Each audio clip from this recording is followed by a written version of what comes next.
The footy might stop with the final siren, but with ABC AFL, the conversation keeps rolling.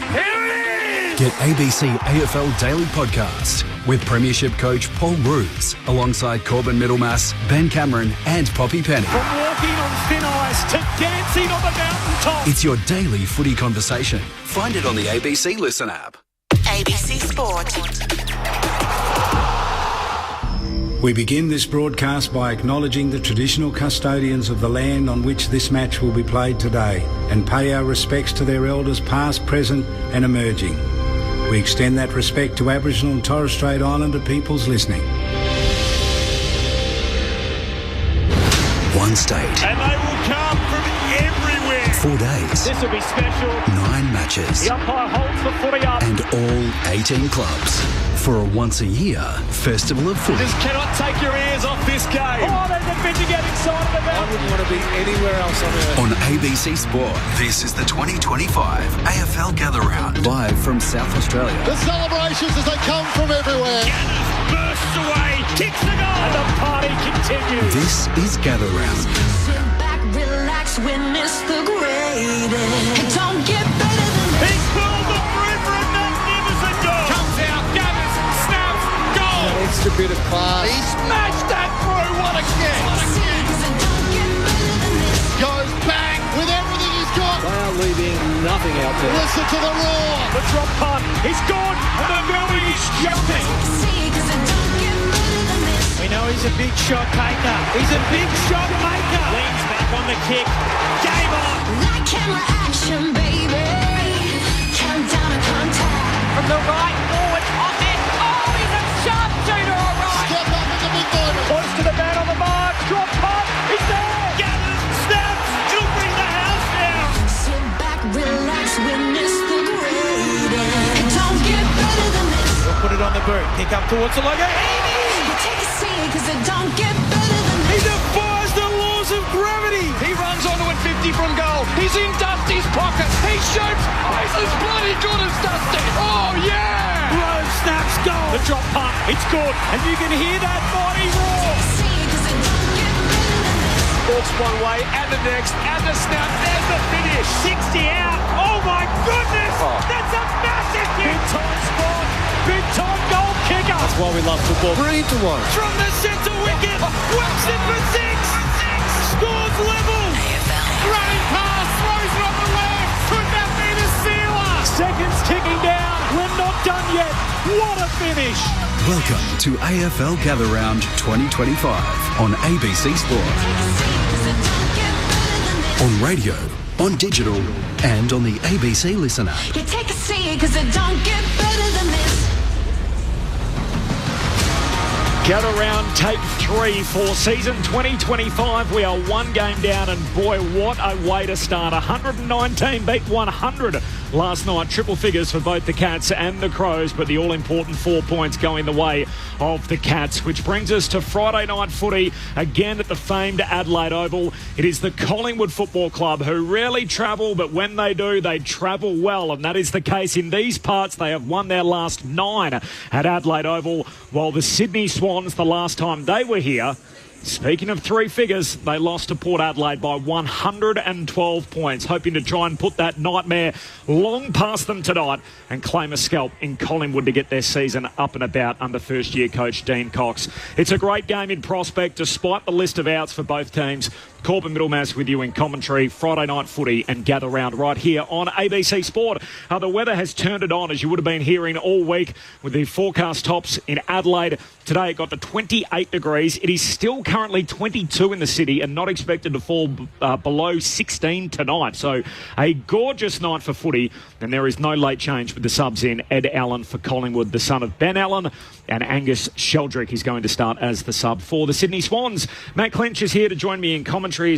taken the big bird across the border and touchdown in Adelaide, a place which, for a period of time, Clinchy, you called home here in South Australia. So I guess welcome back. Yes, thank you, Corby. Good evening to you. Good evening to everyone.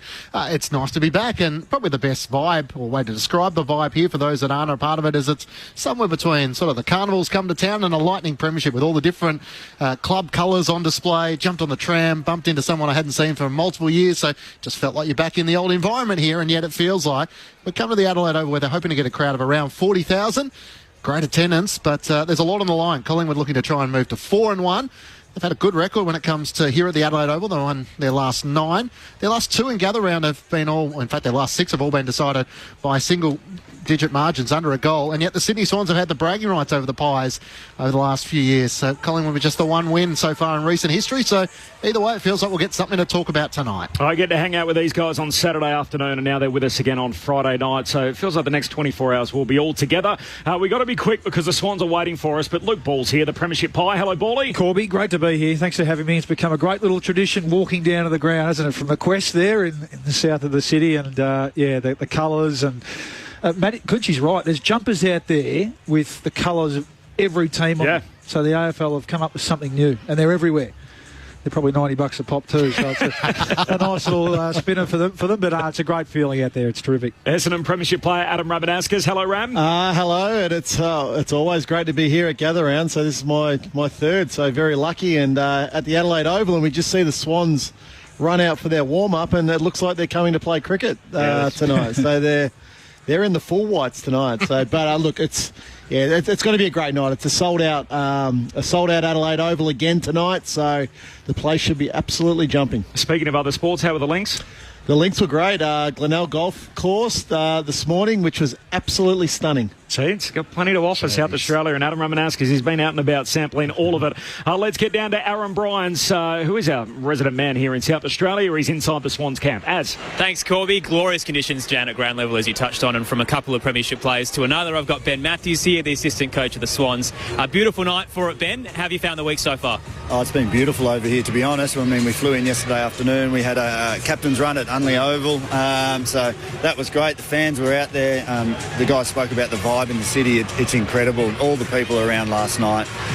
They're doing it really well over here in South Australia, this gather round. So we're grateful to be a part of it. We're grateful to be playing Friday night against the Pies. So can't wait. Perfect way to cap off your month. So you've been able to bounce back, knocked off Freo on the road, get the bye, demolish North Melbourne.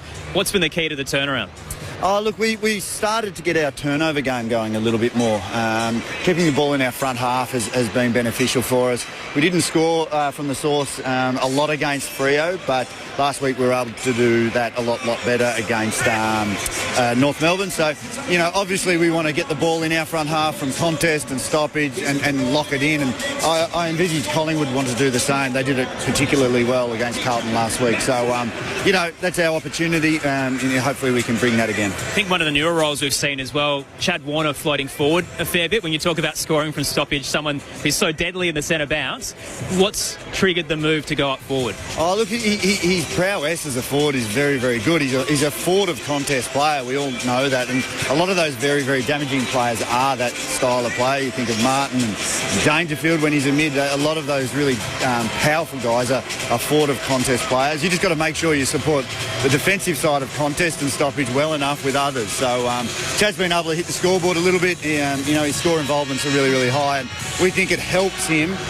throughout the game play high minutes if he can drift forward and maximise his time on ground. No, you've got to head to the warm-up, so just quickly, James Jordan, does he go to Nick Dacos tonight? It's a fairly strong suggestion that he will, I reckon, guys. Look, Dacos is a brilliant young player, both Dacoses, but Nick in particular. So JJ's done a terrific job on whoever he's played on this year. Obviously, he's had some big tasks on Neil Sarong, LBU, etc.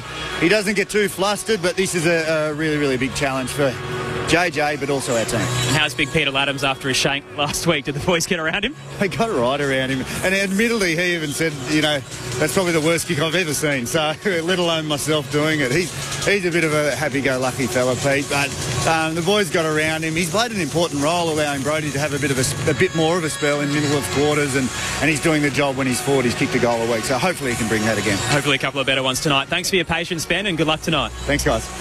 Ben Matthews downstairs with Aaron Bryans inside the Swans camp. Joins us right off the top of the broadcast. So thanks to Sydney for making him available. Corbin Middlemouse alongside Matt Clinch for the call. We've got Adam Ramanaskas and Luke Ball, our premiership pair, up here in the box. Just repeating, there's no late change. So the two subs, Ed Allen for Collingwood and Angus Sheldrick for Sydney. You mentioned the strip that the Swans are wearing tonight, Rama. So this is white on white on white. The only bit of red on the jumper is the outline of the Opera House. That's it. Yeah. Which I love, Bally. I think if you look at what the Giants did with their jumper, with the charcoal and the G, I think a lot of clubs are going towards that. I really like the Adelaide Crows jumper last night. I thought that looked really good. I'm not sure. I think I would have liked to have seen red shorts tonight on the Swans with the white jumper.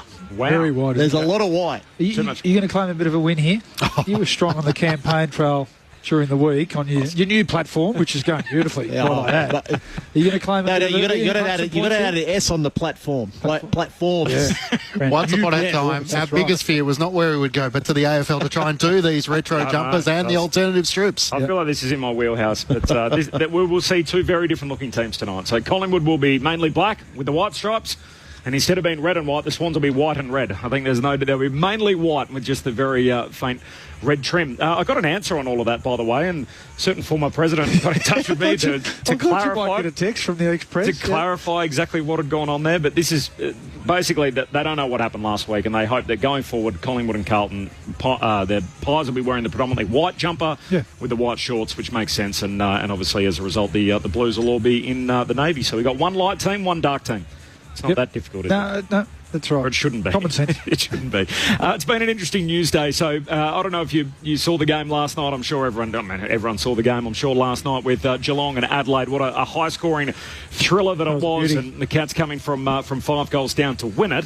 The newsy element out of the night, and we've seen a couple of errant birds early in the new season. Harley Reid obviously threw one up. I think Chad Warner had one last week. And Bailey Smith, when the double bird last night as he was making his way off the ground. He spoke to Mitch Cleary from 7 News earlier today about his gesture to a certain rowdy Adelaide fan as the Cats walked off a winner last night.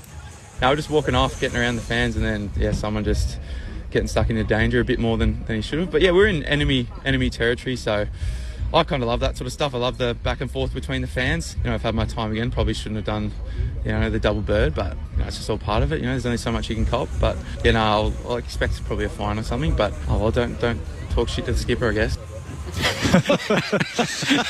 That sounds a bit of sorry, not sorry, doesn't it? From yeah, Bailey it Smith? does. Yeah, but it's going to be expensive year, Bailey, if you're going to respond to our opposition supporters every time they yell something you don't like over the fence. I think, the adrenaline was coursing through the veins, wasn't it, last night? And I think, unfortunately, it takes away from a brilliant game that he played. I thought he was just magnificent. One of the reasons why his team got over the line. But, he'll learn his fate at some stage, no doubt. Ultimately, we don't want to take emotion out of the game. Yep. Okay. So that was clearly a spur of the moment thing, no doubt about that. Whether it was right or wrong, that's up for debate. But I agree with Bally. I went to ground level in the last quarter last night here, and to watch his running ability and how he's transformed Geelong's midfield, I think he's absolutely amazing what he's doing. Well, we'll talk about the game in a bit more detail. Actually, before we do that, do you think, given that he was sticking up for the skipper, Paddy might chip in a little bit? I think the skipper he's got very, very, what do they say, small pockets? And I think he'll be pretty quick to walk away from that. He might say in the locker room during the week of training, thanks for sticking up for me, young fella, but next time, don't worry about it. Just put a full stop on that, Bally, before you jump into the game. So $1,500 is the fine. $1,000 with an early play, so same as what as Harley Reid got. Okay. James Peatling, by the way, has been offered 1 match for his dangerous tackle, which was I think that's fair enough. Multiple motions on O'Sheen Mullins. He got lucky, didn't he, really? Mullen got up. Luckily, Mullins okay. Still got 1 week for the potential to cause serious injury. Get into the game. What did you say last night? Just to finish. You're right, Rammer, and we'll go to Chris Scott's reaction shortly. But what stood out to me on the TV, or jumped out of the TV screen as the game went on. And look, we know that Adelaide had the shorter break, and there's some potential excuses around that, but just that the Smith-Holmes combination, I think it's a watch. I think It's dynamic. And Cor, I'm going to put this onto you as well. I think they're the best metres gained duo in the competition. I defy it. I had to flick through on the plane today and have a think through. And we'll look at, tonight there's some stars on both teams who play in a dynamic way. But as a duo last night, so Holmes had 805 metres gained and Smith just under 650. So, roughly 1,500 metres each. Now, to the support of that, what does that mean? But I think that backed up what the eye said, that their ability to drive their legs out of congested situations, and that's what the game is now. Your ability to, we spoke about it last week, we've seen the Gold Coast have some real success off, can you think about Rao and Anderson as well and Miller, to get the ball from the inside to the outside cleanly.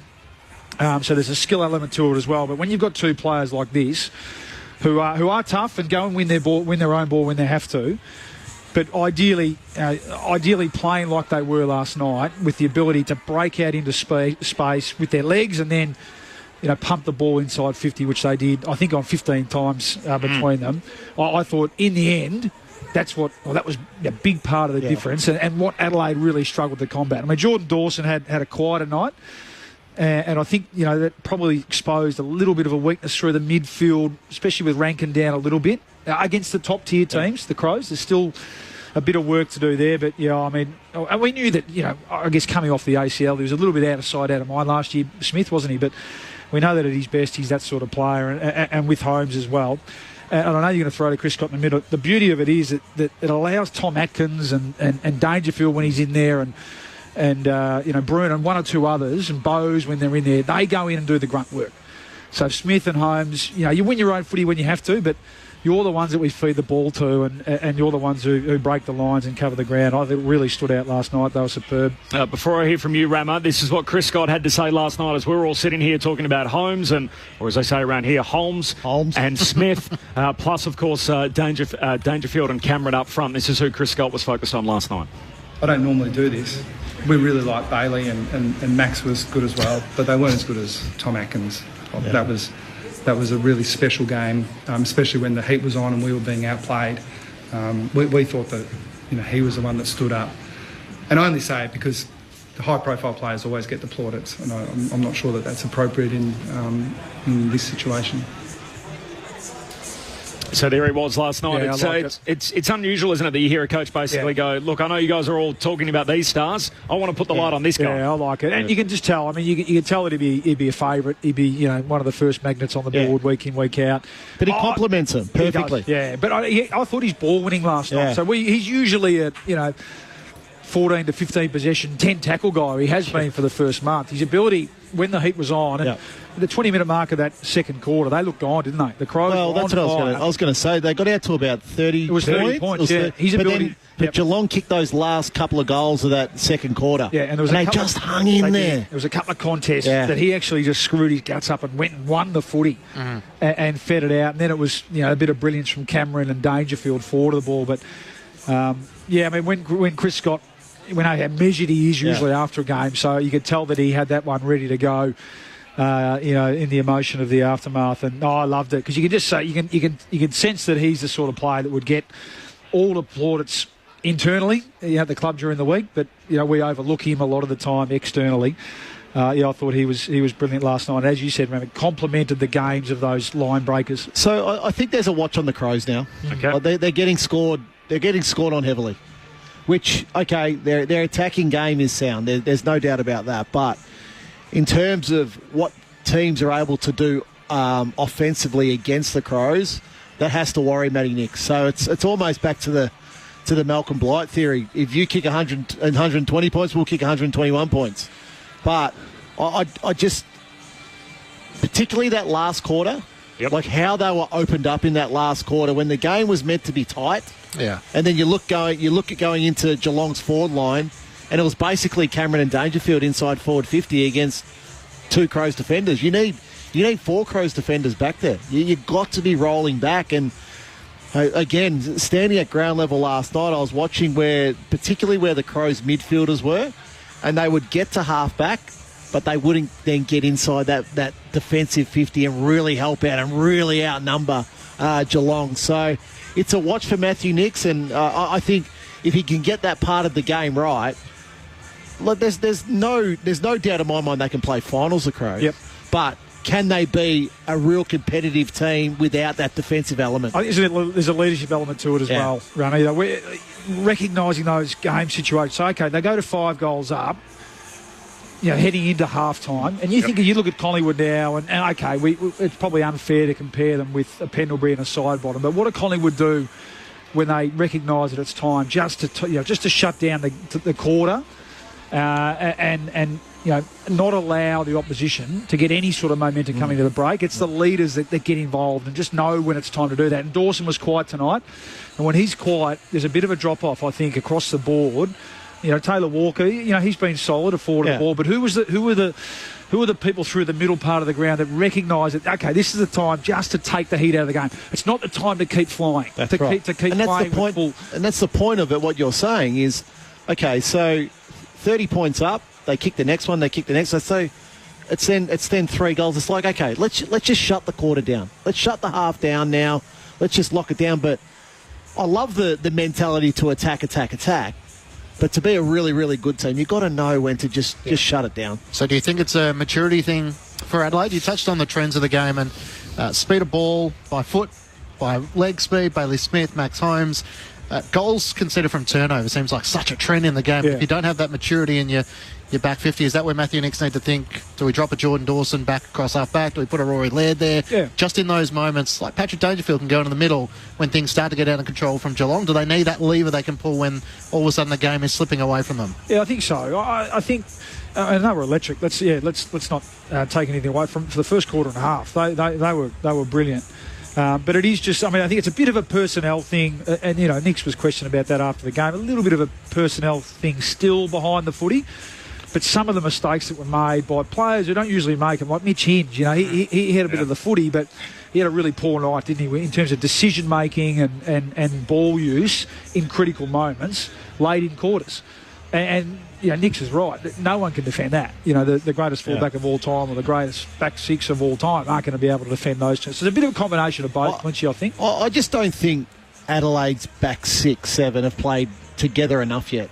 If you look at it, so Mitch Hinge, Worrell, Rory Laird, he plays a bit of back, comes up into the midfield. Malera, Mark Keane, Michael Annie, and then you've got, you throw a little bit of Dan Curtin down there. Yeah. And Nick Murray, obviously. But it's just not quite. Yeah.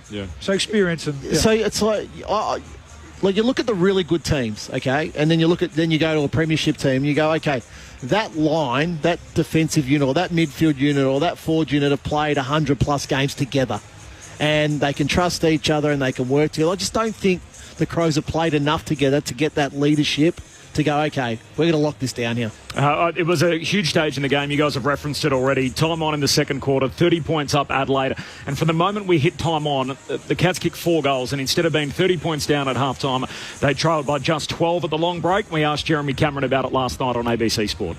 We thought it really turned for us just before the half. So, we got a really good look at what we could do when we got on top. And it was about just believing in it and coming out after half-time. And the very first centre bounce after that, Maxi Holmes kicked that goal from in the centre square, so that added another one to it, and then from there it was pretty much an even ball game. So we're never out of it. Even when we lose, we like to fight and scrap until the very end. So that's what it's all about, and I think that does hold you in good stead in close games. The Cats jump to 3-2, so they next play Hawthorn on Easter Monday, so that's a big break Monday week against the Hawks in round 6. Meanwhile, Adelaide host GWS next Saturday. And for all the hand-wringing about gather round and the fact that the Crows and the Power get an extra home game, Adelaide across the 3 years are now 1-2. So they lost to Melbourne last year to open gather round, and this year they lose to Geelong. So despite all that talk about the home ground dominance, it hasn't panned out for them so far. The rest of the footy news today, perhaps none bigger than when an off-contract free agent re-signs, and that's what Luke Davies-Uniacke has done at North Melbourne. So some good news for the Kangas here. A 7-year deal, Rammer, takes him through to 2032.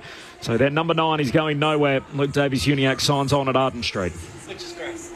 Yeah, which is fantastic for North Melbourne. So he was obviously, there was a lot of clubs that wanted him because he's got that breakaway speed from contests. So I'm really happy for North Melbourne, to be honest with you, because he could have easily said, look, this is all too hard, and I'm gonna go to greener pastures, and and if he had have, but at the same time, if you look at it, like North Melbourne were probably the team that could pay him the most because they've obviously got space in their cap and the like. This is an unbelievable light show that we're getting out. It's taken by talking. I'm going to watch the show. We had this last night, and you used to seeing it particularly in indoor sports, so things like at the basketball or at the ice hockey, for example, in the United States, where the whole ground has been blacked out, the floodlights are off, and as a result, there's just a light show that is pounding basically a projection or a display on the plane surface. That is cool. So it is very, very cool with the lights that are beamed off the top of the roof. So which Rammer's not easily impressed. So correct, Glitchy. 3 votes in the ABC football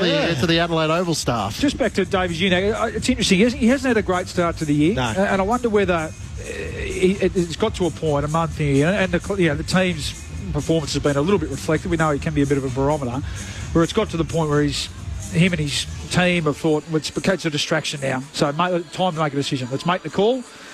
So it's a real wide. I'm keen to see how he goes tomorrow. He might just come out with that distraction, taken care of now, and just go out there and play footy, because it's really look for the month like he's probably played with a bit of a weight on his shoulders. You've been to gather around a couple of times as well, Baller. We walked in together to the ground, and you noticed a couple of times, this wasn't here before, and this has got bigger and better. And it's amazing how they've been able to grow on it year after year. And this light show is spectacular, something that we haven't seen so far in our game. It doesn't probably translate as well for an audio medium that we're on, but if you get the chance to see some vision of it during the week, it is much it's very much worth checking out.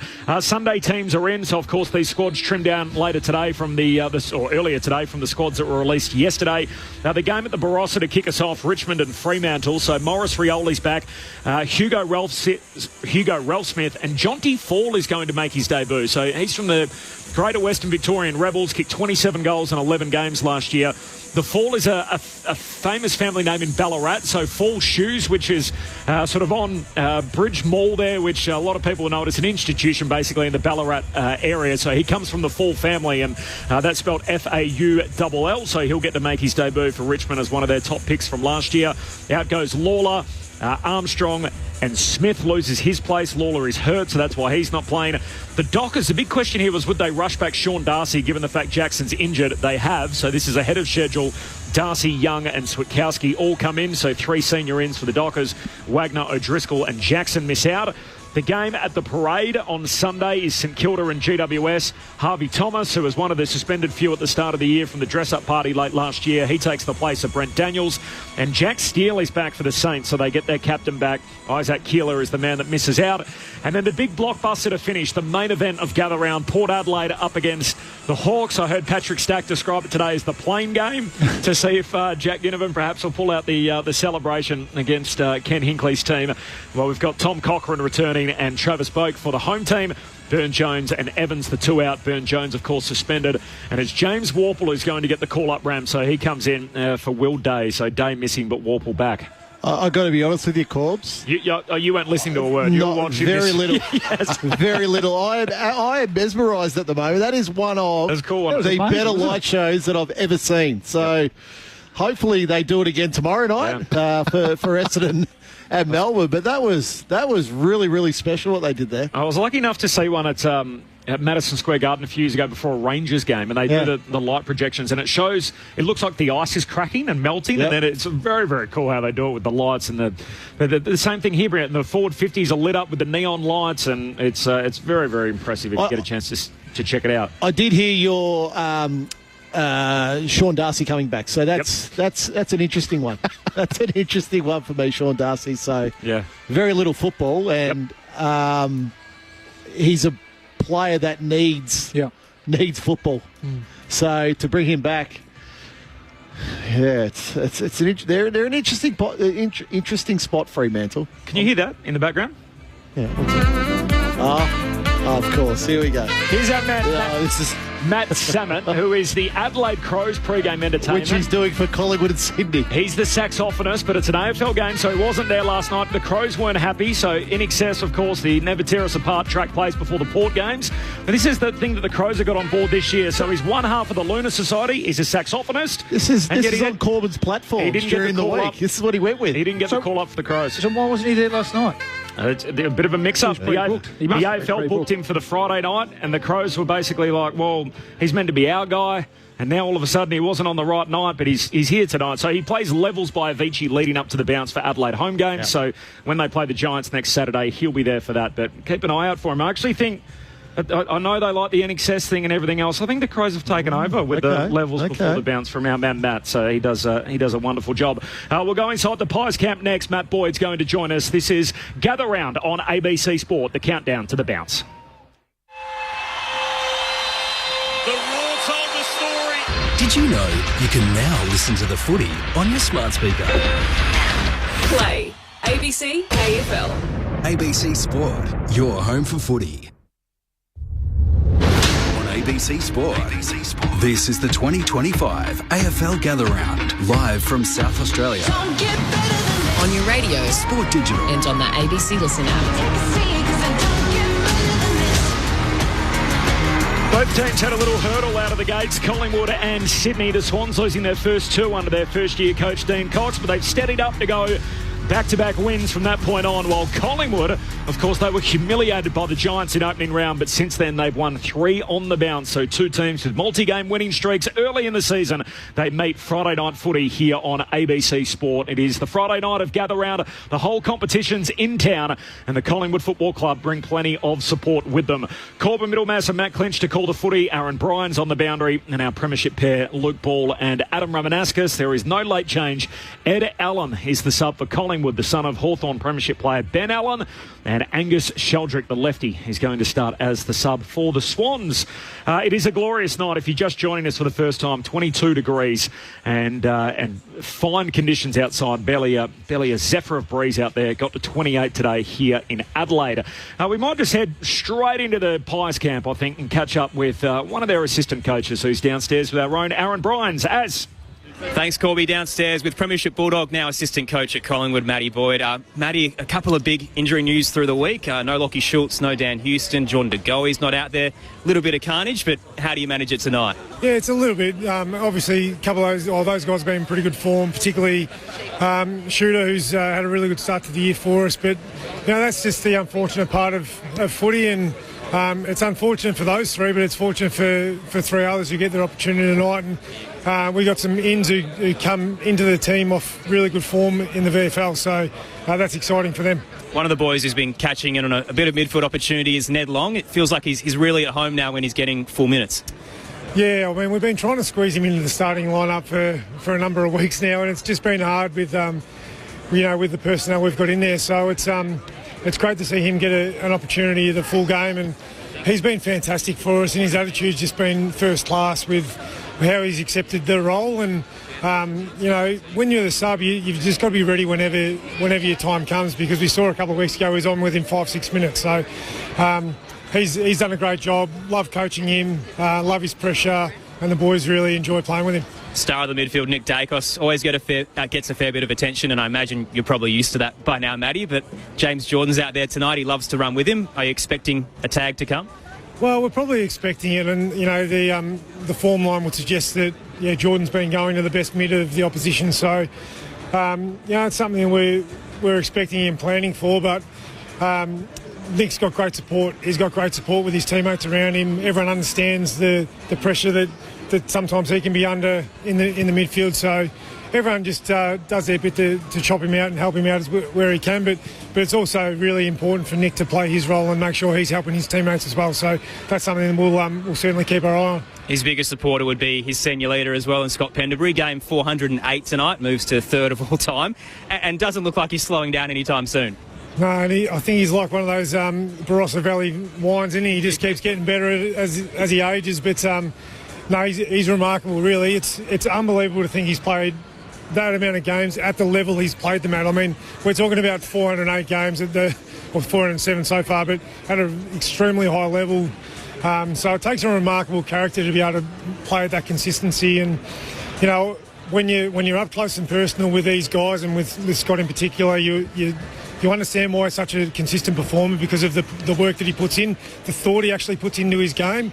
So there's no surprises there, but he's like an on-field coach for us. He's a great support to the coaches. I learn as much from him as probably he's learning from me, in fact, probably more. So it's great to have him out there. Downstairs with Collingwood assistant coach Matthew Boyd in the build-up to Collingwood in Sydney tonight at the Adelaide Oval. I know when you're so laser-focused on the upcoming performance, you don't look at the past, but Adelaide Oval's been a pretty good hunting ground for Collingwood. I think you've won your last 9 here. Is there anything about this ground that ticks the boxes in how you play your footy? I didn't know that, actually, so thank you. Thanks for... But, yeah, I understand it. I know we do play well here, and we've had some good results in the past here. You know, I think the ground sets up reasonably well for how we want to play in terms of our contest and our pressure. So I think that sets the game up reasonably well for us. But we know that Sydney are an absolute quality unit. They got back to really good form last week. So it's going to be a great challenge for us. Just before I let you go, you played till you were 34, Matty, and backtracking a little bit to the Scott Pendlebury discussion, but Patrick Dangerfield kicks 4 goals last night. It feels like players are able to extend their careers and just get better and better. What is it about the new age football that allows the veterans to continue to shine? I played till I was 34. I'm not sure I played to the level of Scott or Danger, but look, I think these guys they're super professionals now, and they understand what they need to do week to week and day to day to put their best foot forward on the weekend. They're really well looked after. I mean, we got state-of-the-art physios, medical team, facilities that are able to cater to the new age athlete and the ageing athlete as well. But I just think these guys are super professionals and understand what they need to do every single day. And you know, being a professional athlete, there's no off days, there's no off moments. These guys invest heavily in 24/7 in the whole life. So there's no surprise that these guys continue to play really good footy, and it's great to see, because you want to see your experienced and your best players playing for as long as they can. So I'm loving watching some of those older players you mentioned. So Pendles gets to the game's record then, considering what's available to him to get there? Well, what's he need? I think it's about 20-ish away. Yeah, it's about 4:32, isn't it? Boomer won't be happy if he gets there, I'll say it right now. So he'll probably come and try and take Pendles out at some stage. But no, it's who knows? The sky's the limit for him, really. I mean, you don't put a cap on champions, and we'll see where that lands. See how he goes tonight. Best of luck against the Swans. Thanks very much. See ya. Matthew Boyd, the assistant coach of the Collingwood Football Club, with Aaron Bryans on the boundary. The Pies and the Swans on deck. There's no late change here, so Ed Allen is the sub for Collingwood and Angus Sheldrick for the Swans. He wouldn't be happy, would he, Ram? You know Brent Harvey extremely well. He'd be keen to try and hang on to that record. He might even make a return to the playing days to try and add to his tally. We love Boomer here. He's getting inside the squared circle, I see. He is. He's so fit. He's super fit, Boomer. Look, it's an interesting one because, look, Paulie knows Pendlebury as well as anybody, but there's nothing to suggest he's slowing down. Yep. Like he's just his ability still to be a conductor out there on the field is still as strong as ever. So I don't see any reason why he needs to be thinking about it. This form, and Matty Boyd spoke about it then, didn't he? Just the way he looks after himself.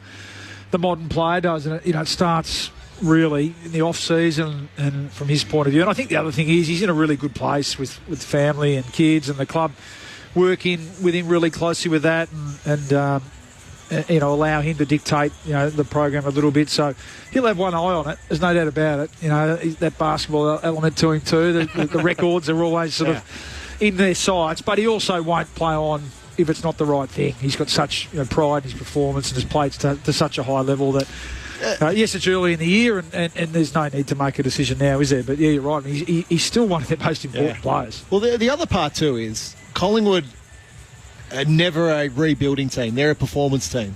So whilst he's performing, keep it going. So I wanted to ask you about that. What's your sort of take on Collingwood? Like Steele Sidebottom was almost like a player who's been challenged to say, well, the spot is yours, but if you don't keep to that level, then we'll have to give younger guys an opportunity. And hasn't he started the season on fire?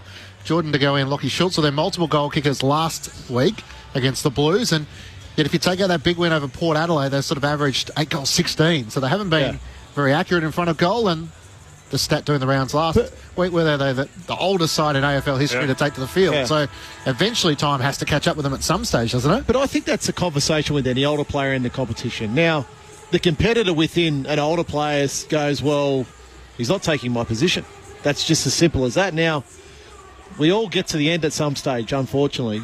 But if you still got that burning desire, that fire in your belly, and, you know, a couple of weeks ago when, you know, Sidebottom missed that ball in the middle of the ground, but then a couple of minutes later he goes and makes up for it, wins the game for him, you go, okay, it's still there. It's still there. I just think the maturity's there, the relationship's there with the coach, that they can have those discussions. So if they're not playing their role and playing well, then they will find themselves out of the team. Now, how the messaging around it might be a little bit different, you know, and there'll be times throughout the year where they'll probably have a rest, a legitimate rest. But at the moment, they're first choice midfielders.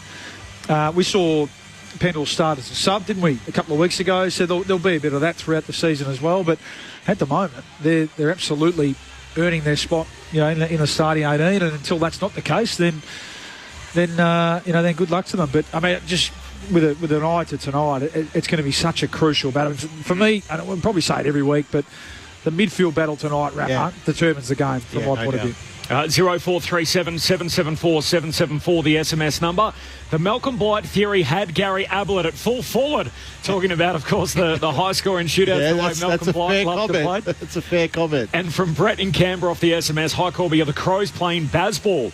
And the way they're going about it. Maybe Geelong's playing Bazball with Bailey Smith in the midfield. They call him Baz, don't they? Not bad, yeah. They're doing it better than England ahead of an Ashes. I mean, they are. We'll wait and see. And you said it, Ram, their scoring at the moment is really strong, and they're playing to their strengths with their prowess ahead of the ball, aren't they? And I know he was asked about that last night too, whether at some stage playing those 3.5, 4 talls, but, you know what you're going to give up at the other from a defensive point of view to be able to persist with that. I think it's probably still a bit too early to jump at shadows around that, because all those guys have been in pretty good form. But it is a watch. Your overall profile as a team, and you look at any premiership team of the past, they're top 2 or 3 in scoring, and they're top 5 in defence. That's the profile. The September regulars, the Sydney Swans, have made their way out onto the ground. They've got the same 23 that beat North Melbourne last Saturday. Angus Sheldrick is the sub today for the Sydney Swans. They're all in white, though. The only red on the jumper is an outline only of the Opera House on the front, so not the red chest that you're used to seeing. It is a special event jumper for Gather Round. They got the white shorts and the all-white socks, so there's no red to be seen there. The only other red on the jumper is located on the back with the lettering or the numbering for the Sydney Swans tonight. They had 15 that played in last year's grand final, so the question you might ask, who's not there? There's no Parker, there's no Gordon, there's no McInerney, Papley, Melican, Fox, McDonald or Cunningham. So eight missing from last year's grand final team. Fair names in that group. Yeah. Think about they played in last year's grand final. Collingwood played in the one the year before. The Pies have 17 playing tonight from their premiership team. So Sydney have less, despite the fact it was only 4 games ago. Both teams have found a few, haven't they? Just looking down now, Riley Bryce, what a find he's been. Mature age, we know that. Came across with the pick that they got for Luke Parker. And they obviously thought pretty highly of him, because they put him straight in Luke Parker's old number, didn't they? And hasn't he lived up to that over the last couple of weeks? So, every time, even the premiership side, we know that they have to turn the list over a little more. Just find a few players that are pushing those senior players in terms of selection integrity. And just interesting, Ben Matthews off the top talking about the way they've wanted to play. And what's changed over the last couple of weeks, that turnover game that you're speaking about, Clinchy, that ability to win the ball out of the middle, yes, but then lock the ball in their front half and cause turnovers through pressure. And they've had to do that without Tom Papley, of course, forward of the ball. That's going to be, I guess, another key part of tonight as well. Both teams trying to win the ball out of the middle, as we said, through the midfield battle. Control field position. We know on this ground, it's a pretty sort of tight, narrow ground. It can be hard to transition the ball out of defence if you're able to set up your defence behind your territory. So it's going to be a big part of it tonight. But I'm just fascinated by this midfield battle. We know that Jordan will go to Dacos, and And that's going to play a huge part, Rammer, isn't it? Yeah. I'm a little worried, Colby. Rammer is very sharp tonight. He's even looking at the Collingwood banner. I am not a banner man usually, but that is very, very smart by Collingwood Football Club. We are the listeners. We are the Pies of South Australia. So just a little substitute on the pride for the Pies, and that's well done. And they got a pretty good case too, given the fact they've won 9 on the bounce in these parts. They lost their first 4 games at Adelaide Oval. Their overall record is 9-4. So zip and 4 start, 9 in a row since. The last 6, by the way, that they've won here, all by a goal or less. So they have won 6 thrillers on the bounce here at Adelaide Oval. Their gather round ones as well. They beat Hawthorn by 5 points, St Kilda by 6. So we should be in store for a thriller if history repeats, but can't wait. Darcy Cameron, his 100th game as well tonight. Big match against Brodie Grundy. So what gets the side in the middle of the ground often plays such a pivotal role as to who gets the ball inside 50. So many narratives to focus on tonight. I think they've closed the show, Collingwood, for the previous 2 gather rounds. They get the chance to play under the Friday night lights here. The full preview next. The footy might stop with the final siren, but with ABC AFL, the conversation keeps rolling. Get ABC AFL Daily Podcast with Premiership coach Paul Roos alongside Corbin Middlemass, Ben Cameron and Poppy Penny. From walking on thin ice to dancing on the mountaintop. It's your daily footy conversation. Find it on the ABC Listen app. ABC Sport. On ABC Sport. You're listening to the 2025 AFL Gather Round. Don't get better than this. Footy's biggest weekly stage, Friday night footy. Pulls the trigger on goal and goes bang! Lightning stuff! Unbelievable. Oh, he makes the impossible look easy! Snaps across the body and the party continues. In front of Elliott! Jamie Elliott! He launched into the night sky! Sit back, relax, witness the greatest. Don't get better than You're listening to AFL Gather Round, live from South Australia on ABC Sport, on radio, on digital, and on the ABC Listen app. You take a seat, cause it don't get better than this. It is Gather Round where all 18 teams in the competition meet in one place. It means for all bar 2 sides, they often find themselves on neutral turf this weekend, and yet for Collingwood, really there's no such thing as a proper away game for the Magpies. The Magpie Army travel everywhere and make a heap of noise, and so they will again tonight in front of a sold-out crowd. That's right, a sellout for Friday night footy at Adelaide Oval, despite the fact it is the Swans of Sydney up against the Magpies of Collingwood in the heart of South Australia, right here at the gorgeous Adelaide Oval. The weather has turned it on, 22 degrees currently. It won't drop below 16 tonight. There is no late change. The Magpies on a 3-game winning sequence. They have Ed Allen as their sub, while for the Sydney Swans, they won their first game under their new coach, Dean Cox. They backed it up with victory against North last week, and Angus Sheldrick is going to start as the sub for the Swans. The whole gang's here. Aaron Bryant's on the boundary, Corbin Middlemass and Matt Clinch to call the footy for you, and our premiership pair with their preview, Luke Ball, the premiership Magpie, and the premiership bomber, Adam Ramanauskas on ABC Sport. Well, we spoke about this a little bit earlier, and Bally mentioned the midfield tonight, and it's critical now to the flow of the game, and particularly the flow of the game tonight, because I look at both teams tonight and I wonder where the goals are coming from. So you look at Collingwood last week, they kick 8 goals against Carlton. 4 of those goals come from De Goey and Schultz. So half their goals are coming out of 2 players. So you look down the page tonight and you go, okay, is Mycheck going to be able to get on the scoreboard tonight? Is Mick Stay going to be able to get on the scoreboard tonight? Is Memory going to be able to get onto the scoreboard tonight?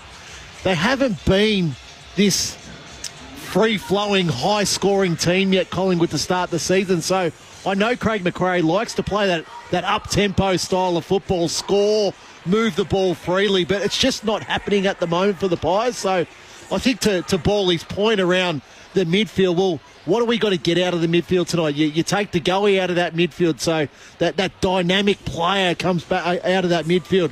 Where do they go to? Is it, does Perryman play more time in there? Does Chris play more time in there this week? There's still a lot of questions on Collingwood. To me, if it's me, I'd be bringing Jamie Elliott up into a contest tonight a little bit more and let him run a little bit free. he's forever stuck in deep forward and playing that role, but they need someone with electric pace, somebody that can break away from contest. On the other hand, then you look at the Swans. Papley's been missing now, obviously, for a couple of weeks, and it'll be still a few more with that fractured heel. But you go, okay, where do their goals consistently come from as well? We know the strength and the power of what their midfield can do, even without a Errol Gordon, but it's the consistency problem. And again, I just think Heaney needs to play there a lot more, have some consistency in that forward line for a period of time where you go, okay, here's our mainstay, here's a guy that we're going to go, well, can he kick 3 or 4 goals for us tonight to really set the game up? So, look, Bally will touch more on the midfield battle and how that's going to play out. But I just look at both teams tonight and I go, well, which forward line is going to function better tonight? And to me, that will be the winner. Yeah, I mean, most recent form, you go back to last week, I actually thought the Swans got their offensive game going a bit. And okay, it was against North Melbourne, but after quarter time, they kicked 13 goals to 6 and really put the Swans to the sword, put a gap in them, whereas conversely, I thought Collingwood really dominated that game. And okay, the conditions were a little bit different, weren't they? And there was a bit of rain at the MCG, but they had Carlton on toast in that third quarter. But to your point, Rama, they just weren't able to capitalise on their dominance on that field. I think they had 73% of territory in their front half in that third quarter and just weren't able to be efficient with that last kick inside 50 or, to be honest, with that conversion. And that's been a real concern. And it's been some of their more reliable shots at goal. You think of Myercheck, Jamie Elliott himself, missing some easy shots at goal. So, Elliott's, I think it's a good point you raise here. With Schultz out tonight, Elliott, a fair bit more responsibility goes on to him, goes on to Bobby Hill to play that hard-working, high half-forward role. You think about, what Schultz has brought to that team over the last couple of weeks with both his pressure but then his ability to then release forward and hit the scoreboard as well. So, importance. McCreary's another one. Had a pretty slow start to the year, I think. He needs to lift tonight as well. So, for that reason, with those outs at Houston, is another one that we haven't mentioned with his ball use behind the ball. I just feel like the Swans, even with their outs, might have a little bit of an edge tonight unless we get, a serious lift from some of those Collingwood mid-forward players. So, ruck's a key battle. You mentioned Grundy. Darcy Cameron really laying early claims to be that number one ruck. I thought he was terrific last week against De Koning, who we know has been a brilliant player this year. Just wore him down as that game went on. We heard Ben Matthews talk about Peter Laddams. So I think a critical part for Laddams to be able to chop out Brodie Grundy tonight. It'll be a bit of a tag team effort on Darcy Cameron, who likes to play a high percentage of the game in the ruck and really set up his midfielders from that point of view. And then the Jordan Dacos battle. I mean, really, that is a key battle. If Jordan... Could this decide the game? Oh, I think it can. I mean, there'll be other factors, but I really think it can. Yep. I think, if Dacos gets off the chain and allows... and has those, high score involvements. We spoke about last night, the Smith-Holmes, that ability... And that's Dacos' game as well, to get the ball from inside to out. If he has over 500, 600 metres gained, it'll go a long way to Collingwood controlling the field position and, then hitting the scoreboard. So I think it's critical. And let's be honest, when Dacos has had that hard attention, he has struggled a little bit because all great players have. There's no secret to that. And Jordan's becoming really one of the best, if not the best, most effective run with players in the competition at the moment. So, all eyes on that battle tonight, amongst others. I know you want the James Jordan hit list. I was chatting with Gemma Bastiardi last week, AFL journalist who's done some work with us at the ABC. So LDU had 25 disposals last week, but it wasn't a hard tag. He really went to him early at the stoppages. Shut him down early, yep. Caleb Sarong, 19 disposals and a goal. James Jordan had 24 disposals and a game-high 10 clearances. Lachie Neale was restricted to just the 10 disposals when Sydney played the Brisbane Lions. That was the one when Neale admitted that he didn't work hard enough. And then you go back to the second half where he played alongside Will Day, who after dominating the first half, kicking 3 goals, had just 7 disposals after half-time. But what I love about it's a traditional tag. Yeah. It's not one of those ones where you go, okay, I'll stay with him at the contest or at a stoppage. All the way. And it's all the way. So wherever he goes, because just don't let him off the chain. Don't let him off the lead. Yeah, with a player like Dacos, it has to be an all the way. And Neale and these sort of players. And it was interesting. I mean, Craig McRae just throwing one across the bow, a couple of days ago, I think he said, well, he better bring his runners because Nick's going to be running.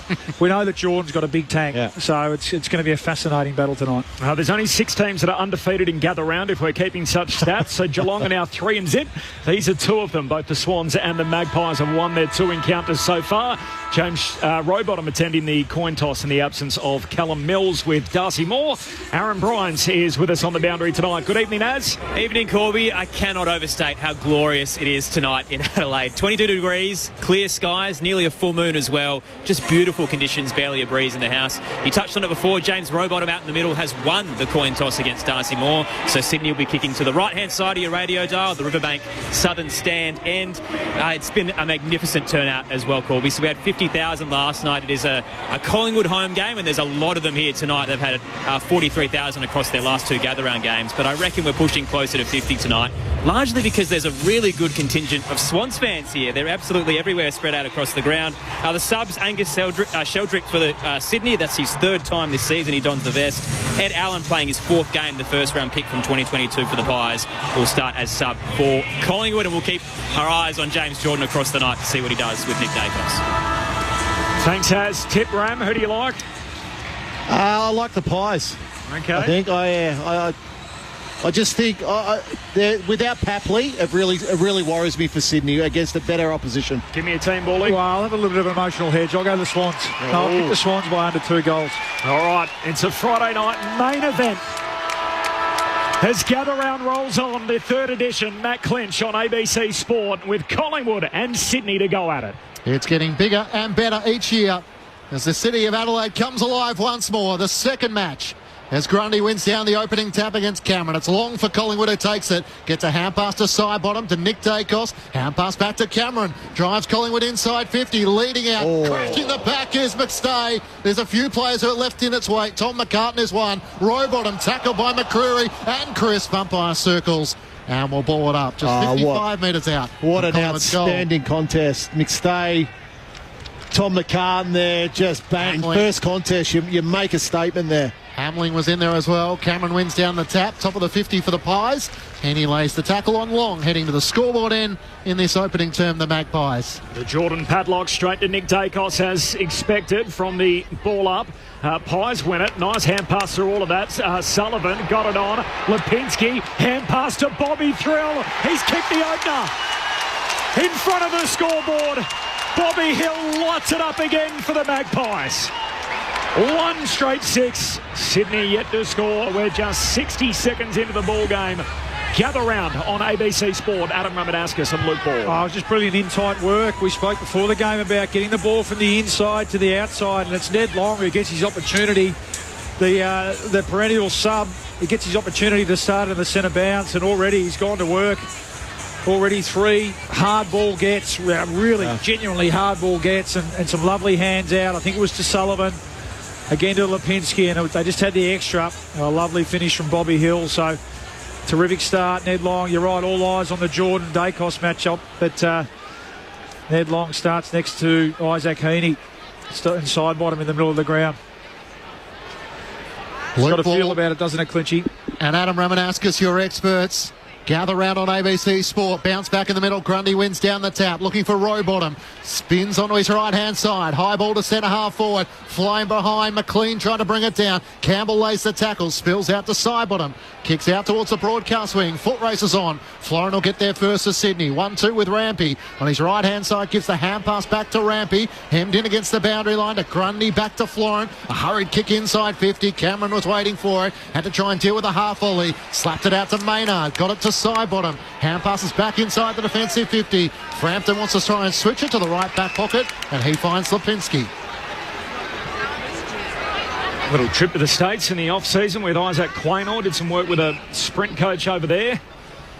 Pat Lipinski in the slow play here goes along with the kick down the wing. Hand on it from McStay. Spills through to Membry. Somehow got the hand pass out to Bobby Hill. He's out again. Got a hand pass away to O'Sullivan. Missed him. O'Sullivan lays a big tackle on Blakey. Strips the footy. Bobby Hill's away. Hand pass to Nick Dacos from the forward pocket. He shoots goalward but misses. And that's just Sullivan, by the way. Scratched the O, unlike Connor from last night. So, little trick for young players. 1-1 to yet to score. Collingwood on the board first. They lead it by 7 points after 3 minutes. Gather round on ABC Sport. Just looked a little in two minds, didn't he, Dacos? There, whether he had a better option in board, he would have loved to have just pinned the ears back and knocked that one over to get an early one on his tagger. Bobby Hill started well. Blakey brings the Swans back into play to Lloyd to the back pocket. He wants a switch. Works it out to Bice. He plays on, gets around McCreary, kicks through the middle of the ground. Hayward takes the mark. Back to the running Lizard as Blakey looks to drive it inside 50. What a kick trying to get to McLean. Cameron got back, desperately defending for the Pies. Gets it to Frampton. Under pressure. Howe loses it. Sydney trying to knock it forward. Clever little kick by Rowbottom. Got it to Heaney. Spins on his left. What a classy finish. Give him a chance, Isaac Heaney, and he takes it with both hands. And Sydney answers straight back. The Swans with their opening goal, their 1 straight 6 to the Magpies 1-1-7. Collingwood by a point. Gather round on ABC Sport. Well, Bully, I was watching that forward 50 entry and the ball to McLean was a really good kick. Cameron had to work extraordinarily hard to get back, but Cameron just gave McLean so much space. Cameron was 20 metres ahead. So McLean then makes the contest and it's a scrap. And it's what I wanted to see. I called for it early. Heaney inside that forward 50. He's their most dangerous, no doubt. He's their most dangerous midfielder and he's their most dangerous forward. So if he plays that forward role tonight, look out, Pies. Make sure you got someone ready for him. Isaac Heaney, one of their 3 All-Australians from last year out there tonight. There's no Errol Goulden, of course, who's still absent with that ankle injury, as Cameron in his 100th game wins the hit out, but Jordan on his knees extracts it for Sydney. Hand pass to Grundy, handball away to the running Warner, has a bounce, kicks deep inside the forward 50, not a good kick, more spoils. Down into the path of Perryman in that famous number 12, kicks out of defence. The target is Cameron, there's a free and an illegal block against Grundy. Another one playing against his old team, and Cameron... It's the free kick at half-back, so the former Pie Grundy against the former Swan Cameron. As he goes short and long marks, defensive side of the wing. 100th game for Darcy Cameron, his 99th for Collingwood. Played his one and only game, his debut fixture for the Sydney Swans back in 2018. Long kick down the line. Grundy's there to punch it away for Sydney. Hayward passing through. Got it to Jordan.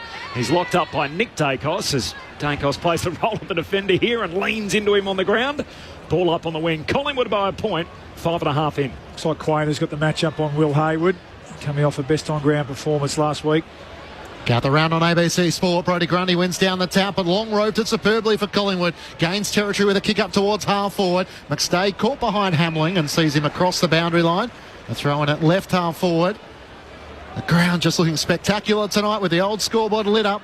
Ramon would be there on the hill if he wasn't working tonight. No doubt. And it is absolutely shoulder to shoulder, aren't they? Yeah.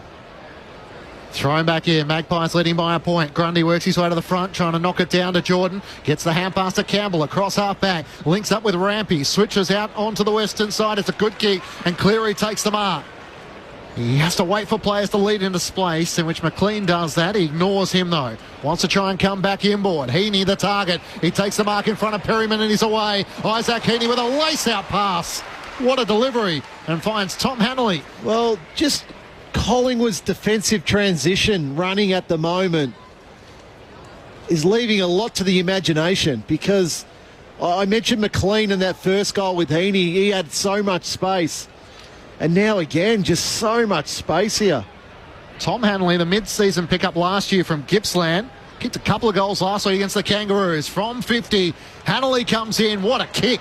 Straight through the middle it goes. Sydney with the last 2 goals of the match to take the lead. And they're in front by 5 points early here at the Adelaide Oval. 2 straight 12 to Collingwood 1-1-7. Gather round on ABC Sport. The thoughts of Adam Ramanaskas and Luke Ball. Oh, it was a powerful finish, wasn't it? He's a Papley 2.0, isn't he? You can tell that he's been groomed, and he gets a good run at it now, doesn't he, with Papley spending a lot of time on the sidelines. But yeah, you're right, Rammer. It's that ability just to shift the ball off the line. Correct. We saw it last night early when with Adelaide, picking their way easily through the Geelong defence. And then again, if you can find that little ball, it doesn't have to be a long kick, that short 20, 25 metre kick. Just shift the ball off the line and then get it some overlap and run and go. Forward of the ball tends to really open up, and that was the case there. Just a little bit too easy, as you said, finding Hanley, any forward in that much space in the front 50, and he was good enough to go back and finish. Small forward out of Gippsland now with the Swans. As you said, the absolute prototype. Next gen guy for Tom Papley and this team. Grundy wins the hit out in the middle. Long knocks it away to Nick Dacos. He's clipped high and he'll get the free. And a two-man tackle, but Jordan gives away the free there. And Nick Dacos, who got Brownlow votes the last time these teams met, went short with the kick to Long. Can't take the mark, but does well to win it. Gee, started well, Ned Long. Turns and kicks inside the forward 50. Meyer checked the target in from the side. Went one-handed. Hoskin Elliott, no mark. Spills down to Hamling. Hand pass away to Blakey for the Swans. Clearing kick only as far as Moore. Got himself in the front position. Couldn't take the chest mark. Amati breaks it up. Perryman's hand pass back into dispute. It's Moore who cleans it up again. Handball to Sullivan. Hand pass back inboard to turnover. Cleary to Amati. Swans away. Through the hands of Florent, gets a hand pass over the top. They work this well, and now Laddams needs support. Hand pass to Jordan, almost run down. Just got boot to ball despite the lunging effort. Picked up by Corey Warner. Gets the hand pass back to Florent through the middle of the Adelaide Oval. That's a nice pass. And leading up, the mark is taken by Campbell in the right forward pocket for the Sydney Swans. Well, great running by Braden Campbell there. He was involved in the link up through the middle of the ground and then just really worked hard back into his forward line, and Jeremy Howe couldn't go with him. Starting to emerge, isn't he? Yeah. High draft pick out of the academy. Chris with a desperate tackle, couldn't stick it, and the Swans with a chance to make it 3 on the bounce as Campbell from the right forward pocket opens up the angle and sends it straight through. Sydney wrestle control here at the Adelaide Oval with 3 goals in the last 7 minutes to take command by 11 points. 3 straight 18 to Collingwood 1-1-7. Gather round on ABC Sport. Luke Ball and Adam Ramanauskas. Yeah, just starting to really emerge, isn't he? 23 now. He was. They actually picked him ahead of Errol Goulden. That's how highly they rated him. That draft, both the boys came through the academy, and you saw there that weapon that he's got. And he kicked a magnificent goal last week on the run, and that time just went back. But the concerning thing there is just the space behind the ball, or ahead of the ball for the Swans. But not used to seeing Collingwood leave that much space. Usually you have a Howe or a Moore as that backstop there, but that time it was really 60 metres of space that was allowed for the Swans forwards to stream into. And again, just that turnover goal, the ability to trap the ball in your front half that Ben Matthews spoke about before the game, leading to an early score for the Swans. Campbell with the goal, one of 8 lefties out there tonight for the Swans as Aaron Handpass from the Swans picked up by Cameron, gives it to Sidebottom. Collingwood with the centre break. Away to Nick Dacos. Great service. Hits up Myercheck, who marks it right half forward, and he'll have a look from 40 metres out. And Magpies a chance just to try and steady up here after 3 goals in 7 minutes for the Swans. Well, it was a forward handball by Sidebottom. It just allowed and put Dacos into that space that he needed, and it's just a nice little sidestep just to get away from his opponent in James Jordan. To the Cathedral land, the drop punter, Brodie Myercheck, is good. And the Magpies settle it down. After 3 quick Sydney goals, Collingwood trimmed the margin back to 5 points. Sydney 3 straight, Collingwood 2-1. And at the 12-minute mark of the opening term, it is the Swans by 5 points. Maybe it's the rules of gather round. Fast footy, high scoring. Yeah. We've had 5 goals in a dozen minutes. Beautiful conditions. Yep, that's right. The big guns have come out to play, and what I like about Nick Dacos is, and even Craig McRae, that okay, they know the attention's coming, but put him in the centre bounce. Don't get cute, and put him out on the wing and play games. So righto, I know you're coming to me. I'm gonna mano go and beat you. And that time, I mean, one spot where he can get an advantage is through the clearances. We know that Jordan's going to be in his back pocket in general play, but just his ability to use his body there, and as you said, Rammer, a lovely handball from Sidebottom just to set him into space. Good finish from Myercheck. Had his issues with that last week. Important to hit the scoreboard early. Yeah, 3 behinds last week against the Blues for Brodie Myercheck. Back in the middle of the ground. Rowbottom tries to throw a boot at it. Got it back to Laddams. He turns it over, though. Lipinski for Collingwood. Hand pass to Pendlebury. Out towards Nick Dacos. Bumped off it by Cleary. Tries to tap it to his own advantage. Quainer in chase. And in the end, they go over the boundary line for a boundary throw-in. Centre wing under the Bashir stand. Sydney leading by 5 points. 3 straight 18 to Collingwood 2-1-13. Gather round on ABC Sport. Umpire in readiness to throw it back in as Laddams and McStay tangle for position. McStay palms it down. Rowbottom almost burst clear, but it spills back to Sidebottom. Collingwood up towards the 50. McCreary the target. Good punch away from him as it ricochets into the middle of the ground. Maynard tries to knock it on to Sullivan. His hand pass out to Howe. Had to ride the bump to Crisp. Collingwood get it forward one way or another. Beautiful kick by McCreary. Just a centering vision as he finds Sullivan right on the 50 out to the left. Oh, that was a beautiful kick. Can't train that. No, you can't. That's just pure skill, pure talent there. You saw one of those last night. Was it Sean Manor, the outside of the foot? Yeah, I mean, that's these conditions. The ground in beautiful nick. Players going for their kicks. It's great. Danger, skill. Yeah, Danger had one too, didn't he? To Shannon Neal running half forward. Lachie Sullivan, he's only kicked 3 goals across his career. Game number 12 for him tonight. Comes in, it's out to the right. It won't quite have the journey. McStay in the pack, almost juggles the mark. Umpire waves play on. Hand pass out to McCreary over his shoulder. Collingwood get the goal regardless. And maybe fittingly, the man who played such a big role in setting it up, Bo McCreary, finishes the work at the Cathedral end. Collingwood back in front by a point. Second lead change of the match. They're 3-1-19 to the Swans 3 straight 18. Adam Ramanauskas and Luke Ball with you. Gather round on ABC Sport. It's always interesting, Ball, isn't it, where you got to know your distances as a player when you're kicking for goal. Sullivan, it never looked like getting the distance, and the kick actually went to an awkward spot. It was only, it was 5 metres out for goal. It's just luckily that McStay was able to make the contest. Should have been paid the mark, but then McCreary there, front and centre, and he deserves that goal because it was really his kick that set it up initially for Sullivan. Aaron Bryant's on the boundary. Corbin, Darcy Cameron's just made his way down into the rooms with the doctor. Looked fine coming off the ground. Was happy to jog down the race as well. So unimpeded, but something's wrong. Okay, thanks, Hans. Keep us up to date. And the 2 backup rucks in the middle. McStay beats Laddams down to Pendlebury. Quick kick forward to McCreary, who's had it on a string the last couple of minutes. A perfect setup to Sullivan and then kicks the goal. Too slow. Got to roll and get it in. Takes his time, goes long now to the top of the goal square. Membry, that famous 2-footed jump as he leaps up, can't take the mark. It's knocked out of bounds in the forward pocket for the Pies. Quick kick out of the centre bounce. You got one-on-ones ahead of the ball, Rammer. Yeah, got to roll. Go. That's the launch zone. Roll and get it in deep. Allowed too many Swans numbers to get back. Forward 50 stoppage for Collingwood. On top by a point, Laddams wins it down. Florence spun around, hangs onto the footy importantly. We'll have another ball up deep inside the forward 50 for the Magpies. Right in front of the hill. It's Collingwood by a point, 15 minutes in. McStay wrestles the body position with Laddams, knocks it down.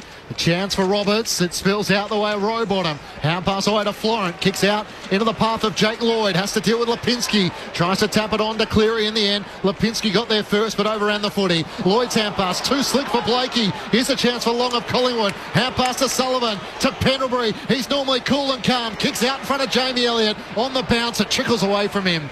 And rolls out of play in the left forward pocket with Roberts in tow. Can be that sort of game for Jamie Elliott, just millimetres away as he finally had a couple of metres on his opponent. Well, it's an interesting matchup with Roberts. Elliott certainly got him for pace and agility. Here's one of Sydney's best last week with 20 disposals and a goal against North Melbourne. Got down for the Pies, the tap, but it's Rowbottom. He kicks a clearing ball up to the wing. Racing back after it is Howe. He's under pressure and shoved over the boundary line in the end. Hanley with a little shove on him to see him out of play, and the umpire says spin it back in. Collingwood by a point. Gather round on ABC Sport. No late change coming in tonight. The 2 subs, Ed Allen and Angus Sheldrick. It looks like Perryman has gone back to fill that position vacated by Dan Houston. Grundy and McStay the telling touch, but down to Crisp on the wing. Hand pass away towards Pendlebury. Gives it to Sidebottom. The Vets link up. Ugly kick down to half forward. Slides past a couple. Deft touch from Membry. Got it to Sullivan. Kicks inside the forward 50. Out in front of Elliott and Hoskin Elliott. They both hunt after it. Hoskin Elliott collects. Shoots a hand pass back to Lipinski. Sells a dummy beautifully. Short kick across the 50. Couldn't get to his intended target. Still alive for the Pies. Long goes back to Sullivan. Kicks to full forward, but out to meet it McCartan. Is that a mark? Hump says no. Chris says goal. No, behind. Just across the goal face. And a behind to the far side, so a minor score for the Magpies. 2 points is their lead. 3-2 to 3 straight. She had a fair bit of it, McCartan, but didn't stick. 18 gone opening term. Gather round on ABC Sport. Sydney bring it back into play. Blakey across half back to Lloyd. Mark in Adelaide asked on the SMS, how close is Jack Crisp to Jim Steins' record? Closing in within 2 now. 242 consecutive games, which, Rammer, is an enormous effort, isn't it? Amazing. Play that many games consecutively. Up to Laddams, who marks centre wing on the outer side. Particularly in modern football with how fast it is now. But they look after their bodies so much better. Collingwood by 2 points, up towards McLean and Grundy. Spills out the way of Haywood. He doesn't need much of a chance. He shoots on goal and bounces it through for a minor score to the left. Haywood had kicked 4 goals last week alongside Joel Lamarty. Collingwood lead by a point. 18 minutes gone. Opening term. Gather round on ABC Sport.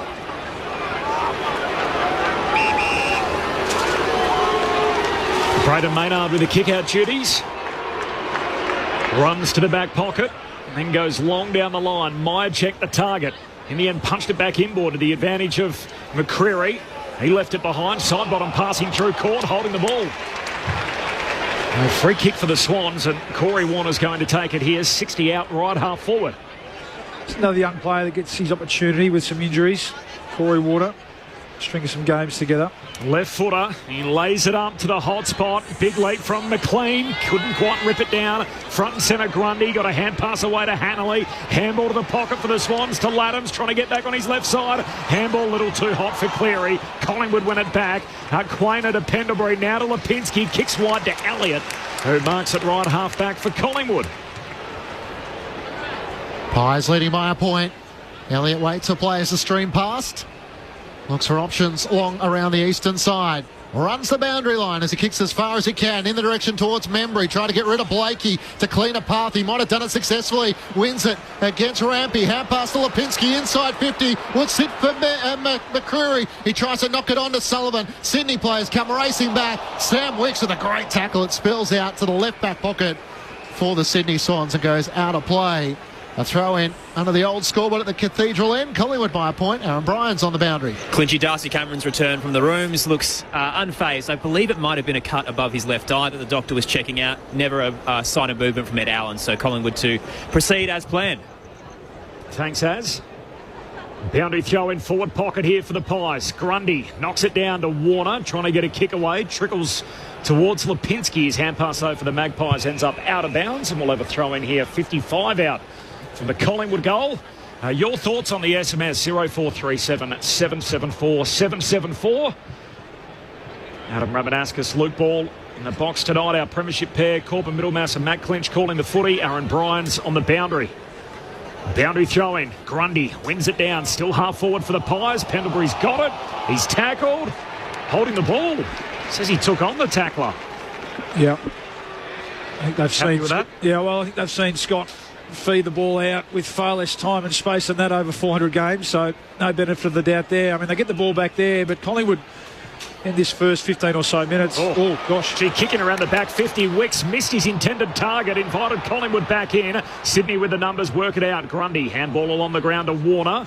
Still in motion though, handball to Grundy, kicks wide. Quaynor breaks it up, knocks it down for the Pies. Picked up by side bottom, kicks inside the attacking arc. McCartan just saved the day. He marks in the back pocket, told to go. He played on, was tackled immediately by Elliott. Side bottom knocks it back to Jamie Elliott from the right forward pocket. A standing start on goal. He misses to the right hand side. We know how deadly he can be from the pockets, and the Collingwood fans are getting out of their chairs. Collingwood by 2 points, 21 minutes gone. Opening term. Gather round on ABC Sport. No, I was just going to say, Rammer, it's been a bit of a domination around clearance and contested ball early here from the Pies. Plus 14 already contested footy and plus 5 in the clearances. Wicks to make up for his earlier error. Marks the kick out, goes long down the wing. Haywood no mark, spills to Crisp. He's met front on. Says all okay, and a ball up in front of the benches. And we'll have a ball up here. Collingwood by a couple of points. 22 gone opening term. No late change coming in with Allen and Sheldrick, the two subs from the restart. First clean touch going Rampy's way. Hand pass to Corey Warner. Kicks inboard. Good one. And Cleary marks outer edge of the centre square. Moves it up over halfway. Jordan, the target, missed him. Maynard invited in, and in the end runs it out of play. So we'll have a throw in between wing and half forward for the Swans. That was a bad miss that. He was out, James Jordan. It's one thing that he does have the ability to do too.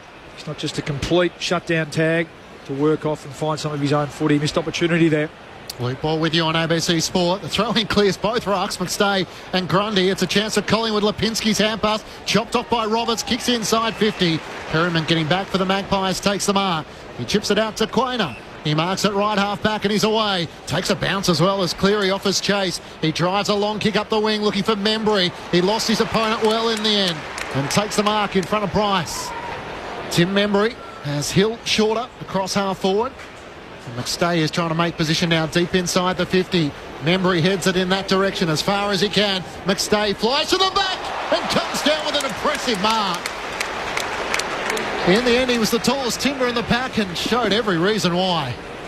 That's a strong mark. It is. He's looked on, I think, McStay. Even that one that he wasn't paid in the end that led to the McCreary goal. He's launching at the footy. Interesting really there. McCartan's his opponent. No body contact. No body contact. And he's going for the intercept mark himself. So he was behind in that contest, McCartan. Just got it spoiled. Marked over McCartan and his own opponent, Darcy Cameron, as he comes in from the right forward pocket. A clinical finish from Dan McStay.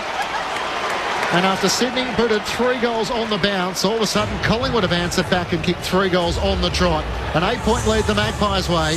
4-3-27 to Sydney 3-1-19. 24 minutes gone opening term.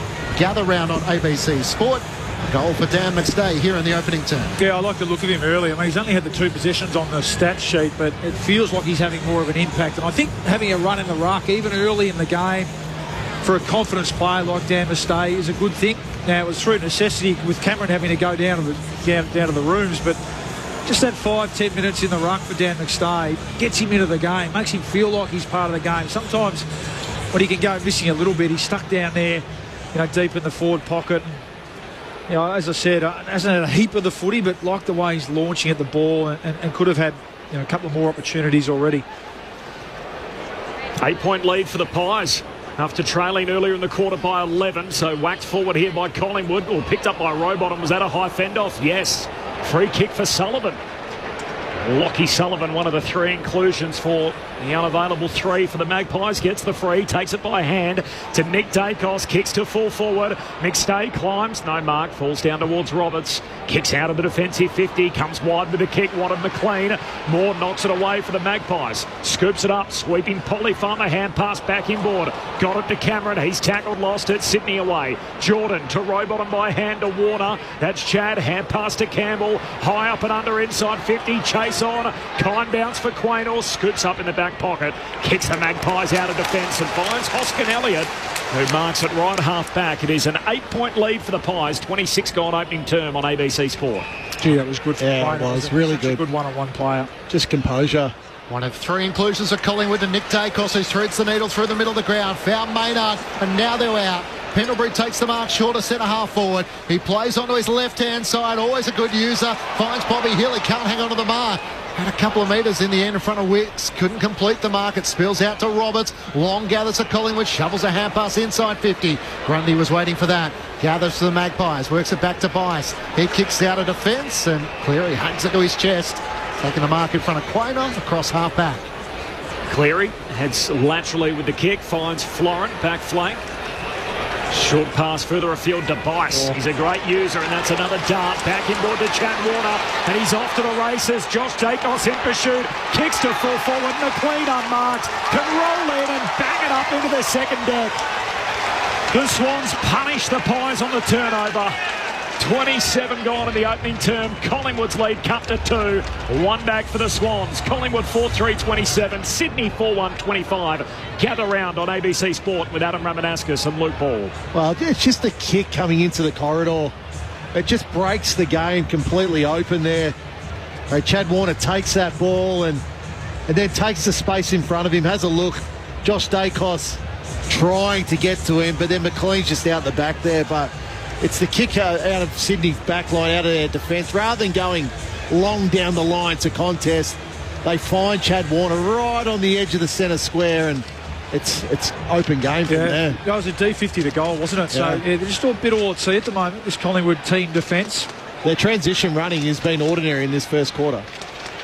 Had the 10 disposals and 2 goals last week, Chad Warner, which is his lowest in a couple of years, but he's playing such a vital role across half forward.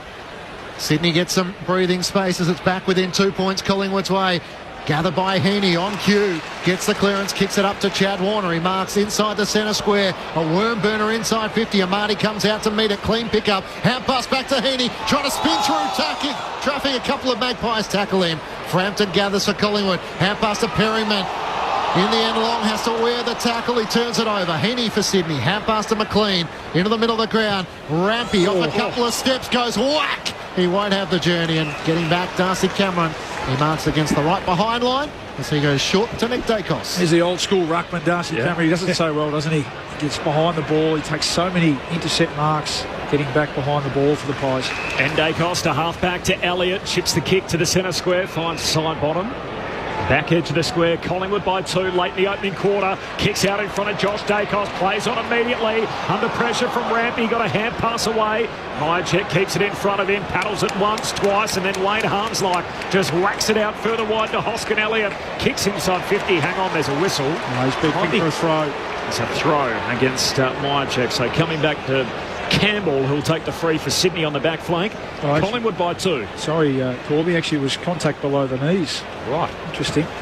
Campbell sends it as wide as he can, looking for Amati, who's wrestling with Frampton. And the Magpie defender makes the spoil out of play. Do you agree with that? No, because Myercheck is the one that's playing the ball. So I don't know how it's a contact below the knees. Some of these decisions... Well, that's a question for Ray Chamberlain. Well, we don't have Chambo. Used to be able to just throw down with some real heat on it, Rammer, especially you. It is quite a shame. I think Gather Round would have suited him nicely. Oh, yeah. Florent gathers for the Sydney Swans. Hand pass to Jordan. Kicks it inside 50. Amati back with a flight. Darcy Moore makes the spoil. Gets a hand pass out to Sidebottom. Good composure from Collingwood. He sidesteps Campbell beautifully. Swings on his left-hand side. Bangs it up the wing. In the direction of Membry. He's outnumbered 2-on-1. Blakey tries to make the spoil. Membry kept it alive. Did incredibly well. Got it to Long. Kicks off the outside of the boot. Up to Myercheck. Back with a flight. McCartan wasn't facing the contest. Getting away the free kick and then followed up. Gets a hand pass to Grundy. Hand pass a little loose. Blakey has to try and clean it up. Hand pass back to Rampy. And the Swans are away across half-back. Rampy swings it from one back flank to the other to Lloyd. Short kick to Corey Warner. 2-point lead for Collingwood late in this opening term. Gather round on ABC Sport. Short kick to McLean. Hayden McLean right in front of the benches. The 26-year-old. Sydney in a slow play now. Heads down to half forward. Heaney heads to the sky. No mark. Spills down to Cameron of the Magpies. Hand pass to Quaynor. Gives it to Frampton. And Premiership teammates link up. Swings it across the goalface to Perryman. Used to playing in the Battle of the Bridge against these Swans. Now in his new colours. Kicks to Bobby Hill. What a mark. The sprawling effort out there in front of Riley Bice. I think he two-grabber. Oh, they're going to have a conference here, the boundary umpire. No. The field umpire. Good call. No mark. Ball hit the deck. Tried to con the field umpire. The boundary umpire was right on it there. Good. The right outcome. Boundary throwing on that eastern wing. A 2-point lead for Collingwood as we tick towards quarter time. Gather round on ABC Sport. Grundy wins down the tap. It spills away a bias through traffic. Hand pass just a little bit out in front of Jordan. Has to try and gather against Nick Dacos. Hand pass to Grundy against his former side. He takes a bounce. Draws Maynard, who went for the bump. They just come undone there across half forward, and Long sops it along the ground. Gets it to Jamie Elliott. One-on-ones further afield. Kicks long for Myercheck. Nudged underneath it by McCartan. And Blakey gets back. Has to kick off the outside of his right boot. He did it well in the end. There's a little unbalanced and gets it to Hamling in the right back pocket. Now Blakey's a little slow to rise, but maybe just exhaustion. If only he could kick on his right foot. I mean, I know he never usually has to because he's so fast, but he almost hurt himself. Hamling long down the wing, right on the bell. So gather round on ABC Sport. And we got 1 quarter down in a Friday night fixture between Collingwood and Sydney, and there was a bit in that as well. The Magpies kicking the first goal. Sydney hit the front. They led by as many as 11 before the Magpies snatched the lead back. They had it out 8 points their way. Sydney with the last goal of the quarter, and as a result, there's just a couple of points in it at quarter time. Collingwood by 2. The Magpies 4-3-27, Sydney 4-1-25. The goal kickers, I got 1 each for Heaney, Hanley, Campbell and McLean. Meanwhile for Collingwood, singles there as well. The 3 M's Myercheck, McCreary and McStay, while Bobby Hill kicked the first goal of the night. Your thoughts on the SMS, 0437 774 774. Anthony says, what a pity Adelaide didn't keep Football Park. Imagine the gather-round crowds. Well, I think part of what makes gather-round is the fact that we're here at Adelaide Oval. No. You can have Football Park. They kept it. I don't think we want to be there. I'm with all of you on that. John from West Footscray, is this the last time that Adelaide will host gather-round? No, they certainly have next year. So 2026 still remaining on the contract, and they're pretty keen to try and get another deal done in a few more years on top of that as well, John. So we'll watch this space. My cousin's on the job. Yes, correct. The Premier Malinauskas. Yep. Your Lithuanian brother. Yep. Long lost cousin. He does love he leans into that kingship, doesn't he, between the pair of you? Absolutely. More from Adam Ramanauskas coming up next, along with Luke Ball, their take on that opening quarter. Collingwood by 2 points. Gather round on ABC Sport. The footy might stop with the final siren, but with ABC AFL, the conversation keeps rolling. Get ABC AFL Daily Podcast with Premiership coach Paul Roos alongside Corbin Middlemass, Ben Cameron and Poppy Penny. From walking on thin ice to dancing on the mountaintop. It's your daily footy conversation. Find it on the ABC Listen app. Foreign Correspondent returns to Tuesday nights in 2025. Exploring the unknown, discover the extraordinary, your window to the world. Foreign Correspondent returns. New time Tuesdays 8 p.m. on ABC TV and ABC iView. On ABC Sport, this is the 2025 AFL Gather Round, live from South Australia. Highs win it. Nice hand pass through all of that. Sullivan got it on. Lipinski, hand pass to Bobby Thrill. He's kicked the opener.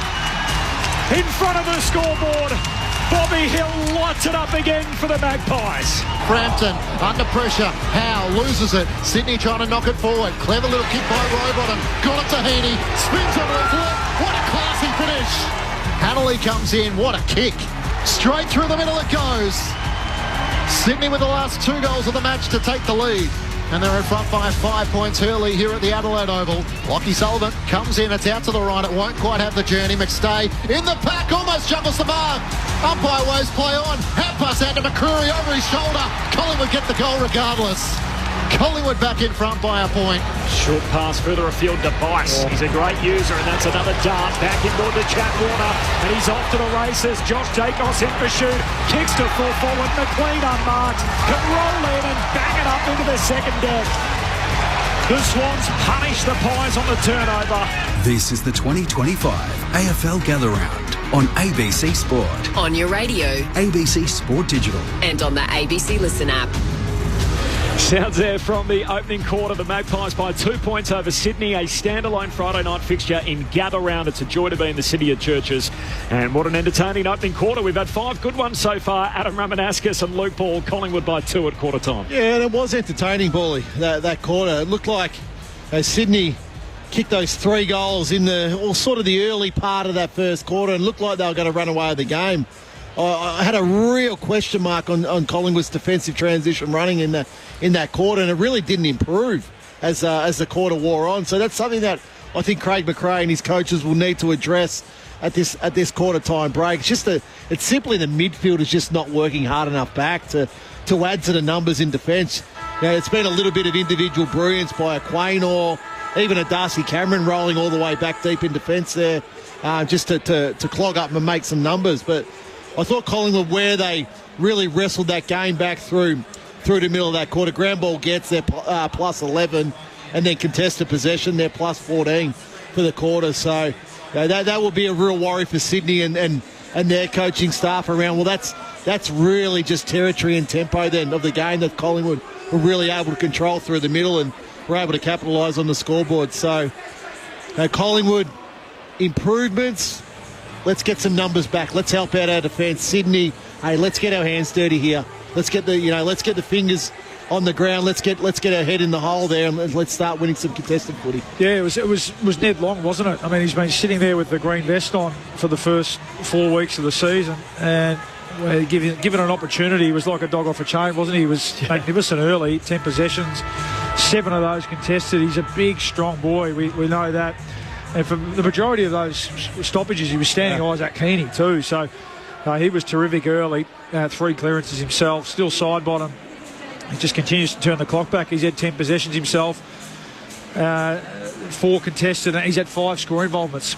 So, okay, he's turned the ball over a bit by foot, but every time he's got it, centre forward, he's been able to create something and put his teammate into a position to go forward and score. So he continues to keep getting the job done. Dacos Jordan battle, yes. Reasonably. I think the Swans will be relatively happy. Dacos has had 7 possessions and 193 metres gain, and a couple of times has looked dangerous. Had an opportunity to hit the scoreboard early, which he missed, and set up the Myercheck goal. But I think all in all, it's been an okay job early by Jordan, and the Swans would be happy with that. Aaron Bryant's on the boundary as Corby, a couple of quick updates. Nick Blakey was a little worse for wear at the end of that quarter, shin-on-shin contact, but he'll be okay to go.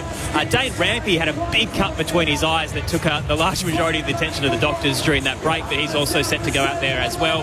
And a shout-out to the Sydney fans. I mentioned it off the top, but there are a sea of them here tonight. We had 45,000 interstaters last year. I think we're going to beat it this season for the 3rd edition of Gather Round. Thanks, Az. Tom from Benalla off the SMS. Do you think the crowd is more the Pies or the Swans tonight? Pies. Pies, you reckon? Yeah, I think the Pies. Really outnumbered, aren't they? Collingwood by 2. Second term underway as Laddams wins the hit out down towards Heaney. Got a hand pass out to Chad Warner. Squeezed a kick forward but picked off. And Maynard takes the intercept mark at half back for Collingwood. Start of quarter number 2. Gather round on ABC Sport. Friday night footy. Goes wide to Lipinski. Chips the kick down the wing to Crisp. This is good build-up. Short to Hoskin Elliott. The whole field floods towards Collingwood's goal at the Riverbank stand end. Short kick to Ned Long. Equal chief possession getter on the ground at quarter time with 10. No. He's now up to 11 and finds Crisp, who keeps on moving. And for the second time in the chain, Jack Crisp has got it. He'll shoot from left half forward. Well, he just floated past him. It was just patience, though. It was patience. It was poor marking, though, from the Swans midfielders there. Both Long initially drifted forward into a big pocket of space, and then Crisp inside 50, and in the end it was too late. Jordan tried to shut it down, but yeah, pretty poor marking. That'll disappoint Dean Cox. Game number 242nd on the bounce. That is a superb kick, and the AFL's Iron Man puts it through. Collingwood's lead extends to 8 points, 5-3-33 to Sydney, 4-1-25. 60 seconds into the second term. He's due to equal the record on Anzac Day, and he could go past it round 8 against Geelong. So 2-4-2 and counting. So what a lot of clubs do, or what a lot of teams do in that situation, is they're happy to kick the ball down the line and just go to a contest, and then generally the ball will go out of bounds, and you start again. But Collingwood were really patient. As Paulie mentioned there, they waited for their teammate to find the pocket. So you look at how the leads were. The leads were in and out. So when you lead in, you don't get it, you get out, and then it opens the pocket up behind you. And that's where Collingwood were patient there on 2 occasions to find the spare. Adam Ramanuskas with you. Gather round on ABC Sport. Collingwood won the clearances 8-3 early. They kicked 3 goals from those. Sydney finished with 9 of the last 11 of the quarter. Interestingly, Jack Crisp has gone in the middle and Scott Pendlebury on the wing, and they swap once there's a stoppage after the centre bounce. The secondary one here. Cameron wins down the tap for Collingwood, but it's Chad Warner who kicks over his shoulder up towards half forward. Darcy Moore leads McLean to the footy, but can't take the mark. Maynard racing back, screws it over his shoulder straight towards the boundary line. That'll be insufficient intent. And Sydney will take the free kick at right half forward. It's pretty much the lasso like we see in the AFLW. Whenever it's out across the boundary lines on the wings. Kick inside 50. McLean got up early. Getting back was Cameron for Collingwood. Pendlebury under pressure. Hand pass to Josh Dacos. Long through traffic. Risky but adventurous. He finds an avenue out. Kicks out in front of Bobby Hill. Slaps it away from Wicks. Too sharp for Elliott. Can't gather. Rampy for the Swans. Hand pass away to Wicks. Gets it away to Lloyd. He's going to chip it backwards, and Roberts takes the mark centre wing. Stepped off his line, so he's told to go. Matt Roberts swings his kick from one side of the centre square to the other. Finds McCartan. Short kick to Florent. Sydney better by Collingwood. They got numbers back here, so it's forcing Sydney to wait and be patient and stop. Oh, has to pick a target in the middle. Finds him. It's Roberts again, who started the chain. Now the kick inside the forward 50. It's not a bad one, but gets to Laddams on the hop at half forward. Dishes off a hand pass away to Hayward. Snaps Goldwood. Needs a kind bounce. Doesn't get it. And Moore, the goalkeeper, back for Collingwood under pressure. Hand pass affected. Picked up by Hanley. Snaps and goals. gets touched. The umpire's not interested. And the youngest man on the ground's got a couple. Hanley with his second. And Collingwood's lead trimmed to 2. 4 minutes into the second quarter. The Pies 5-3, Sydney 5-1. Gather round on ABC Sport. Adam Ramanauskas, Luke Ball. Well, it was Will Hayward who had the best look, didn't he, before that? And just didn't get a hold of that at all. Darcy Moore did well. And it was Tommy Hanley who said, leave it to me, Will Hayward. It was something out of nothing there. From a turnover again, though. So I think it was Moore, wasn't it? He'll be disappointed that he wasn't able to clear the ball out of their defensive 50 and give the small half forwards a chance, and he was good enough to take it. So he had plenty of time more to get rid of it, and then Hayden McLean kept the pressure on, affected the handball, forced the turnover. It's looked lively, hasn't he, Hanley? Taking his opportunities. A couple of goals in just his 5th game of AFL footy from Gippsland. Making his impressions known on the Adelaide Oval. Back in the middle of the ground. Long gets the clearance of Collingwood to Pendlebury. Hand pass to Nick Dacos. They're all involved here. Back to Long. Swings onto his right-hand side. Drives it inside 50. It's out in front of Jamie Elliott. And in the end, it goes out of play. It's a good result for Collingwood. A throw in the left forward pocket of the Riverbank stand in. Collingwood 5-3-33 to Sydney 5-1-31. As the umpire throws it back into play. Laddams and Cameron tangling. Cameron gets rid of him. Fends the hand pass away to Hoskin. Elliott fires on goal. Great setup from the big man. As they all come to celebrate with Darcy Cameron, who turned provider. And Will Hoskin Elliott finish the work. Collingwood steady, and they lead by 8 points. 6-3-39 to the Swans. 5-1-31. 2 goals to 1 so far Collingwood's way in this second quarter. Just good work there. Out of the contest, out of the stoppage there. You know, Hoskin Elliott is the end result, but Darcy Cameron there just was able to move Grundy out of that contest. A little fake, a little shimmy, a little handball, and then the result in the end. All teammates are going to Darcy Cameron because he's the one that set it up.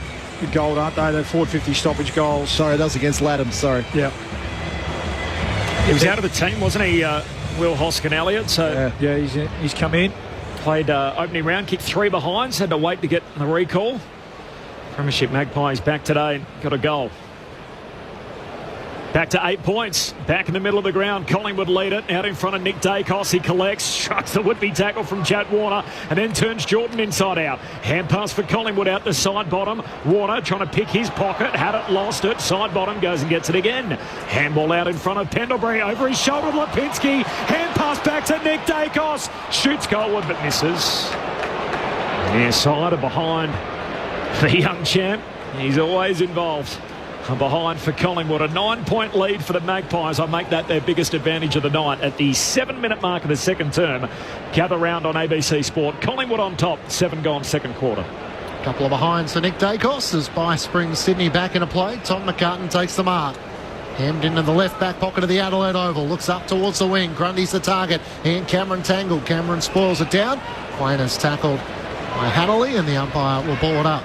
So Tom Papley's still, 6 weeks away maybe, so he's doing his part, Tom Hanley, and trying to keep his spot in the side.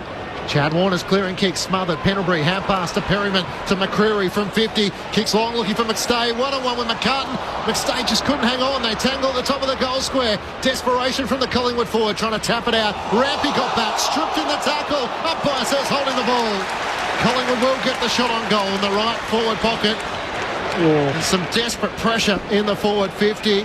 Did Rampy try and fend off with the left arm? Yeah, definitely. That was his prior opportunity in the umpire's eyes. Oh, goodness. Already Myercheck hung on desperately. And he dropped the ball in the end. Yeah, he did. Yeah, great tackle. It's just whether he had the prior opportunity. But yeah, sometimes you just reward a great tackle. And one thing Brady Myercheck does so well for a big man.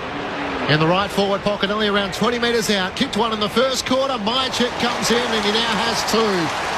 Firing at the left goal post. And Collingwood put on a couple in quick succession. 2 goals in 2 minutes to open up a 15-point lead, their biggest lead of the match. 7-4-46 to Sydney 5-1-31.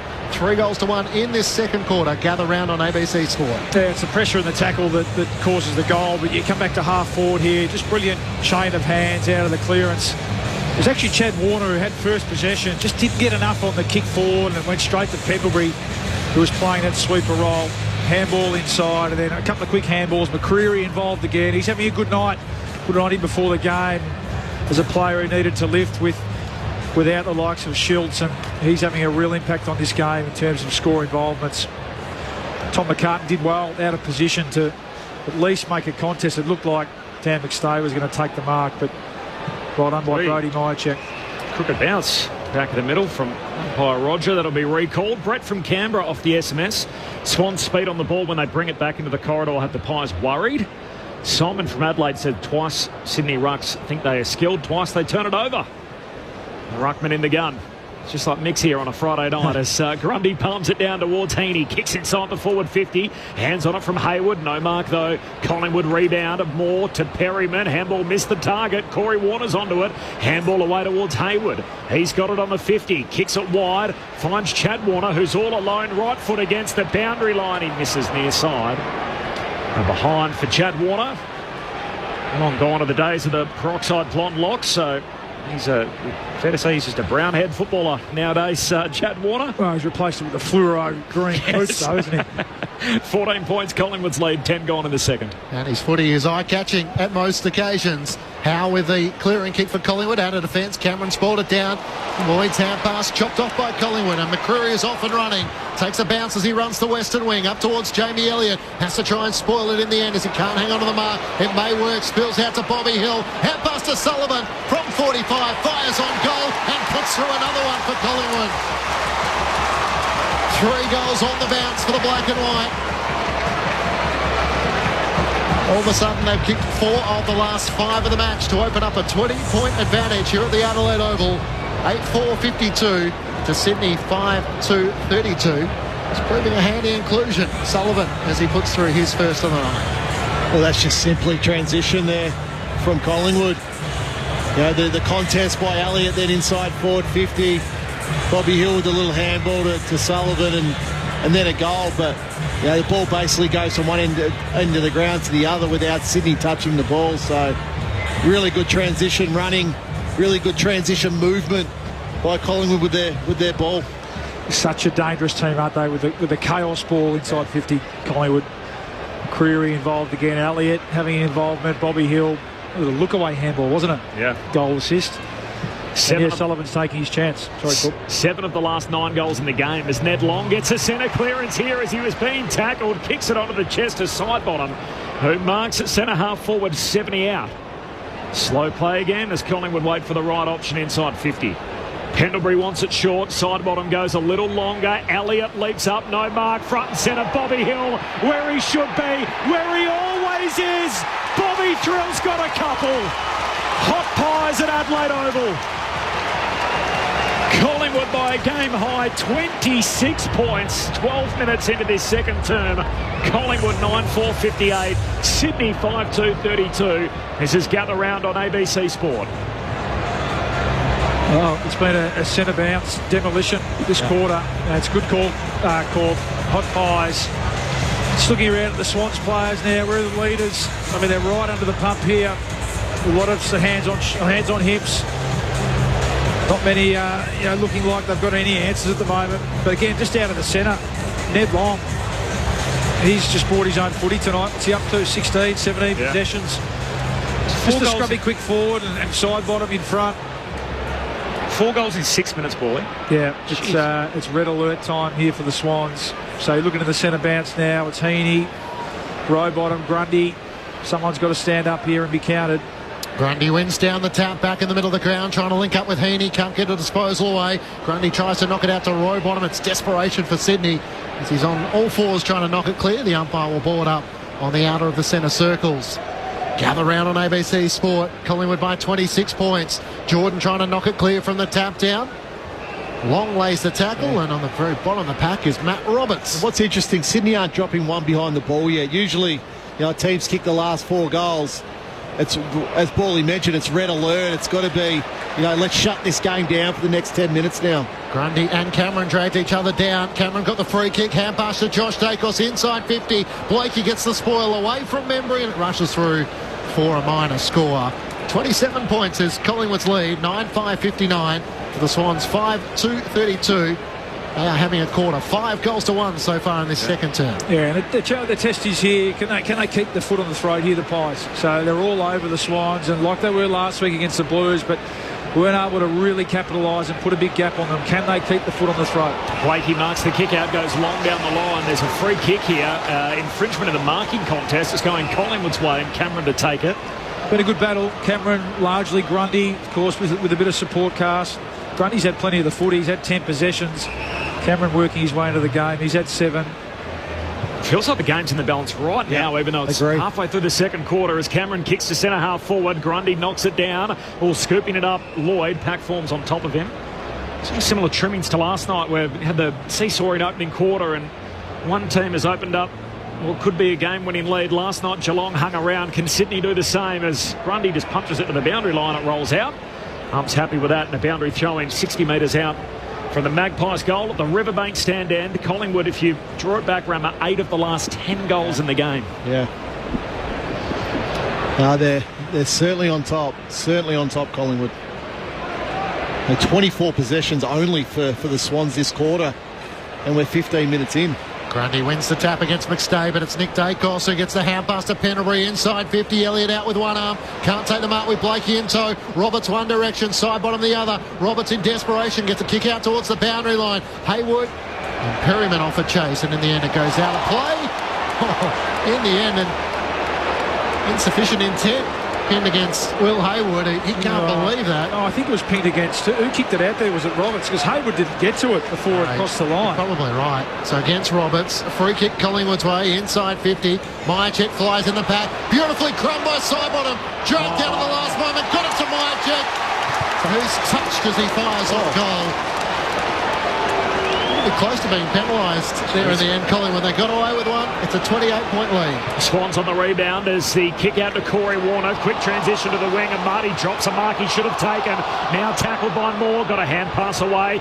Gives it to Heaney. Almost has his head taken off as he tries to duck the Lipinski tackle.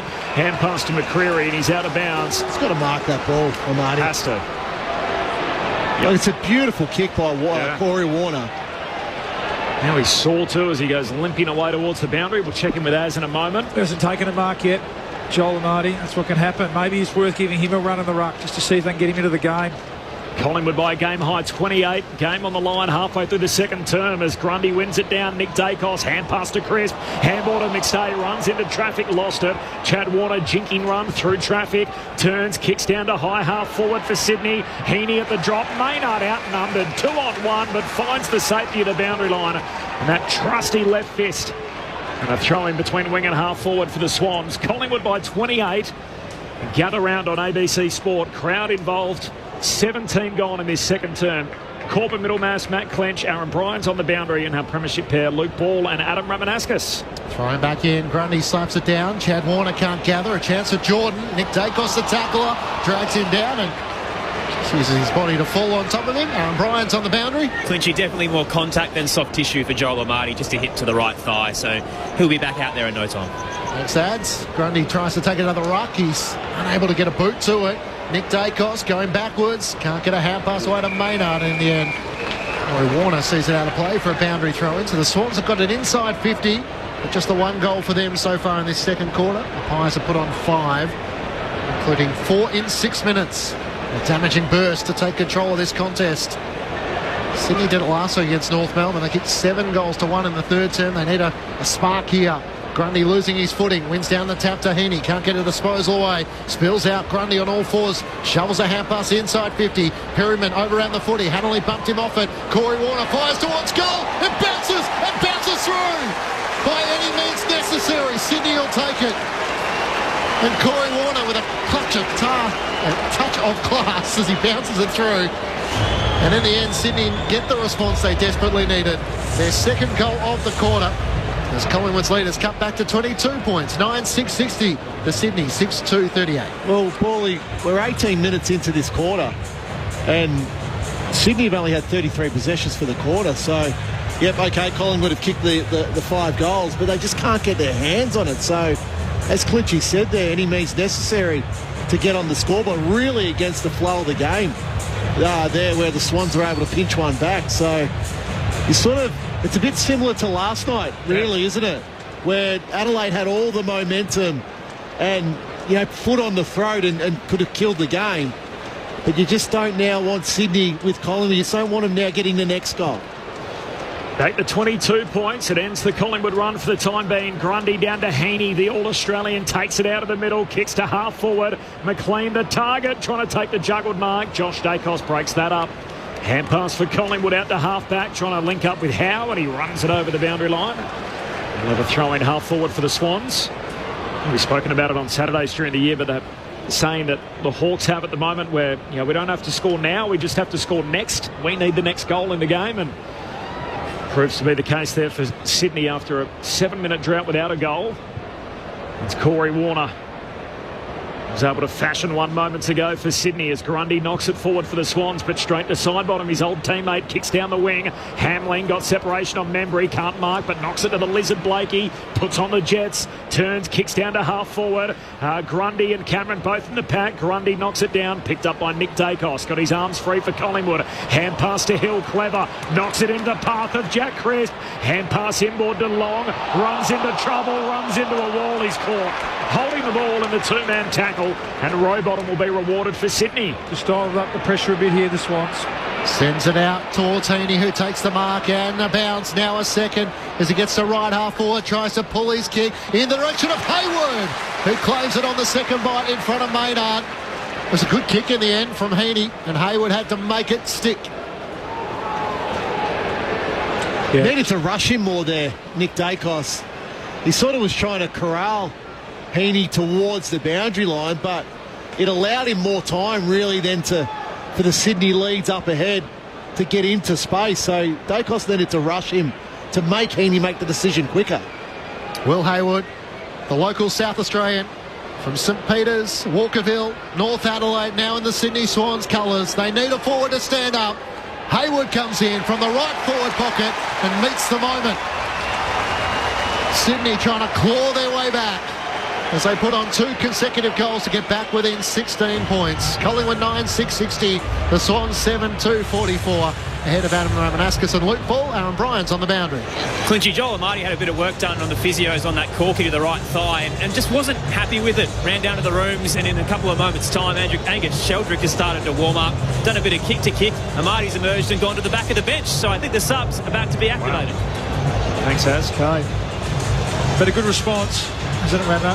He made the call and has had a bit of shades of last night about it. Felt like the Pies were absolutely dominating, but just a bit of a lift. You look at the names. Isaac Heaney over the last couple of minutes has recognised, gone in, got a big centre clearance. He's up to 5 possessions for the quarter. Warner 5 possessions. Lloyd a few moments from Rowbottom. So as you'd expect and hope from the Swan supporters' point of view, senior players and the star players have recognised that they've needed to lift. Grundy and Cameron share it in the middle. Grundy gets the first clean disposal. Hand pass out to the wing, trying to find Pendlebury. He's tackled, lost it. Long hand pass out in space in front of Maynard. Sockers it forward, close to the boundary line. Hoskin Elliott picks it up, runs it out. Flings it to the boundary umpire for a throw-in. 16-point lead for the Pies. Sydney the last 2 goals after Collingwood kicked 4 on the bounce before that to open up a game-high 28-point lead at one stage in this second quarter. Heaney, who's getting more involved, grabs it, tackled immediately. Pack forms behind him. The ump gives them a few moments to sort it out. Comes to Pendlebury, hand pass to his mate side bottom. How often have we called that? To Cameron, now to Maynard. His kick smothered. Heaney wins it back for Sydney. Hand pass inboard to Grundy. Looking at Josh Dacos, who tackles him. Ball comes out. Sydney going forward again as Wicks kicks to space at half forward. It's close to the boundary line. It'll stay in and Collingwood will collect through side bottom. Frampton did enough, just keep the ball alive as he gets it to side bottom. Swings on his right. No one's there for Collingwood. Bice takes the mark for Sydney. Riley Bice looks at options in the middle of the ground. There really isn't a lot of movement. So trailing by 16 points, he decides to go backwards as he chips it back. And Rampy has it across half back. So maybe Sydney deciding to try and control the tempo of the game. Rampy looks long. Around the eastern side of the ground, Laddam's in the pack, sets himself, got a big knee in there as well. It spills out the way of Heaney and Sidebottom. And the umpire can't separate them and will ball it up. Do you think the Swans are a bit more damaging in their forward 50, Rammer, with maybe a smaller forward line? Well, I don't think they can afford to lose any forwards. Sydney at the moment, so... Warner playing more across. That's Chad Warner across half-back as Crisp, hand pass is pinched by Grundy. Hand pass out in front of Cleary. Can't gather for Sydney. Maynard for Collingwood. Hand pass to Long around the boundary line. Got past Grundy. His hand pass skids off the turf. Hoskin Elliott can't pick it up. Rampy can. Clean when the moment mattered. Hand pass to Florent inboard. Cuts around Josh Dacos. Their hand pass to Wicks and now away as the driving kick by Hanley. Inside 50. Caught behind Laddams. Spoiled it down against Frampton and kept it alive with a hand pass forward. Maynard eventually sees it out of play. Under the old scoreboard at the Cathedral end, Sydney trying to make inroads. It's Collingwood by 16 points. Well, they do have the dual ruck, don't they, with Laddams down there, who we know can go forward and hit the scoreboard, and he's reasonably agile as well, so perhaps Noah Marty won't hurt as much tonight, but they need a lift from players like free kick, is it? Yeah, Laddams just free kick. Cameron out of the way. No, I was going to say they need Haywood and sort of those mid to small type of players to really lift. Darcy Cameron deep in defence for Collingwood, and it's a bailout from the forward 50 stoppage. Goes wide to side bottom. 16-point lead for Collingwood. That was 28 earlier in the turn. Side bottom, long down the wing. They all miss it. Hits the deck, rolls through towards Grundy, collects on halfway. Hand pass to Hamlin, handball to Lloyd. Swans have got it, but they're going in reverse. Lloyd, high up and under down the wing. Side bottom gets to the drop. Cleary over the top, punches it away. Rampy, deft touch away to Blakey. Short kick turns out all right to Florent. As you can hear in the call, the key players for the Swans lifting here, getting their hands on the footy as they start this fight back. The game threatened to be busted open in his second term. The Swans kicking the last two. Florent long down the line, and Frampton playing in front of Laddams takes the intercept mark at half back. Aaron Bryant's on the boundary. Corbin, Angus Seldrick is about to be activated for the Sydney Swans. Joel Amati is out of the game. The club are saying it is a hamstring injury. Thanks, Ads. Sheldrick the sub last week into the action tonight. Frampton kicks along up the wing. Grundy's in the pack against Cameron. Spills down to the front. Membry tries to get a hand pass out. He does so successfully to Cameron and out to Long. Hand pass to Cripps. Got round one tackle, not the second. Bice got him. Holding the ball. Sydney win it back. Riley Bice takes the free kick for the Swans, and all of a sudden they're starting to win a few more of these 50-50 battles. It just feels like the momentum has shifted this last sort of 7 or 8 minutes. After Collingwood kicked 4 goals in 6 minutes, he pulls his kick and chips it over the top to Florent, as Collingwood have all their numbers back. So a bit of patience required for the Swans here. Florent looks to try and head in the direction of Grundy or McLean. It bounces in the end off the head of Jeremy Howe. Back with the flight. Josh Dacos against the boundary line. Hanley lays the tackle, tries to tuck the footy in underneath him, and then puts his hand up looking for a free kick. The umpire will ball it up. It's hemmed in the right forward pocket for Sydney. Collingwood by 16 points. 27 minutes gone. Second term. Gather round on ABC Sport. Right in front of the hill, and the Sydney goal is... Oh, the ruck won it down there. It went out of bounds on the full. That's going to be a free kick. And they're going to claim it's going to be Sydney's way. So it looked as if Cameron was involved with McLean. Cameron's pointing at McLean. McLean's saying, no, that came on Cameron. And Cameron's won the hit out over the boundary line on the full. At least that's the way that these umpires have determined that, and as a result... No, I think it's the right call. Okay. Yeah. It's a free kick for the Swans against the fence, and McLean to take it. I mean, the rucks were locked up, but... So why does McLean have to take it when Heaney was the closest? Closest to it. Yes. Opposing ruckman. McLean right foot against the fence, 45 metres out, right half forward. That is a superb drop punt. Why would you want anyone else to take it? Hayden McLean kicks his second of the night, and the Swans have got 3 on the bounce. This game is right back on. Collingwood's lead cut to 10. 28 gone in the second term. Collingwood 9-6-60. Sydney 8-2-50. Gather round on ABC Sport. Oh, what do I know? What do I know? That's a sensational finish there by Hayden McLean. Didn't even come back into the field of play where he's kicked that ball. He's still outside the boundary line. Just struck it brilliantly, and he knew sooner off his boot. Yep. And he celebrated there with the crowd. There's a young kid there that's got quite close to him. He's almost got a selfie with Hayden McLean. He was that close to the fence. So, but a great finish. I mentioned just wrestling momentum back. The last 7 or 8 minutes have really been all Sydney with these last 3 goals. So, sign of a good team where you can just wrestle it back and find your way back into a game. Adam Ramanauskas with you on ABC Sport. Back in the middle of the ground. Cameron wins down the tap against Laddams for Collingwood, although Jordan ripped it away from Nick Dacos. Couldn't get it back to Laddams. Heaney gathered. Tackle by Long. Ball spills clear. Crisp over the top of the footy. He's locked up as well on the umpire circles. And we'll ball it up. Collingwood by 10 points. Did you say, Gorby, 28 points was the biggest lead you had? Got to 28. Yep. Midway through that second quarter, so it's been a good fight back by the Swans as Nick Dacos goes to work once more. Can't break away.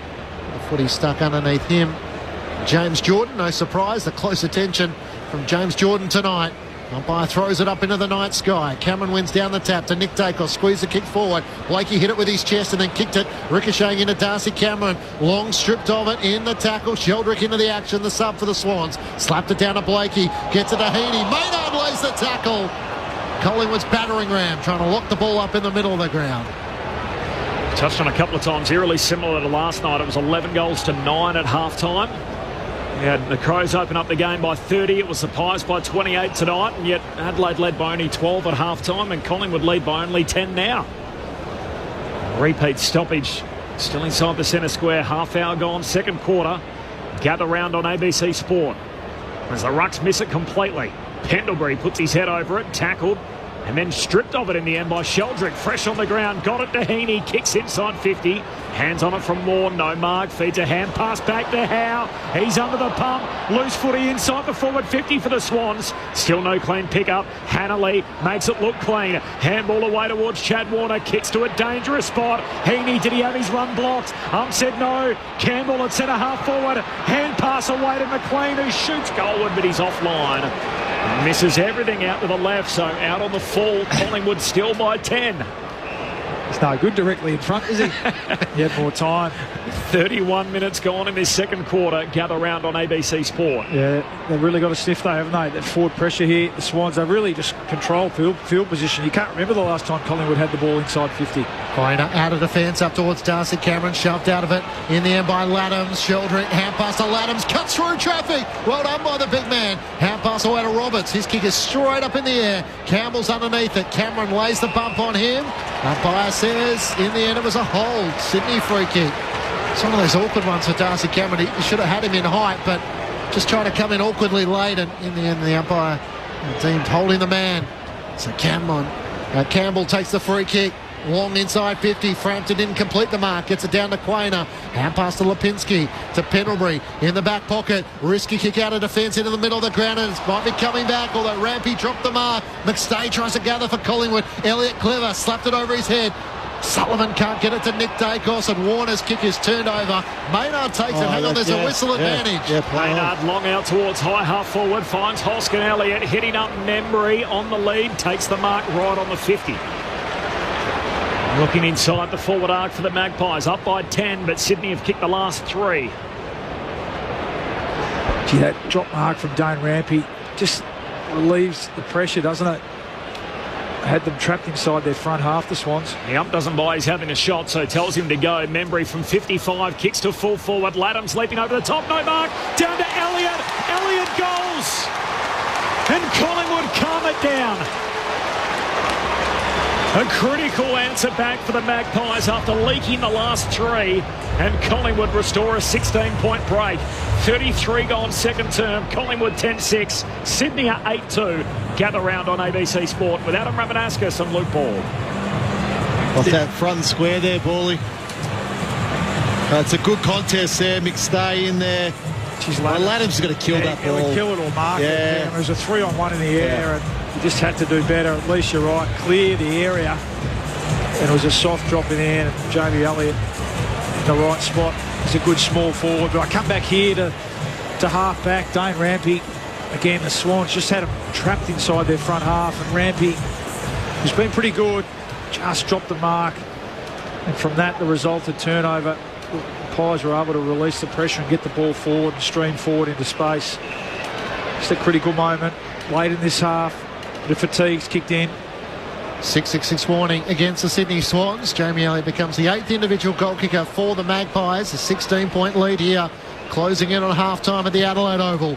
Grundy and Cameron resume their battle. Grundy wins down the tap. Nick Dacos, hand pass over his shoulder. Got it back to Cameron. Going the wrong direction. He awkwardly takes a bounce. Gets it away to Perryman as Chad Warner came racing at him. Perryman kicks inside 50. Looking for Elliott once more. Spoiled away from him. Blakey was clean for Sydney. Gets the hand pass out of defence. From half back, it's Corey Warner's kick, which is a turnover. And Perryman takes the mark. Centre wing. On the western side here of the Adelaide Oval, turns and goes short. Lipinski has it. He's still 2 kicks out from goal though. A 10-goal second quarter, in which Collingwood kicked 6 goals to 4, and that's a nice pass. Well weighted in the end for Darcy Cameron, who led into space, and the Sydney big men are looking around trying to work out who was meant to be on Darcy Cameron. Oh, he's had a big quarter, Cameron. I thought Grundy probably shaded him in the first quarter, but like he does so often, Cameron, as the game goes on, he just works himself in the game. That's what I love. He goes back behind the ball and takes marks, and then goes forward as well and takes marks and hits the scoreboard. This will be his 8th possession. Had to ask the security guard to move the chair, so hemmed in the right forward pocket, starts it right, tries to curl it back left. Can't move the footy enough. That's a more traditional ruckman kick. Probably. Than Hayden, all similar spots. It's got nothing on Peter Adams. 17-point lead. Oh, Hayden McLean was Collingwood's way. Grampy marks the kick out in the back pocket. Must be said, a lot of our security guards around the country, not great game awareness when there's a set shot about to be taken, as he had to try and move a few of them out of the way again then, as Clinchy noted. So Collingwood win it back on the wing. Frampton, the Pendlebury short kick to Sullivan. 17-point lead for the Pies. Gee, dangerous kick, went very short. Warner wins it back for Sydney. That's Chad. Hand pass to Cleary. His handball broken up. Maynard threw his whole body at it. Roberts likewise the other way. Wins it for Sydney. Hand pass away to Cleary. His handball back in dispute. Roberts knocks it down towards Heaney. Kicks inside 50, but a turnover. And Frampton takes the intercept mark at centre half back for Collingwood. Right on the bell. And what a start to gather around this has been. We are 6 quarters into the weekend, and it has been goals, goals, goals, scoring galore. An 18-goal first half here after we had 20 goals in the first half last night. Similar trimmings. Sydney make sure they're in the game at half-time after falling behind by a game-high 28 points. Last night it was the Crows, of course, who led by 30 in the second term. Before that, margin was trimmed to just 12 at half-time, and we know the rest thereafter. So game on. Half-time in the Friday night fixture of Gather Round version 3. 10-7-67 Collingwood. They lead Sydney 8-2-50. A 17-point advantage for the Magpies at half-time. The goal kickers, Bobby Hill's got a couple, as does Brody Myercheck. Singles for Elliott, McStay, Crisp, McCreary, Hoskin, Elliott and Sullivan. So it's a pretty good spread. 8 different goal kickers in the first half for the Magpies. While for the Sydney Swans, 2 for McLean, 2 for Hanley, and then singles for Heaney, Hayward, Campbell and Warner. Joel Amati subbed out of the game with a suspected hamstring injury in that first half. Collingwood yet to use their sub in Ed Allen. Very quick thoughts from Adam Ramanauskas and Luke Ball. We'll pull it apart further after the latest from the ABC newsroom. Jackson Warren's going to come up and have a chat to us. So before that, Rama and Bally, take us through what you thought of that first half with your top-line thoughts on ABC Sport. Well, it is game on, isn't it? A good call. And I mean, halfway through the quarter, it didn't look that way. The Pies had real dominance. They were winning the ball out of the centre. Their chaos ball inside 50 was playing into that small, medium, dangerous, forwards' hands, and they were hitting the scoreboard. And Swans looked pretty sort of bereft for answers. But I mean, you look down now. I really felt, from that point onwards, it was their senior players and their star players who recognised the moment and lifted. And Isaac Heaney, Chad Warner, Nick Blakey, Ollie Florent got involved, and they just, like you called, Rama, wrestled the momentum back their way, and they were able to trap the ball inside their front half and create some opportunities out of nothing and get the score back to a manageable level. And it was just that last goal there. I mentioned a little mistake late in the game here across the the wing position that let the Pies in to that Jamie Elliott goal, and they have that 3-goal margin. But absolutely game on. Both sides have shown that they have the ability to score quickly and multiple goals in a row throughout the first half of the game. Yeah. It looked like Collingwood was going to take the game away halfway through that second quarter, where 28-point margin, and Sydney just couldn't get their hands on the ball. I think they had 24 possessions within 15 minutes in that second quarter. So Collingwood really had control of the game. But then, good team. They found a way, the Swans. A nice goal from McLean outside the boundary. But again, where I thought Sydney wrestled the game back into their favour in that quarter was ground ball gets. So they were +5 in that area in that second quarter, where they were -11 in that area in the first quarter. So it's a work rate thing, isn't it? That's right. Yeah, it's certainly a work rate. It is those players that I spoke about that have to drive that. I think when they got out to that five goal lead, it was Heaney walking to the centre bounce. No, this is critical now. This is we need to get to work here. We can't rely on anyone else to get the job done. And I thought they did that and got themselves back into the game. Yeah, correct. What I was trying to say to you before that shot on goal was I saw Peter Adams kick one of the worst set shots last week that I'd seen. Hayden McLean slotting it from the Eddie Betts pocket. I didn't have him on my bingo card tonight. I mean, Ruckman every now and then just surprised you, but more often than not, it's what you expect. Collingwood by 17 points at the half. They did lead by as many as 28. We've got a very special guest about to join us here on ABC Sport. Corbin Middlemass alongside Matt Clinch, Adam Ramanauskas and Luke Ball.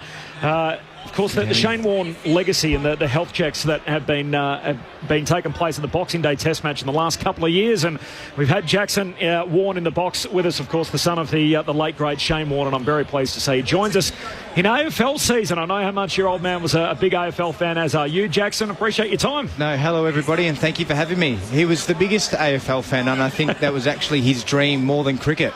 It wasn't until he sort of got a random letter on a random Tuesday from St Kilda saying your services are no longer required.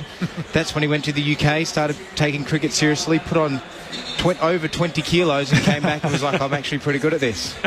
He certainly was, there's no doubt about it. So we've had you in the box, obviously, during the Boxing Day Test match in the last couple of years, and talking about the health checks, which have been a huge success. How do you guys measure that as to how it's been received? Well, obviously it's cliche to save one life. We're sort of doing our job, but we've had over 1,500 checks yesterday as well. We're not sure the total amount of checks we've had today, but it's been huge. Last year we had over 9,500 total checks total, that's including the machines and the extra point of care testing, and so far the feedback's been positive. Everyone's really been happy. I've already heard a lot of Shane Warne stories. I met someone this morning that got their check last year. Since getting their check, there was a few things in the red that they've made a serious change, went to the hospital and actually got stents. Spoke to him yesterday and he said he couldn't be more grateful for the access and for the awareness to actually sort of know what's going on inside. So is this the first time you've done something outside Victoria like this? No, we were here for last year during Gather Round, and we've done a few sort of activations in rural Victoria and New South Wales. So we called it a mini tour. We sort of went to all the Indigenous communities and sort of areas 2, 3, 4 hours outside of the city, because we found the further you go out from the city, sort of not the unhealthy you are, but the lower age expectancy is. And so we just wanted to give people the access and say, sort of, even if you're not in the city or in Melbourne or anywhere, we can still come to you. So there'll be people listening right now. What's the message that they need to hear? The message is, if you're not in Adelaide for Gather Round and you can't find where these machines are, head to our website, shanewarnelegacy.com, type in your postcode and it'll pop up with the one closest to you. So how many of these venues have got the machines working at? We've got 46 in Adelaide during Gather Round. We've got 20 at the activation zone at Elder Park. We've got 10 just out here at the south entrance, and then another 10 all around the Barossa and around Adelaide. And then we've got 350 around Australia. And it takes, a couple of minutes, doesn't it? It's completely free. It takes 5 minutes. It's not invasive. You can keep your clothes on, doesn't take any of your blood. And it's pretty much just a basic health screening. So if one of the results does flag in the red, you get notified to go further testing at your hospitals and GPs. Now, the only thing your dad loved more than the footy was certainly you guys, so he'd be absolutely proud of you, no doubt about it, with all the work that you're doing in the Shane Warne legacy. Are you pulling the boots back on? Am I putting the boots back on? Not that I know of yet. I was helping my friend Sam play a few footy games this year, because he's sort of making we're calling it the last dance. He's been a coach for 7 years. He's come top 2 the last 3-4 years, and he's gone, all right, we've gotten so close to a flag. We just need to bring in some older players. I'm not that old, and I'm not that very good. I'm just a small forward pocket, but he's like, no, we need you back in there. This is our last dance, so you might see me put some boots back on. What sort of player are you, mate? Give us a comp. I know you'd be a Saints man, obviously. Give us a comp. The Saints are up and going at the moment. Who do you sort of remind yourself of? The Hig, definitely the Hig. I feel like we've got a similar frame. We're both a similar height. I love his sort of style. We both play COD. We're both very similar in that aspect. You're enjoying Adelaide a bit more than he did? I'm enjoying it a little bit more, but no, I've definitely have been loving watching the boys in the last few years, especially the Hig. That's who I've been watching love the most, and Maxi King when he's fit as well. It's just, this is for the first time in a while, I think, that I've gotten excited for footy again, especially following the Saints since we sort of lost yourself, Rui, Joey, that sort of golden era of the Saints. So it's exciting. What's the best atmosphere? Out the back during a test match or gather round? How have you found the last 24 hours? I'd say they're different. I feel like the crowds at cricket, they're a little bit more sort of relaxed. You're obviously there for 6, 8, 10 hours. It goes for 4 or 5 days. Everybody in here, you walk in, you get your drinks, you sit down, you're cheering, and then you're out. But the atmosphere here at Adelaide Oval is awesome. Like, it's probably one of the best in the country.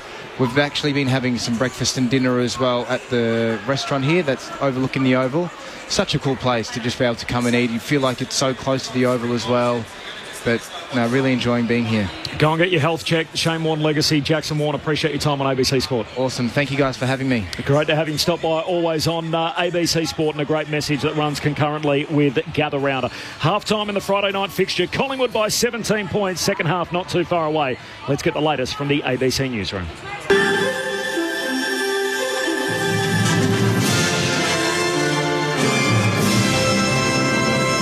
ABC News, I'm Thanmaya Navada. Chinese state media is reporting tariffs on US imports into China will be increased to 125% from 84%. East Asia correspondent Kathleen Calderwood has more. The White House clarified earlier that Donald Trump's announcement of 125% tariffs on Chinese goods is in addition to earlier duties, bringing the total import taxes since he was inaugurated less than 3 months ago to 145%. Now Beijing has responded again, raising its duties on American goods to 125%. State media is also reporting that China has filed a lawsuit against the US with the World Trade Organization in relation to the latest round of tariffs. In his first public comments about the trade war, President Xi Jinping called on China and the European Union to jointly oppose unilateral bullying, a reference to Mr. Trump's tariff regime. Federal opposition leader Peter Dutton says an alleged terrorism plot against him won't impact his campaigning in the lead-up to the election. A report in the Australian newspaper suggests Mr. Dutton was the target of a 16-year-old boy who allegedly bought bomb-making ingredients in preparation for an attack. He is currently before the courts. Peter Dutton says he's had the same security arrangements as the Prime Minister and the Governor-General for some time. Obviously, since I cancelled the visas of a lot of bikies and rapists and organised crime figures, and I wouldn't change that. I mean, there's been an impact on my family. They've been stoic and never complained about the security that's been around me and my family, and federal police at home and the AFP have been absolutely amazing. A former One Nation senator has been referred to federal police for a third time for allegedly failing to disclose his bankruptcy status when nominating as a federal election candidate. The Australian Electoral Commission says Rodney Cullerton is listed as bankrupt on the National Personal Insolvency Index. Mr. Cullerton says he acknowledges a notice of bankruptcy has been filed but denies its validity. Bankruptcy is a very, very serious order to have against you, and I'm not going to consent to something when I know in my own mind at the time I was not a person who could be deemed insolvent, and I'm going to stick by that. German technology company Siemens has expressed its condolences following the death of its rail infrastructure CEO during a helicopter crash in New York. Patricia Tiano reports. 6 people were killed after a helicopter broke apart mid-air before crashing upside down into New York's Hudson River. That includes Siemens executive Augustin Escobar, as well as his wife Merce Comprubi and their children. Authorities say 4 people died at the scene, while the 2 others died later in hospital. In a statement, Siemens says it's deeply saddened by the tragedy and has expressed its deepest condolences to all of his relatives. The wreckage of the aircraft has been removed from the river, and the U.S. Federal Aviation Administration says it's investigating what exactly led up to the crash. The Education Department says it's taken strong regulatory action against a Western Sydney childcare centre featured in a recent Four Corners report. There were 41 breaches at Affinity's Kids Academy Centre at Spring Farm last year, including cases of inappropriate discipline. The ABC has been told the action being taken against the centre could include a 3-month suspension beginning later this month. The provider, Affinity, disputes this, saying it remains in discussions with the department.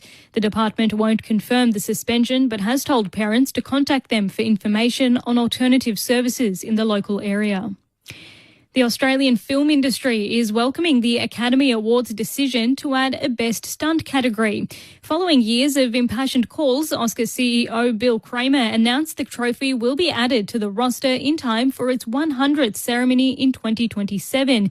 The campaign to have the stunt community recognised was led by David Leitch and Chris O'Hara, who made several presentations to the Academy Board. Australian stunt actor and rigger Aidan Gillette says it's fantastic news. And you are all up to date with the very latest on ABC News. The Raw told the story.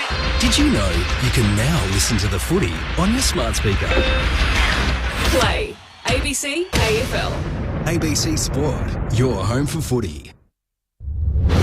On ABC Sport, this is the 2025 AFL Gather Round, live from South Australia. In the right forward pocket, only around 20 metres out. Kicked one in the first quarter. Mychik comes in and he now has two. Firing at the left goalpost. And Collingwood put on a couple in quick succession. Spills out to Bobby Hill. Handbuster Sullivan from 45. Fires on goal and puts through another one for Collingwood. 3 goals on the bounce for the black and white. Pendlebury wants it short. Side bottom goes a little longer. Elliott leaps up. No mark. Front and centre. Bobby Hill where he should be. Where he always is. Bobby Thrill's got a couple. Hot pies at Adelaide Oval. 4 goals in 6 minutes, boy. Yeah, it's red alert time here for the Swans. Perryman overran the footy. Hanley bumped him off it. Corey Warner fires towards goal. It bounces through. By any means necessary, Sydney will take it. Will Hayward, the local South Australian, they need a forward to stand up. Hayward comes in from the right forward pocket and meets the moment. Sydney trying to claw their way back. McLean right foot against the fence, 45 metres out, right half forward. That is a superb drop punt. Why would you want anyone else to take it? Hayden McLean kicks his second of the night. Membry from 55 kicks to full forward. Laddam's leaping over the top, no mark. Down to Elliott. Elliott goes. And Collingwood calm it down. This is the 2025 AFL Gather Round on ABC Sport. On your radio. ABC Sport Digital. And on the ABC Listen app. Sounds there from the second quarter. Another highly entertaining night of gather round. So last night we had 33 goals and a big comeback from 30 points down. The Cats to pull it off and win by 19 on the back of their champions in that final term. Well, the Sydney Swans trying to do the same sort of thing tonight. They were 28 down. They kicked 3 of the last 4 in that second quarter to hang about in the game. It is Collingwood by 17 at the half. Corbin Middlemass and Matt Clinch calling the footy. Our premiership pair. The premiership high Luke Ball, the premiership bomber in Adam Ramanauskas and Aaron Bryans on the boundary tonight. The sort of MRO injury front, the little footnotes out of the night. So just Joel Amati with a hamstring complaint, the only thing to note so far. Subbed out. Angus Sheldrick into the game for the Swans, and Ed Allen unused so far, the son of Ben Allen in his 4th game for Collingwood. Now the NRL tonight, it is week 6 in the NRL. The Dragons winners earlier tonight of the Gold Coast Titans 38-16, and in the late game it is currently the mighty Sydney City Roosters who lead the Brisbane Broncos 20-12 at half time. So early stages, second half there, and an 8-point advantage for the mighty Chooks. Call available, of course, through the ABC Listen app if you do want to follow along with what's happening there in the NRL.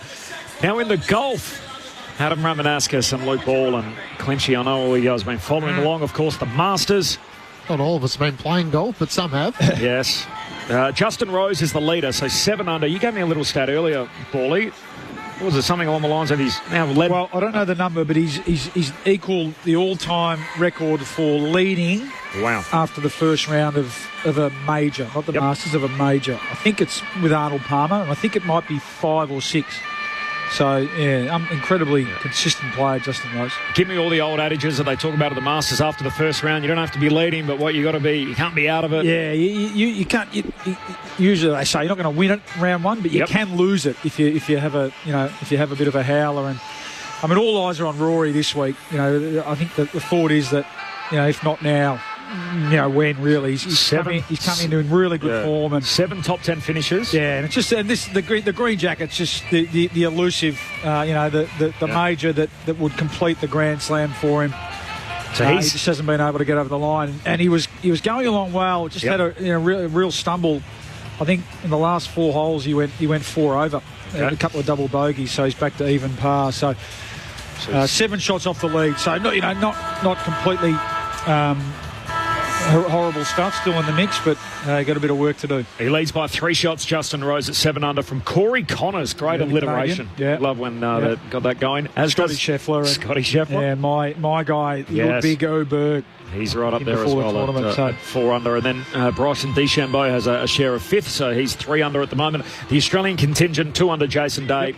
Cameron Smith, 1 under. Of course, he's been close so many times in the past. And the man who's calling himself Big Pertha and Minwoo Lee is currently 1 under as well. He's a pretty likeable guy, isn't he, Minwoo Lee?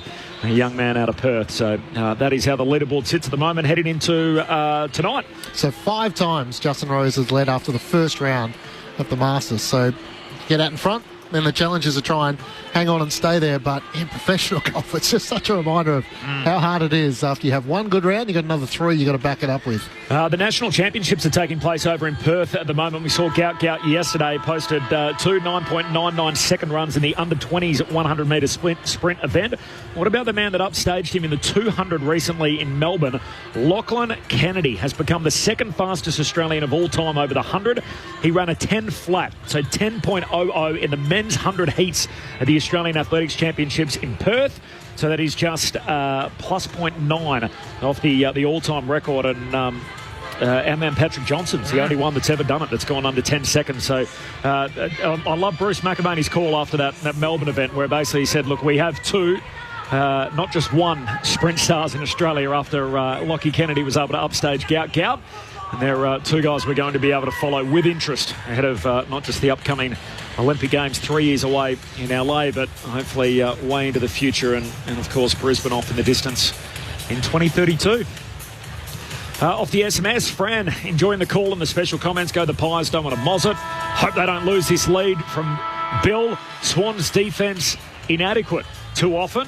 Bill sounds like you'd be a defence man, not a defence as well, so sorry, Bill. Tom, is McCreery underrated when compared to his impact in the game? I'm a Tiger supporter, but I admire the number 31 for his effort and his skill. What do you reckon, Ram? I think he's underrated, but he's one of those critical role players that every team needs. Oh, second half's underway. Here's Matt Clinch on ABC Sport, the Pies by 17. And the umpires have been involved right from the outset. Free kick going the way of Collingwood, and Nick Dacos is going to take it. A moment's hesitation from everyone trying to work out who the free kick was for. So Dacos in, looks out towards McCreery on cue. He takes the mark at left half forward. It's the type of player coaches would love, wouldn't they, Bally?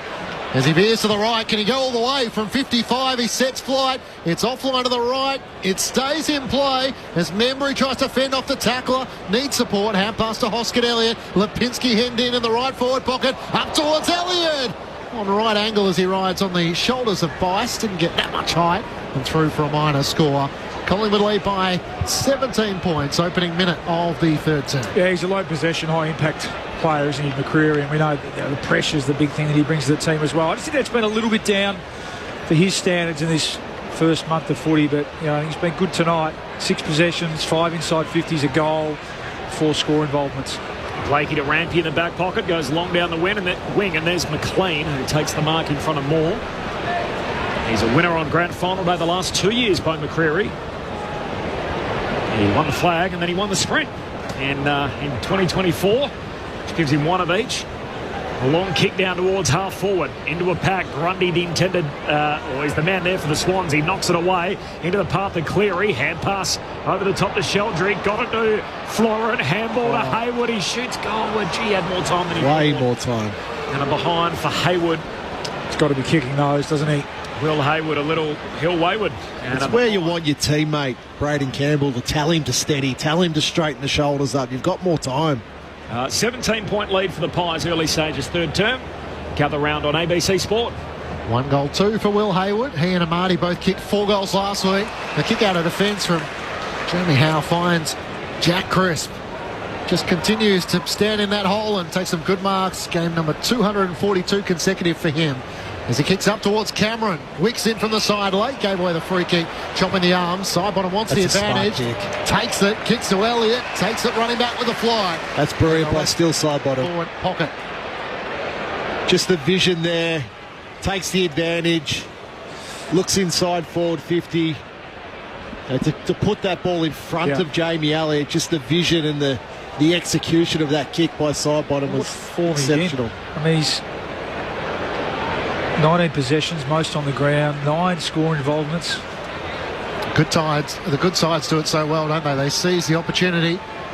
Jamie Elliott with 5 disposals, 1-1 tonight from the left forward pocket. Comes in, bends it a little right to left, and in the end just grazes a post on the way through. So a couple of behinds for the Magpies, 1 for Sydney. Collingwood by 18 points, 3 minutes gone. Third quarter, gather round on ABC Sport. Went scoreless last week, Jamie Elliott, in a win. First time since 2023 that the Magpies have done that. As Blakey marks the kick out and then goes long down the line trying to link up with Florin. He spills the mark over the boundary line. And we can head in that direction. Aaron Bryant. Corby, you mentioned Angus Sheldrick before. The sub for the Swans has been activated late in the second quarter. Joel Amati came off after a knock to the back of his hamstring. Tried to get it rubbed through, went down to the rooms, came back and ultimately was subbed out with that issue. The club confirming it is the right hamstring of Joel Amati. Ed Allen's the sub for the Pies. He's yet to be activated. Thanks, Az. A 3-goal lead for Collingwood from the boundary throw-in. Half-back for the Swans. They win it. Grundy to Blakey. Hand pass to Roberts. He's caught. Tackled, holding the ball. And Darcy Moore with the big win on the young Swan. In fact, it was Campbell, my apologies. So free kick going the way of Moore alongside the centre circles. They've come for you early on the SMS here, Rammer, as well, as Moore goes long towards full forward. They come from all directions, but Grundy, strong at fullback, takes the intercept mark. Still a 3-goal lead for Collingwood early in this third quarter. Grundy around the back to Witts, who kicks up towards half-back, and Bice takes the mark. Across left half-back, Collingwood by 18 points. His kick misses the target, but Lloyd has enough time to gather. Corralled by Lipinski. Turns it, comes inboard to Florent. A game of chess with Collingwood well set down the line, so Florent needs to be patient here. He can go back inside defensive 50 if he wants, and he will do. As he switches it to McCartan, and now all the way out to Brodie Grundy. So the ruckman trying to be a link-up in the thread. His kick is out to Hamling. He marks it right half-back, but they're no closer to goal. Collingwood move from one side of the ground to the other. So without any speed on the ball, they are hemmed in across half-back. Hamling kicks long down the line. Hayward caught behind. Frampton in front, Sidebottom read it superbly once more. Clean hands, hand pass to Crisp. He kicks up towards half forward. Blakey's waiting for it. Membry shoves him underneath it, clears them. Gets to the very back where McCartan gathers for Sydney. Another outlet out of defence, kicks for Heaney. Can't take the mark. Nick Dacos couldn't take it cleanly. Scrapping for it, Jordan, his direct opponent. Becomes the tackler on Josh Dacos. Wicks' hand pass to Chad Warner. And now Rowbottom. Rowbottom along the boundary line and punched out a play by Frampton. So a boundary throw-in. He's not happy with Hayward either. Off the SMS, Rammer, no name, no pack drill. Yep. Did Ben Cameron make Rammer's golf cut?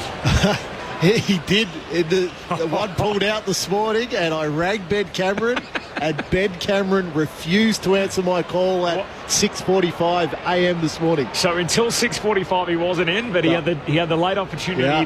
He didn't answer the bell. Didn't answer. He was sleeping. From the boundary throw-in, Heaney wins it for Sydney. Hand pass to Warner. Turns, kicks inside the forward 50 with the climb. Corey Warner, no mark. Spills down towards Lipinski of the Magpies. Short kick. All to Sullivan, not 15. Handball away to Josh Dacos to Perryman. Slick hands.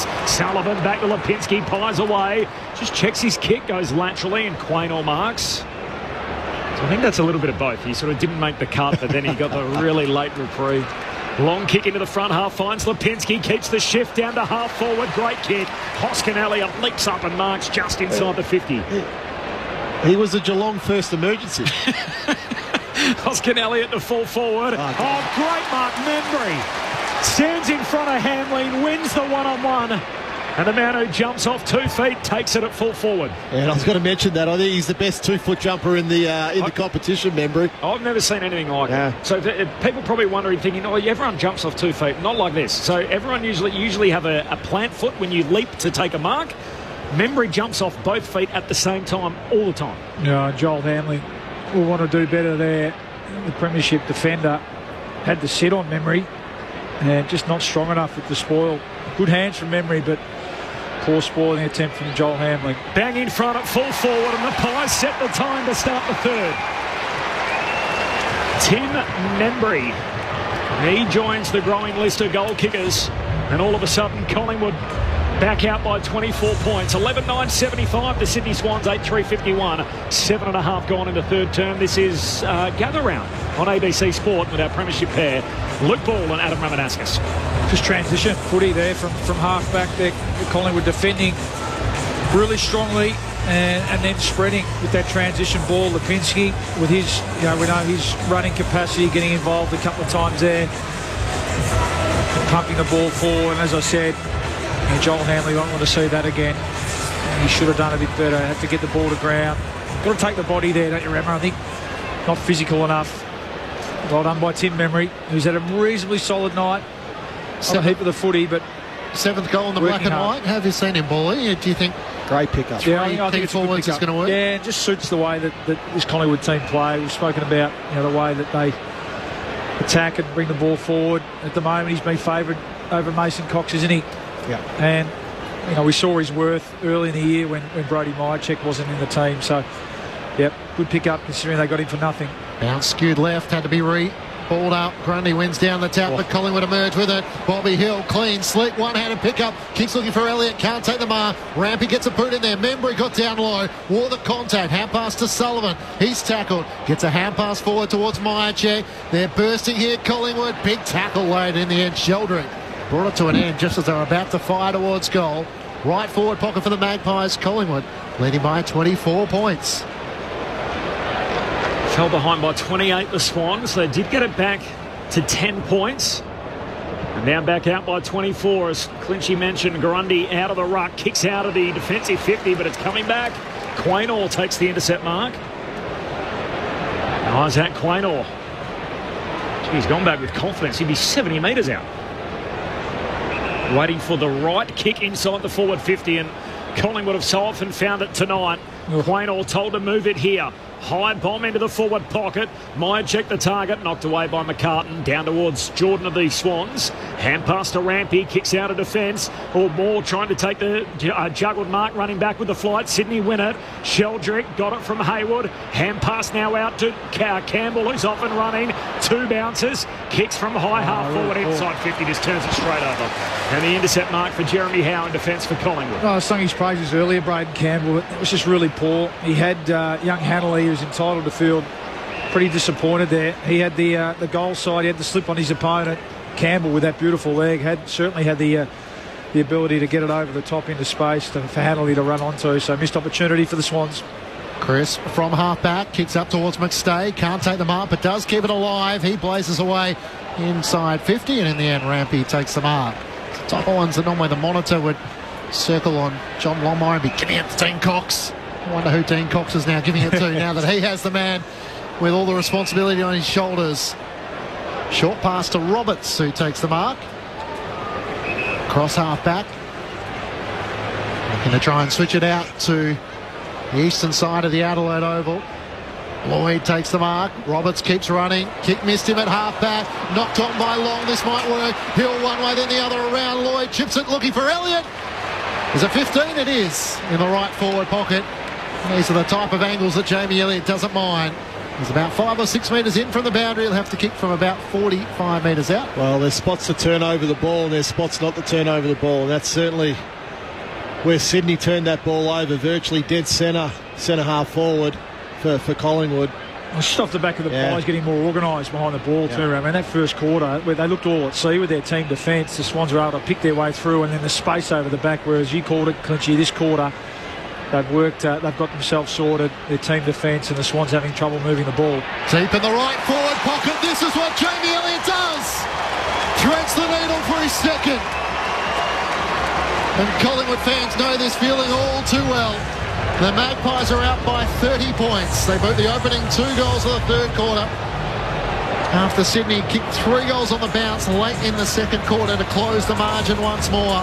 The Pies take command, 12-9, 81 to Sydney, 8-3, 51. 12 minutes gone, third term. Adam Romanascus and Luke Paul with you. Gather round on ABC Sport. It hasn't been pretty this quarter for Collingwood, but they got the only 2 goals of the quarter thus far. So to extend that lead, it feels like a little bit of now or never for Sydney. If Collingwood get the next one, it could really break the back of this game, break the back of Sydney, and then potentially blow them out. So I'm interested to see what Sydney do in this next 5 minutes. They put one behind the ball. Do they bring one extra up to the stoppage here just to try to slow some momentum down for Collingwood? 30 points, new game high, Collingwood's way, as Grundy wins the hit out back in the middle. Gather round on ABC Sport, but it's Pendlebury's old mate who gets the clearance, kicks to half forward and finds McCreary. Oh, get it in, Bo. He takes his time again. McCreary in a slow play as it's now a field up forward 50, kicks to a contest at full forward.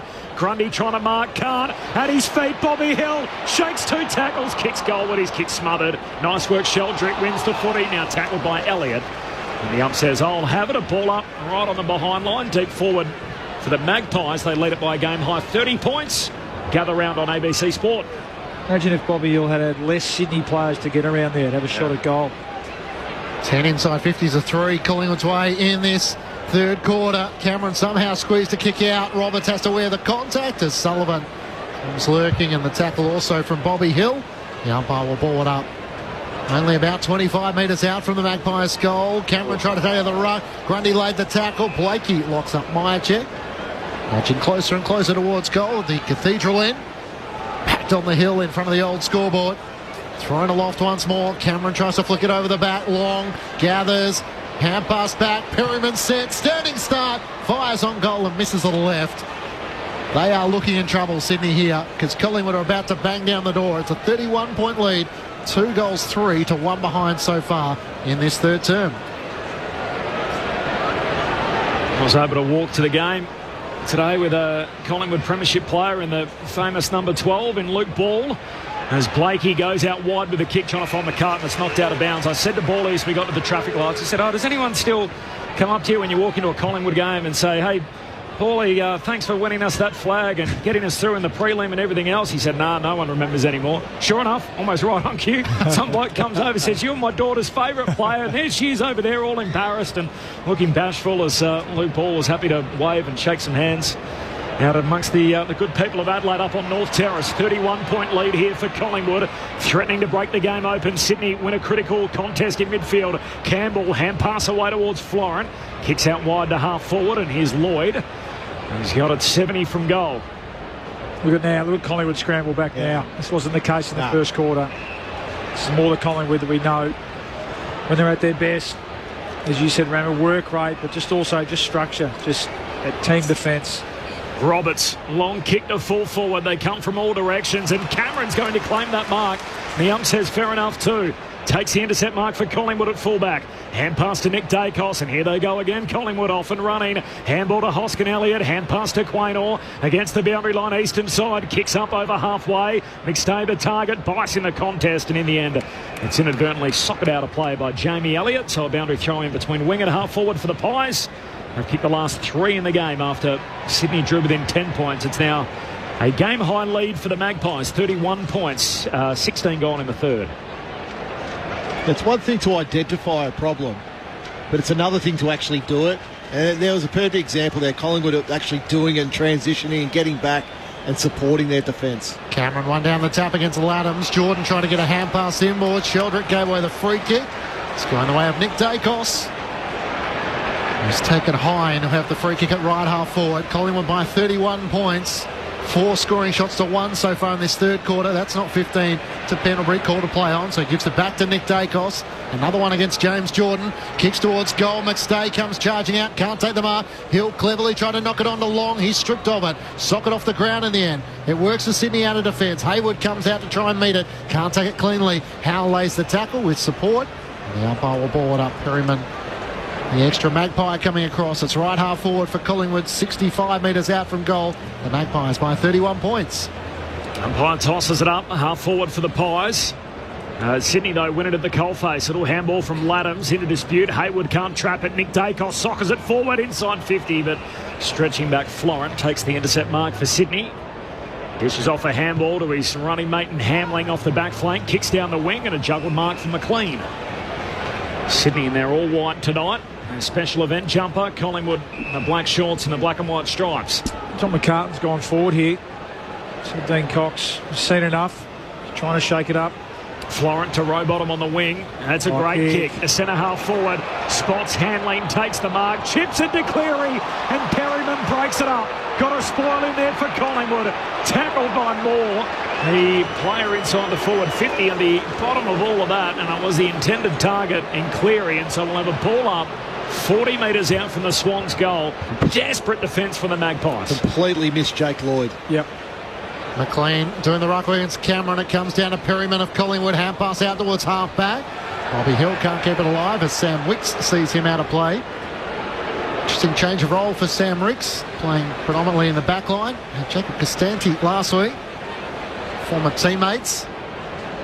He's keen to get into Luke Parker as well when the opportunity presented. So playing that role of a nuggety back pocket. Trying to bring some spirit and energy for Sydney. Thrown back in. Cameron got rid of Laddams but couldn't get a clean disposal away. Heaney tries to trickle it out towards Chad Warner. Gets the hand pass away to Sheldrick. Now to Laddams. Sidesteps an opponent. Hand pass back to Sheldrick at left half forward. Drives Sydney inside 50. Chris has to wait underneath the high ball. Didn't complete the mark. Corey Warner puts the pressure. Hanley gets it down. Heaney sells the dummy. Swings onto his left. Clears Frampton and kicks a much needed goal for Sydney. Isaac Heaney with his second. Trying to rise to the occasions as the Swans need a superstar to try and wrestle them back into the contest. Collingwood's lead is 25 points, 12-10-82 to Sydney 9-3-57. The Swans' first goal this third quarter through 19 minutes. Well, it hasn't been pretty, Rama. Again, they're really struggling to find a mark, the Swans inside 50. We know Amadi hasn't been out there, but he was struggling in that first quarter and a half as well. They've swung Tom McCartan forward. As we look down now, he's going down to the goal square. Really struggling, since probably halfway through the second quarter to find a mark and a decent shot inside 50. So that time was a little bit of brilliance from Isaac Heaney, who's having to do it in the middle of the ground and forward at the moment. They're missing opportunities. It doesn't help, does it, Rammer, when they're missing opportunities like they had before? Correct. Jake Lloyd streaming forward. Just hanging in there, though. Can they get two in a row? Pies by 25, gather round on ABC Sport. Ruckshare in the middle, comes down to Long. He spins onto his preferred right boot, driving kick inside the forward 50. Membry leaps up, no mark, spills through to Myercheck. He fumbles it back to Membry. Got it away to Sullivan. He's tackled, lost it. Bias, hand pass into dispute. Comes out to Hill. Hill's handball finds Membry, shoots goalward but misses. Gee, whenever Bobby Hill goes near it inside that forward 50, it feels like something's about to happen. Collingwood by 26 points as we tick into time on in the third. Bice ready to bring Sydney back into play as he looks at options. Call to play on, so we'll head out in the middle of the ground in the end. That's a risky kick looking for Hayward. He's outnumbered. Darcy Moore brought it down to Long. Hand pass away to Josh Dacos. McCreary through traffic. Swings on his right. Winds up and goes long from 50.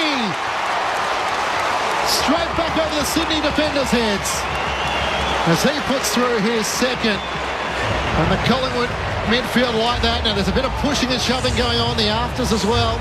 Isaac Heaney may be being told about it. Brody Myercheck's involved. And now the players do head to their respective positions for the ball up. Collingwood by 32 points. They immediately answer the Isaac Heaney goal at the other end. 13-11-89 to the Swans. 9-3-57. Gather round on ABC Sport. Adam Romanascus and Luke Ball. That was a poor decision by Riley Bice there on the kick out. Goes to a 2-on-1. Will Hayward v Darcy Moore and Josh Dacos. And Darcy Moore was always going to bring that ball to ground. So ball comes to ground and McCreary's onto it for a really long goal, really nice goal. But He needed to settle there, Sydney, rather than trying to go for it in that moment. New game high, 32 points, Collingwood's lead. Cameron wins it down, row bottom for the Swans. Hand pass to Sheldrick, who fumbles, and he's tackled by a side bottom. How far was the Macquarie kick? Not as far as his wind-up, was it? 53, I reckon. Up it goes. Cameron palms it down again for Collingwood, but his opposing ruckman Laddams wins it. Turns, kicks to centre half forward. Hayward the target. In the end, he's forced to spoil it away. Cleary hunting out after it. Paddles it close to the boundary line. He's got Perryman for company. Cleary wins it. Handball away towards Grundy to Lloyd. Back by hand to Riley Bice. He's a good user. In the end, he gives this some air. Kicks in a Moore direction, and that's dangerous. Darcy Moore takes the intercept mark. Halfback for Collingwood lays it off by hand to Josh Dacos. He's able to come to a complete stop as he chips it out to Maynard. He marks in the left back pocket. Waits for options to present. Works it wider still, and Jeremy Howell takes the mark. Mentioned Rammer because he started winding up about 65 out, but he gained another 10 metres and in the end got closer to goal than probably what he imagined he would. Howell at left half back kicks Collingwood around the wing. Mychek works his way to the front and takes the mark against Hamlin. Collingwood by 32 points. Sydney need another one of those spirited fight backs as we saw in the second quarter. It's just starting to slip out of reach. Mychek onto his right-hand side. Sends it in the direction of McStay. Works his way to the front against Rampy and this time takes the mark. Good set of jukes. He turns inboard. Kick is over the head of Perryman. It might not work and Sydney take it back through Hayward. Hayward, handball away towards Heaney. He's off and running. Swans are out downhill. Turns, kicks in the direction of McLean, who backpedals and marks. And Hayden McLean's got it right half forward for the Swans. Wrong decision. Yeah. Poor execution by Dan McStay. 3 goals in the 2 games he's played so far, Hayden McLean. He's got a chance to give himself 3 for the night. Just caught on the turnover on that occasion. The Magpies. Your thoughts on the SMS, 0437 774 774. It's Hayden McLean trying to keep this interesting. He moves in on the drop punt, looks pretty good. He's got it there. He's got 3, and the Swans hang about. 10-3-63 Sydney. They trail Collingwood 13-11-89. 24 minutes gone in the third term. Collingwood by 26. Aaron Bryans on the boundary. Corby, we've seen some funky old signs through the years in the AFL from the benches. I think fried noodles is one of my favourites. Collingwood have one that's exactly their Guernsey, 22, still side bottom's number, and a football on it. They decided to throw that up in the middle of that play, and still side bottom got totally lost, and that's why Isaac Heaney was able to break away through the middle. The distraction certainly caused him some frustration. Not entirely sure what it will mean in the long term, but the runners have got out to him and since that play to relay the message, and it looks like he's headed to half back. Yeah, that might be it, I think. Yeah, just trying to think. Remember, as Aaron was talking through then what it could mean. Yeah, slow it down maybe. As a reference to maybe speed or lack thereof. I imagine it's getting team, behind the ball. I imagine. Back in the middle of the ground, Pendlebury gets the clearance for Collingwood, but Grundy picks it up first. Hand pass too slick in the end for Lloyd. Roberts tries to clean it up, gets it to Cleary. Sydney around the outer wing, out in front of McLean, sliding in on his knees. Didn't hang on to it. Darcy Moore picks it up for Collingwood. Hand pass to Nick Dacos. Quick 1-2 as he receives it back from Hoskin Elliott. Chips it back across half-back. Cameron slides in. Did he get his hands underneath it? Umpire said he did. It wasn't 15, so fortunate to get away with it. Collingwood by 26 points. We had 10 goals scored in that second quarter. Collingwood kicked 6-4. Quainer receives it, kicks out towards Nick Dacos, can't take the mark. Plenty of white jumpers out there. Campbell fires a hand pass forward to Sheldrick. He turns it over. Pendlebury takes it, not 15 for Collingwood. Pendles lays it back by hand to Josh Dacos and kicks a high up and under down the wing. Hoskin Elliott the target, no marks, balled away close to the boundary line by Wick. Swans win it back, so this is Lloyd, kicks inside the forward 50, and here's McCartan, who trained up front, of course, in the summer. That experiment lasting only 2 weeks. He's been put forward here, chips it further afield, and Lloyd, who's kept on running, marks in the left forward pocket, 25 out. Just the last couple of minutes, Sydney's forwards, McLean, now McCartan, just hitting up at the ball, so forcing the Collingwood defenders out. They're trying to make them more accountable. Are you kidding me, Bawley? I won't ever forget that preliminary final. First and last time I've seen Mick Malthouse cry. Rich from Ocean Grove, it was beautifully appropriate that the front of the Sydney Guernsey looks like a graphic showing a bad day for the Dow Jones. Here's the set shot from Lloyd. He's missed it. In fact, just snuck it through for a behind out to the right. Cameron was there to mark it on the behind line, but just over the behind line. So minor score, Collingwood by 25, 27 gone in the third term. Gather round on ABC Sport. Now quickly back in for Collingwood to Maynard. They're trying to work it up the wing. Elliott's outnumbered. Rampy helped bring it down to Florent, who streams past a couple of Collingwood defenders, blazes away. House are loose in defence, needs support, slapped away from him at the last moment. Tom McCann keeps it alive. Hand pass to Robot, he ran into Crisp. Hanley gathers for Sydney. He's tackled and dispossessed, holding the ball. Sydney just trying to create something, and it became a bit chaotic in the end. Good scrambling defence from the Pies. Scott Pendlebury somehow ends up with a footy. He was one of two players who laid the tackle and works it out wide by foot. Isaac Quainer takes the mark in the right back pocket. Collingwood by 25 points. Quainer is just going to have to go long with the contest kick down the line, and Membry and Blakey in the marking contest. Ball spills through to Hamling of the Swans. Handball away to Roberts. Oh, handball clean turnover. Straight to Long, who's been good tonight. Started hot. Turns and kicks down to half forward. Unkind bounce for Florent. It'll sit for Elliott. Shakes the would-be tackle from Lloyd. Kicks deeper inside 50. Missed the target. Here's Corey Warner. Handball goes back to Rampy. Closed down, but he steps around Myercheck. Kicks out of defence for Sydney and laces out McLean, who marks back edge of the centre square. Hand pass to Campbell. Has to try and get over the top to Heaney. Tackled by Josh Dacos. Spills out to Rowbottom. Hand pass to Chad Warner. Chips it in the middle of the ground. Blakey's got forward. He plays on, trying to find a way past Crisp. He draws the opponent. Hand pass to Roberts. Edge of the centre square. Good patience. Found Campbell directly in front. 45 metres out. We know he is a beautiful left foot kick. But another one there. Just a little hit up. So you're forcing Collingwood's defenders to come, and they don't. They're sitting on their heels at the moment. Collingwood's defenders expecting the long kick to go inside forward 50. But Sydney just finding those targets, virtually from 40 to 50 metres out. After the siren of three-quarter time, Brayden Campbell comes in from 55. It hangs out to the left. It won't quite have the journey. And in the end, it fails to score. Collingwood lead at three-quarter time by 25 points, 13-11-89 to Sydney 10-4-64. The Magpies with 3 goals 4 in that third quarter to Sydney's 2 goals 2. Collingwood having led by 17 points at halftime and by 2 points at quarter time, but there's been some fluctuations throughout those quarters.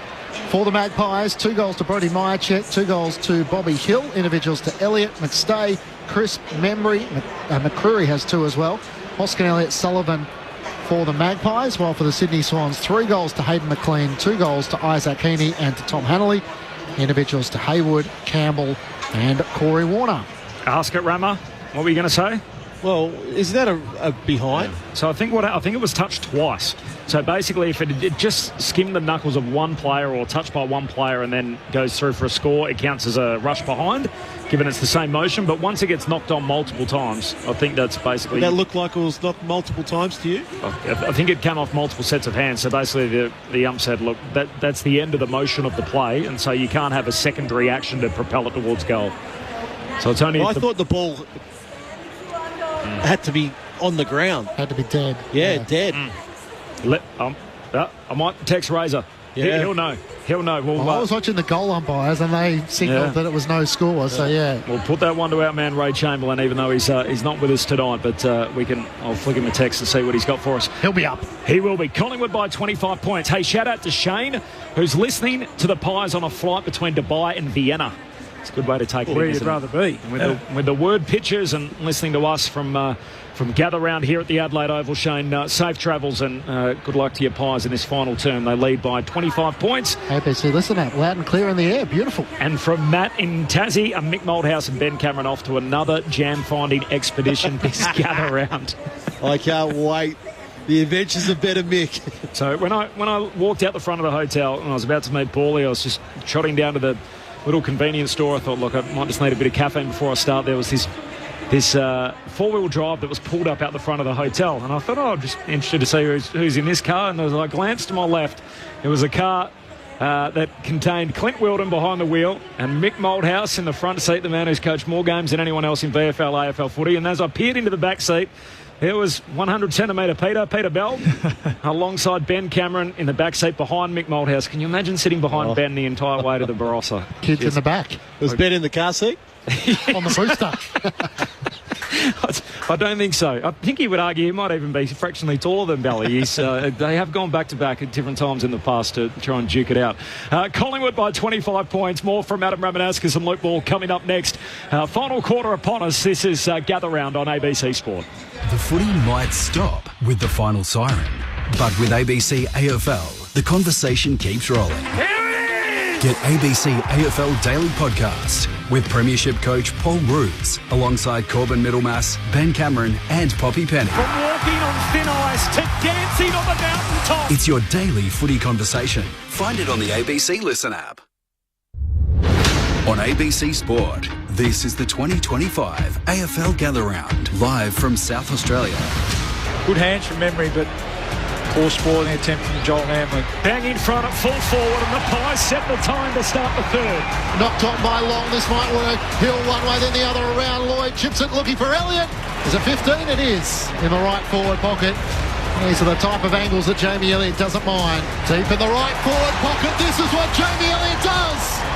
Threads the needle for his second. And Collingwood fans know this feeling all too well. The Magpies are out by 30 points. They boot the opening 2 goals of the third quarter. Out pass back to Sheldrick at left half forward. Drives Sydney inside 50. Crisp has to wait underneath the high ball. Didn't complete the mark. Corey Warner puts the pressure. Hanley gets it down. Heaney sells the dummy. Swings onto his left. Clears Frampton.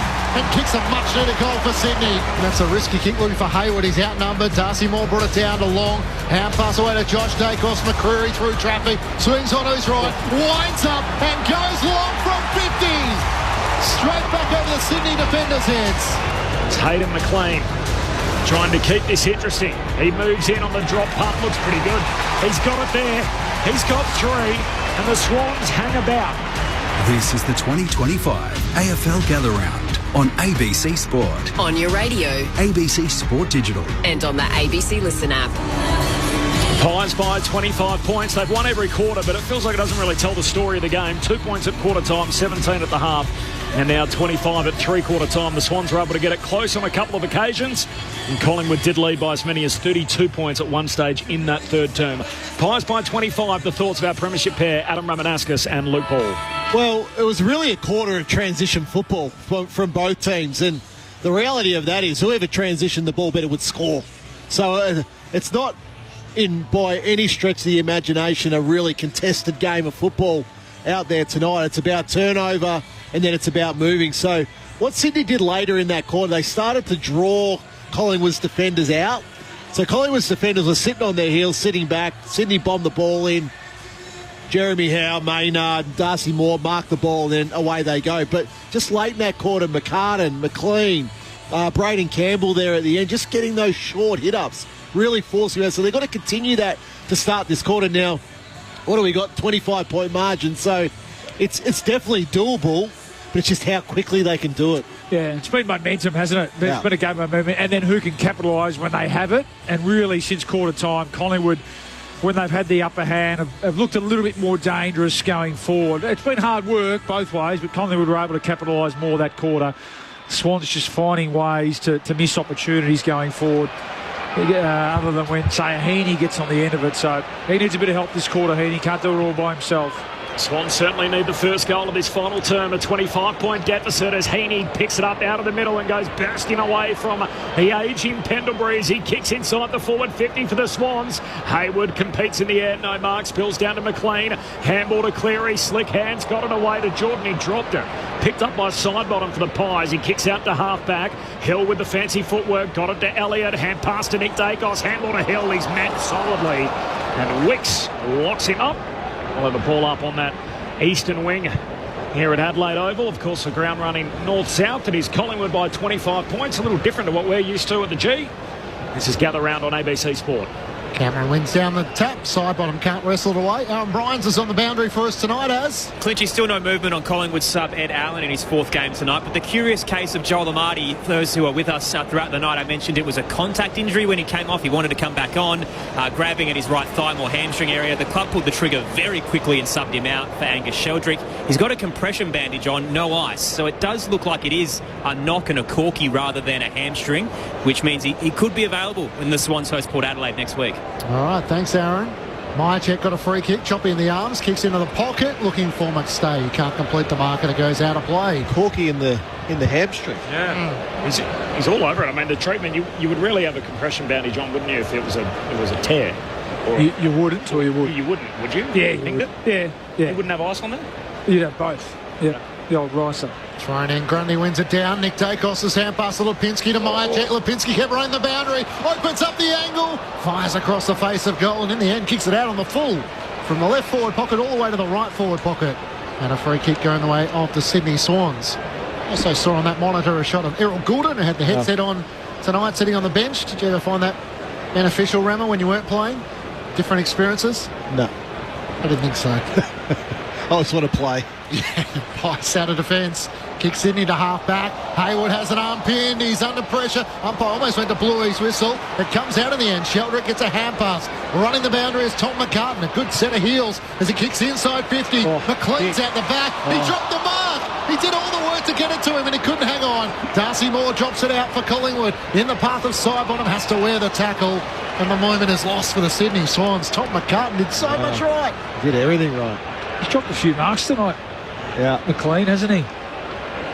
I did sit in the box a couple of times with Sheeds and I came out of there more confused about football. Cameron grabs it out of the ruck, tries to kick it away. Pack forms behind him and Hayward in the end extracts the footy. Kicking Hope inside the forward 50 and it's taken by Corey Warner but touched off the boot. Gee, that was a tough call. Looked like a genius move from Hayward. In the end, we got a stoppage deeper forward for Sydney. Inside their attacking zone, kicking to the Cathedral end final term. Lipinski tries to clear, kick smothered. Moore wins it, hand pass away to Howe. Dishes it off by hand to Crisp. Off the back flank, kicks down the wing, turnover. And Riley Bice, the boy from the Albury Tigers, takes the intercept mark. He's a good user. He stabs his left-footed drop punt, turns it over right on cue as Perryman does well to intercept. Has it at half-back for the Magpies. They lead it by 25 points. 3 minutes gone in the final term. Gather round on ABC Sport. Perryman goes short to Scott Pendlebury running into space. Position number 22 coming out for him. Nick Dacos leads the way with 24 for the match. Long with 23. 21 for Heaney and 20 for Grundy. Speaking of Jack Crisp, here he is on cue as he takes the mark. Gestures with his fist as to where he's going to send it up towards McStay at half forward.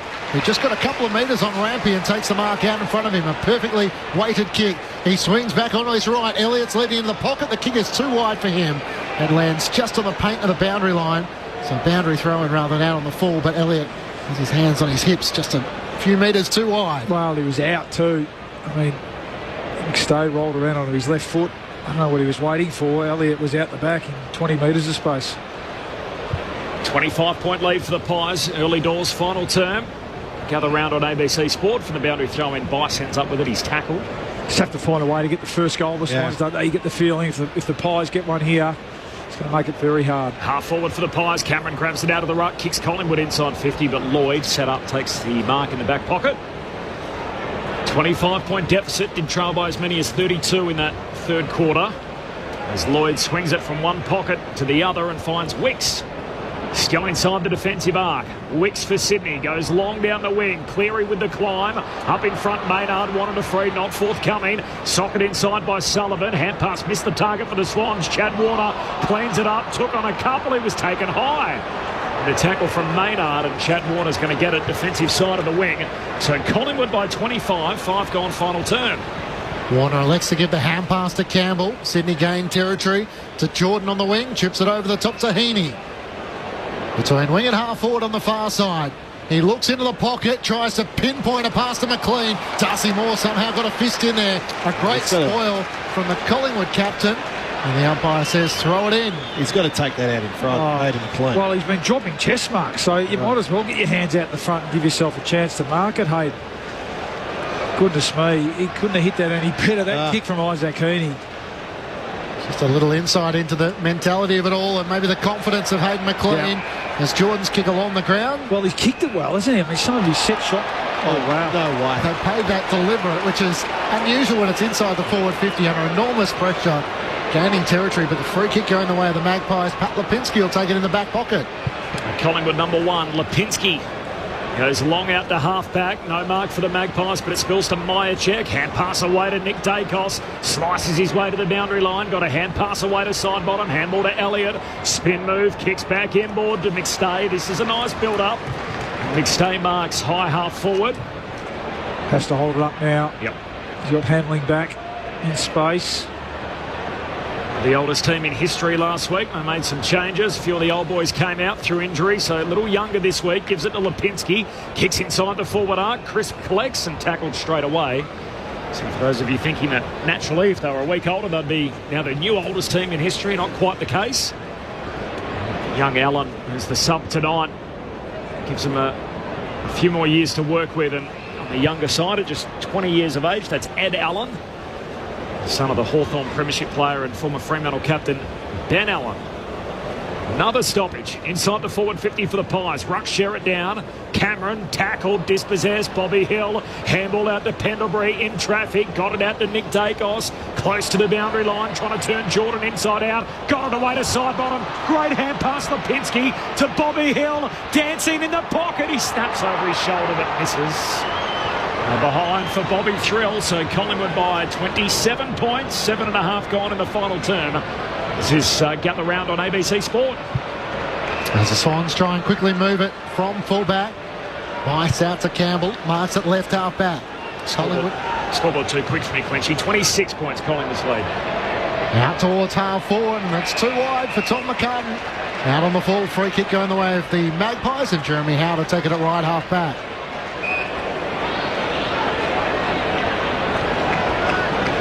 Haven't quite had a free scoring final term in which we saw 10 goals scored in the second quarter. Collingwood kicked 6 goals to 4. Long kick up the wing, looking for Myercheck. Can't take the mark. Member, he gets a hand pass to Long, who's been impressive. Hand pass to Hoskin Elliott. Elliott's out the back once more. This time he leads up and takes the mark in front of Rampy. Got the defender second guessing. Thought he was heading back towards goal, and then he led up at the kick taker. In the end, takes a good mark in the right forward pocket. Well, he had space to work with there, Elliott, so whether it was going back towards goal or coming back towards Hoskin Elliott as the kicker, plenty of space to work in. Rampy tried, but just too good in the end, Elliott. 2 goals, 2 for Jamie Elliott so far tonight. He showed he could do it from the Cathedral end, from the right forward pocket here. What about to the City end at the Riverbank stand? Right forward pocket. Elliott comes in. He's clutching any pocket as he puts through his third. And Collingwood strike a blow to start the final term. It's a 32-point lead. 14-12-96 to the Swans. 10-4-64. 9 minutes gone. Final term on ABC Sport. Adam Ramanaskas and Luke Ball, your experts. Oh, that one hurts. Been a good response from Jamie Elliott. Had a quiet night last week. Been, questioned a little bit throughout the week, just in terms of needing a lift from him, particularly with the outs, the players that went out of the side for tonight's game, and he's responded accordingly. He's got up the ground at times when he's needed to get his hands on the footy, but that time it's good forward craft, as you said, Rammer, getting in behind a very experienced defender in Dane Rampy, who was just caught, looking at the ball, I guess, and lovely kick from Will Hoskin Elliott to advantage. And that might be a bit of a killer blow. We spoke about the importance of the first goal this quarter. I don't want to harp on it, but you go down the other end and Hayden McLean drops the easy mark.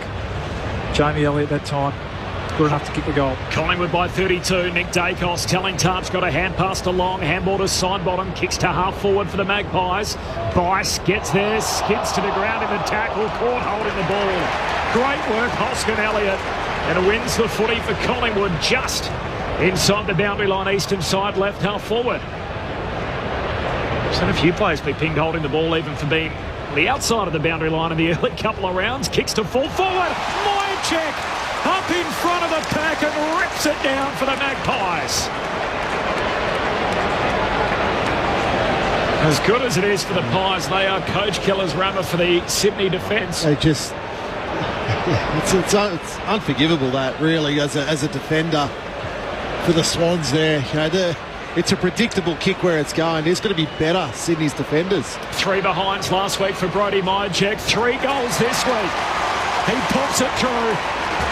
And it's a new high water mark for the Magpies. A 38-point buffer.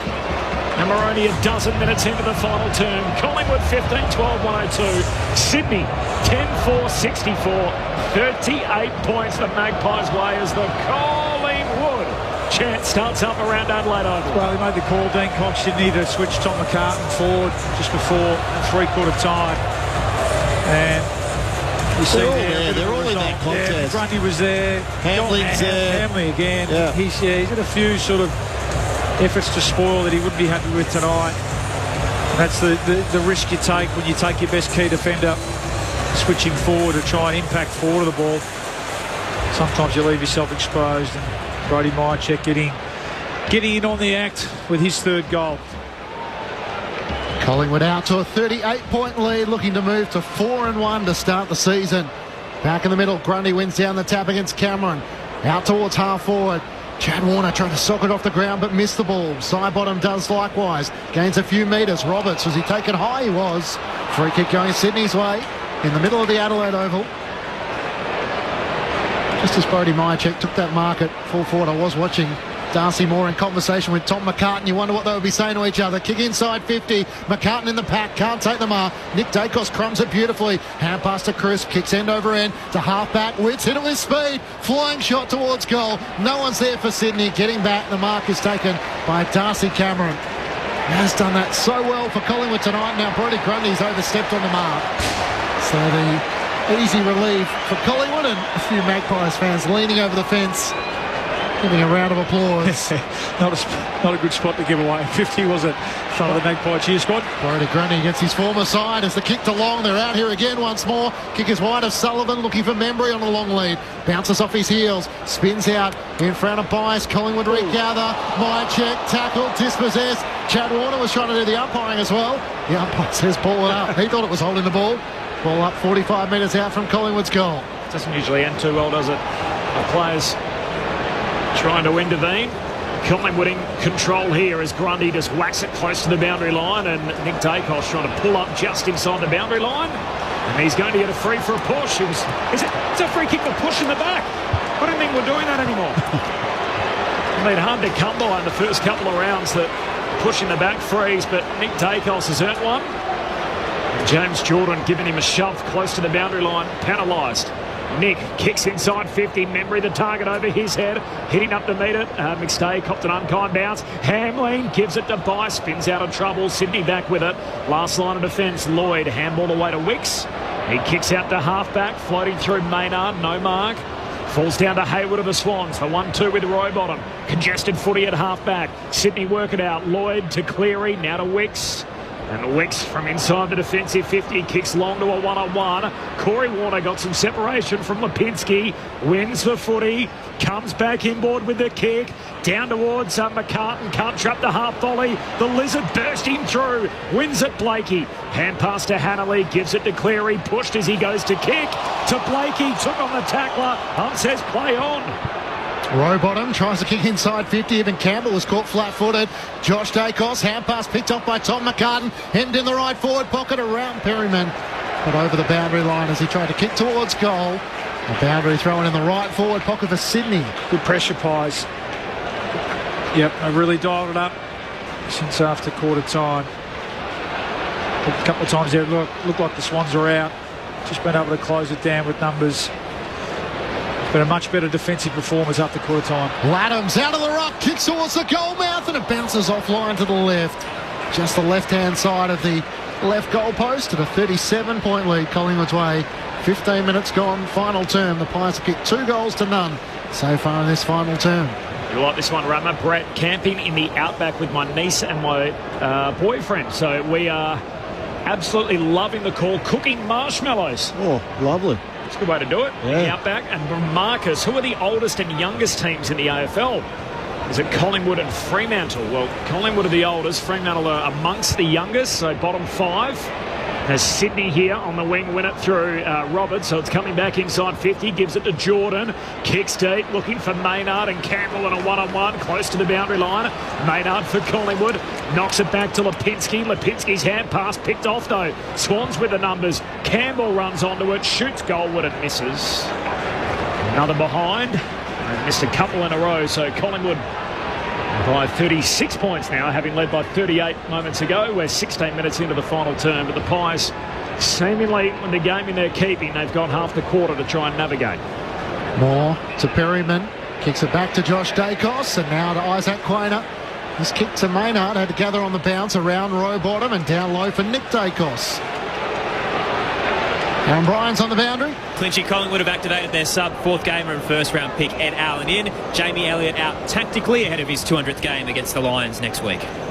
Doesn't that all of a sudden become a big game against the Brisbane Lions on that Easter Thursday? Bice takes the intercepting mark for Sydney. Inboard to Roberts. Hand pass to Florent. Right into a dead end. Hand pass to Cleary. Out to Laddams on the wing. Gives the hand pass back to Bice. Still trying as he drives Sydney into attack. Grundy's there. Tom McCartan as well. Off hands. It spills out. Quainer slaps it towards the boundary line. Maynard's worked off it. Corey Waters tackled by Quainer, who followed up his great work in the back pocket, and Lipinski comes over to offer support, but it was high. I think it was the second tackle in the... Oh, no, it was the Quainer one. And it was probably a dumping action in the end. I said good tackle, but it was more the energy and enthusiasm late in the game.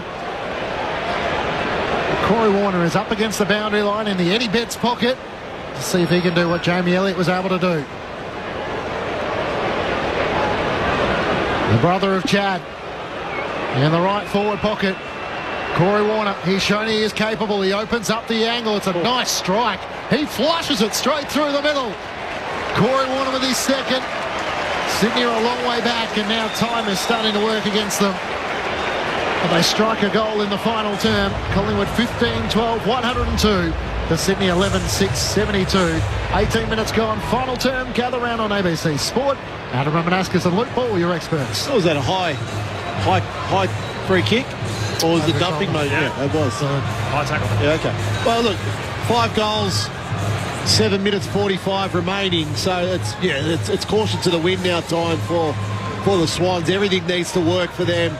It needs to be real corridor attack football. Bring a number up to the contest, and then try burst from there. So 5 goals is doable in that time, but they just haven't looked like it in this last quarter, Sydney, at all. You wouldn't be on it though, Rama? Nah. Yeah. They need something dramatic from here. The Swans still down by 30 points. 18-minute mark final term. Laddams wins it down to Rowbottom. Hand pass away to Heaney. Heaney sweeps a handball back in the middle of the ground for Florent. Handball away to Rowbottom. Decided to knock it on rather than grab possession. McCreary goes and gets it. He's caught in the tackle. Heaney got it out for the Swans. Florent clever. Hits it over his head. Away to Laddams. Hand pass away to Chad Warner. Gives it to younger brother Corey. She kicks for the goal face again, and Quaynor just got back in time, able to take the saving mark at fullback. It is a 30-point lead still for Collingwood, approaching time on in the last. Quainer up to Long. That's a good mark, and his hand pass was too slick in the end for Crisp. It's the hand pass to Allen. Into the action. He looks to come inboard. On the bounce for McStay. It's a little sloppy. Sheldrick for Sydney. Hand pass to Cleary. Through the hands of Roberts to Heaney into the middle of the ground. Now it opens up for Florent. Looks up inside 50. McLean the target. Can't take the mark against 2 Magpies. Front and centre, it's knocked out. Hanley trying to get it into the path of Hayward. But it's Frampton who picks it up for Collingwood. Hand pass to Pendlebury. Gets a hand pass to Elliott. He shovels to Howe. He shovels a hand pass out towards half-back. Hoskin Elliott is tackled by Bison. The umpire will ball it up. Right half forward for the Sydney Swans. Collingwood by 30 points. We haven't seen Ed Allen for a minute. First game since opening round. It's just his 4th game, but hasn't got the curls like his old man, but he's got a bit of length to his hair as well. The young man coming on, son of Ben Allen. He's around this stoppage here, but Sydney win it. Bit of a pep in their step. Chad Warner from wide out shoots goalward, but it's marked in the opposite pocket. Perryman picks it off for the Pies. It's one of my favourites, Ben Allen. Very good footballer. Hawthorn Ben Allen. Yep. Very good footballer. 91 premiership player, The old grand final at Waverley, of course, in the southern stand. Now the Shane Warne stand was getting built. Long kick down the line, and McCreary knocked out of play. So we're throwing 70 metres out from the Sydney goal. You're a Hawthorn fan growing up, weren't you? Was, yeah.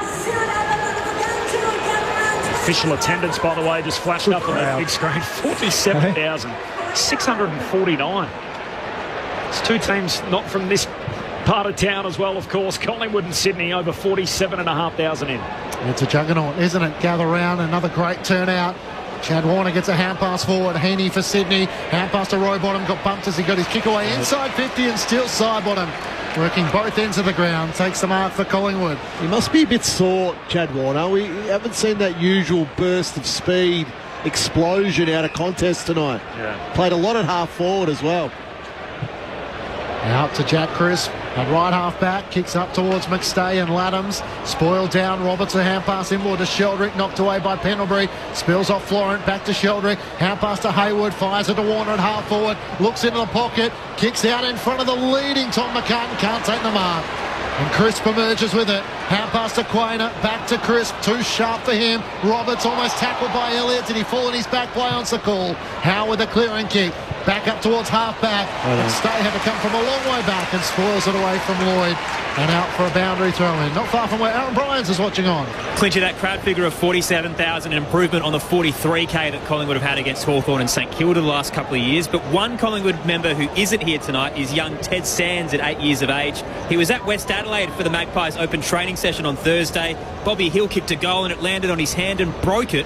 Unfortunately, he's at the Women's and Children's Hospital and has had to miss out and will head back to Ballarat tomorrow. Well, that's no good at all. I'm sure Bobby Hill will be making that young Magpies fan stay in the coming future. A little make-up moment for him. But fast recovery to young Ted. Memorable one, please. Yes, absolutely. Side bottom goes short to his mate Pendlebury. Game 309 together tonight as that record continues to extend to the all-time most games played by a duo. That ball's out of play. In fact, it's out on the full. No, they've both been great tonight too. Certainly side bottom across the four quarters, and Pendlebury's worked his way into the game. Pendlebury's rebound 50's coming back, so Bias takes some ground, kicks to the hot spot. Frampton just knocks it away for Collingwood. Down into the path to Cameron, kicks out of defence. Hoskinelli at the target, broken up. Side bottom at the drop for the Pies. Handball away to Long, who's been superb. Kicks into space. Centre half forward. Florent, first one back. He's been pursued by McCreary. Florent goes to ground, trying to win it. Stolen by McStay. Hand pass to Bobby Hill. Bobby to put the finishing touches on it. Knocks it through for his third of the night.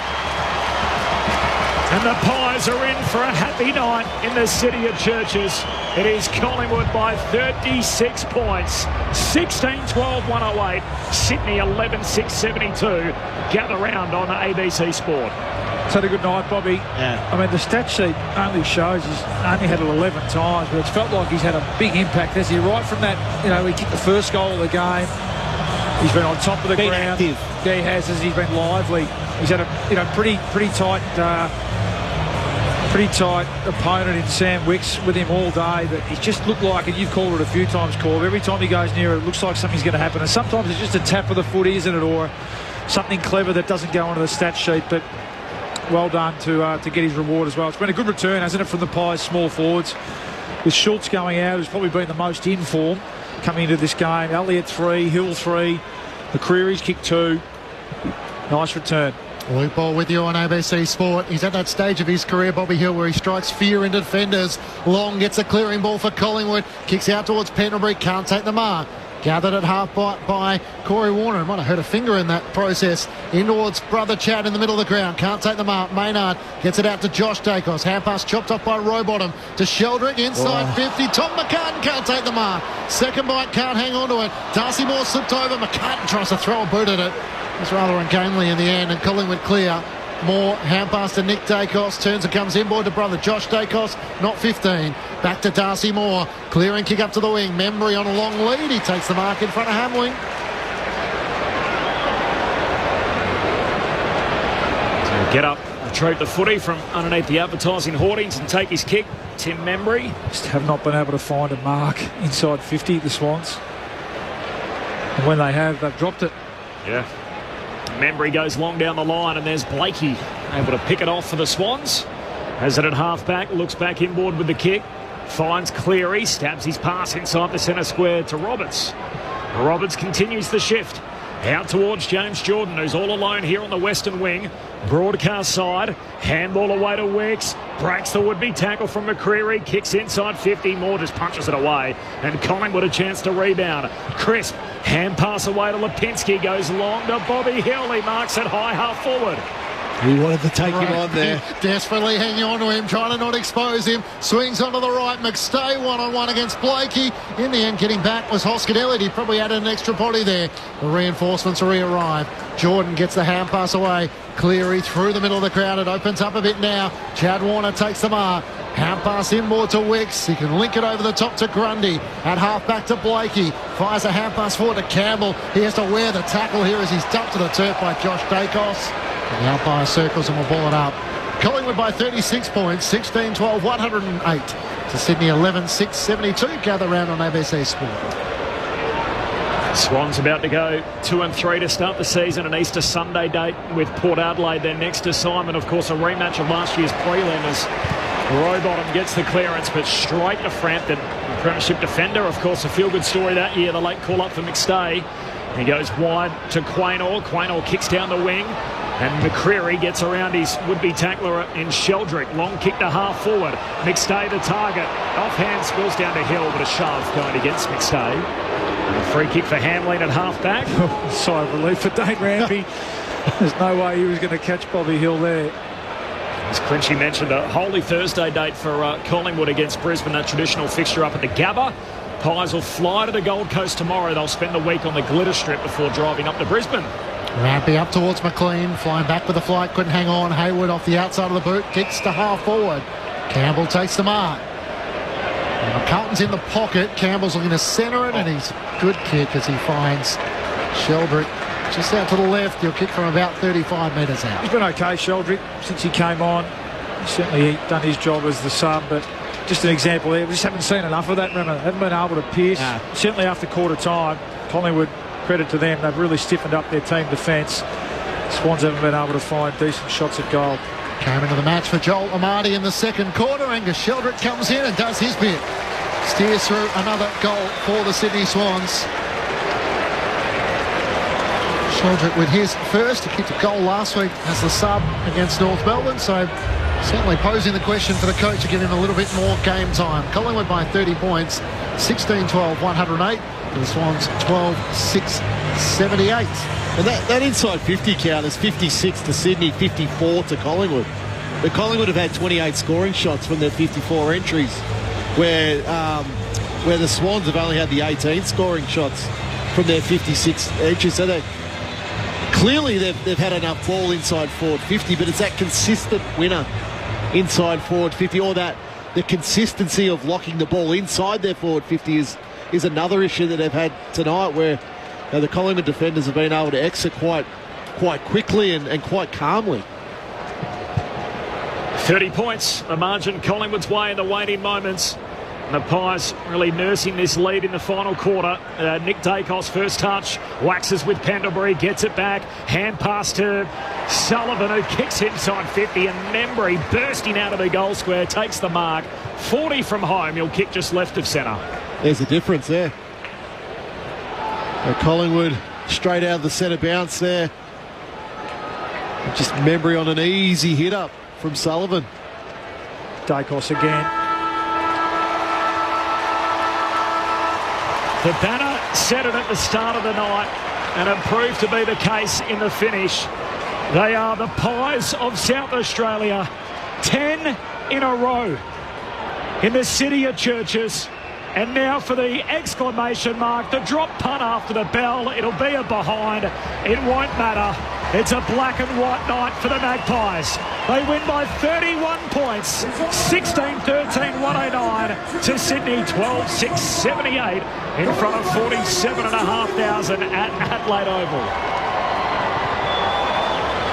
And a little slow on the trigger too to pump it away. Time to sing along for the Magpie Army.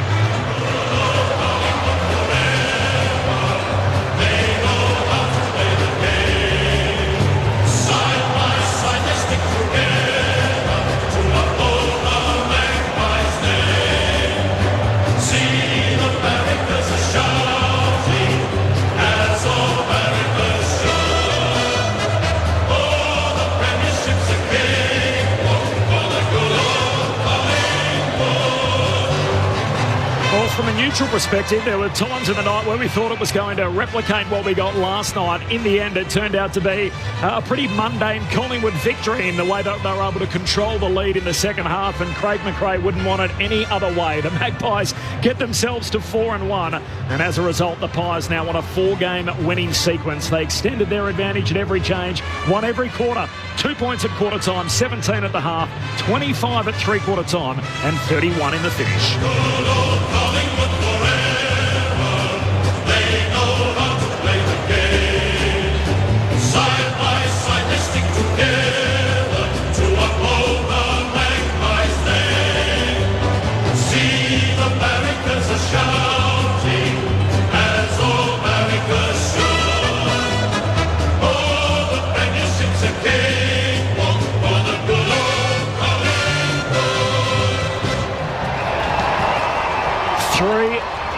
On the bounce for Collingwood leading in. They extend that advantage to make it 4 straight victories after dropping that game in opening round, and Collingwood up and about in the season under coach Craig McRae as they head for the 2023 grand final rematch, and the date with Brisbane, of course, the last 2 premiers to meet to open the Easter weekend starting on Holy Thursday. Collingwood by 31.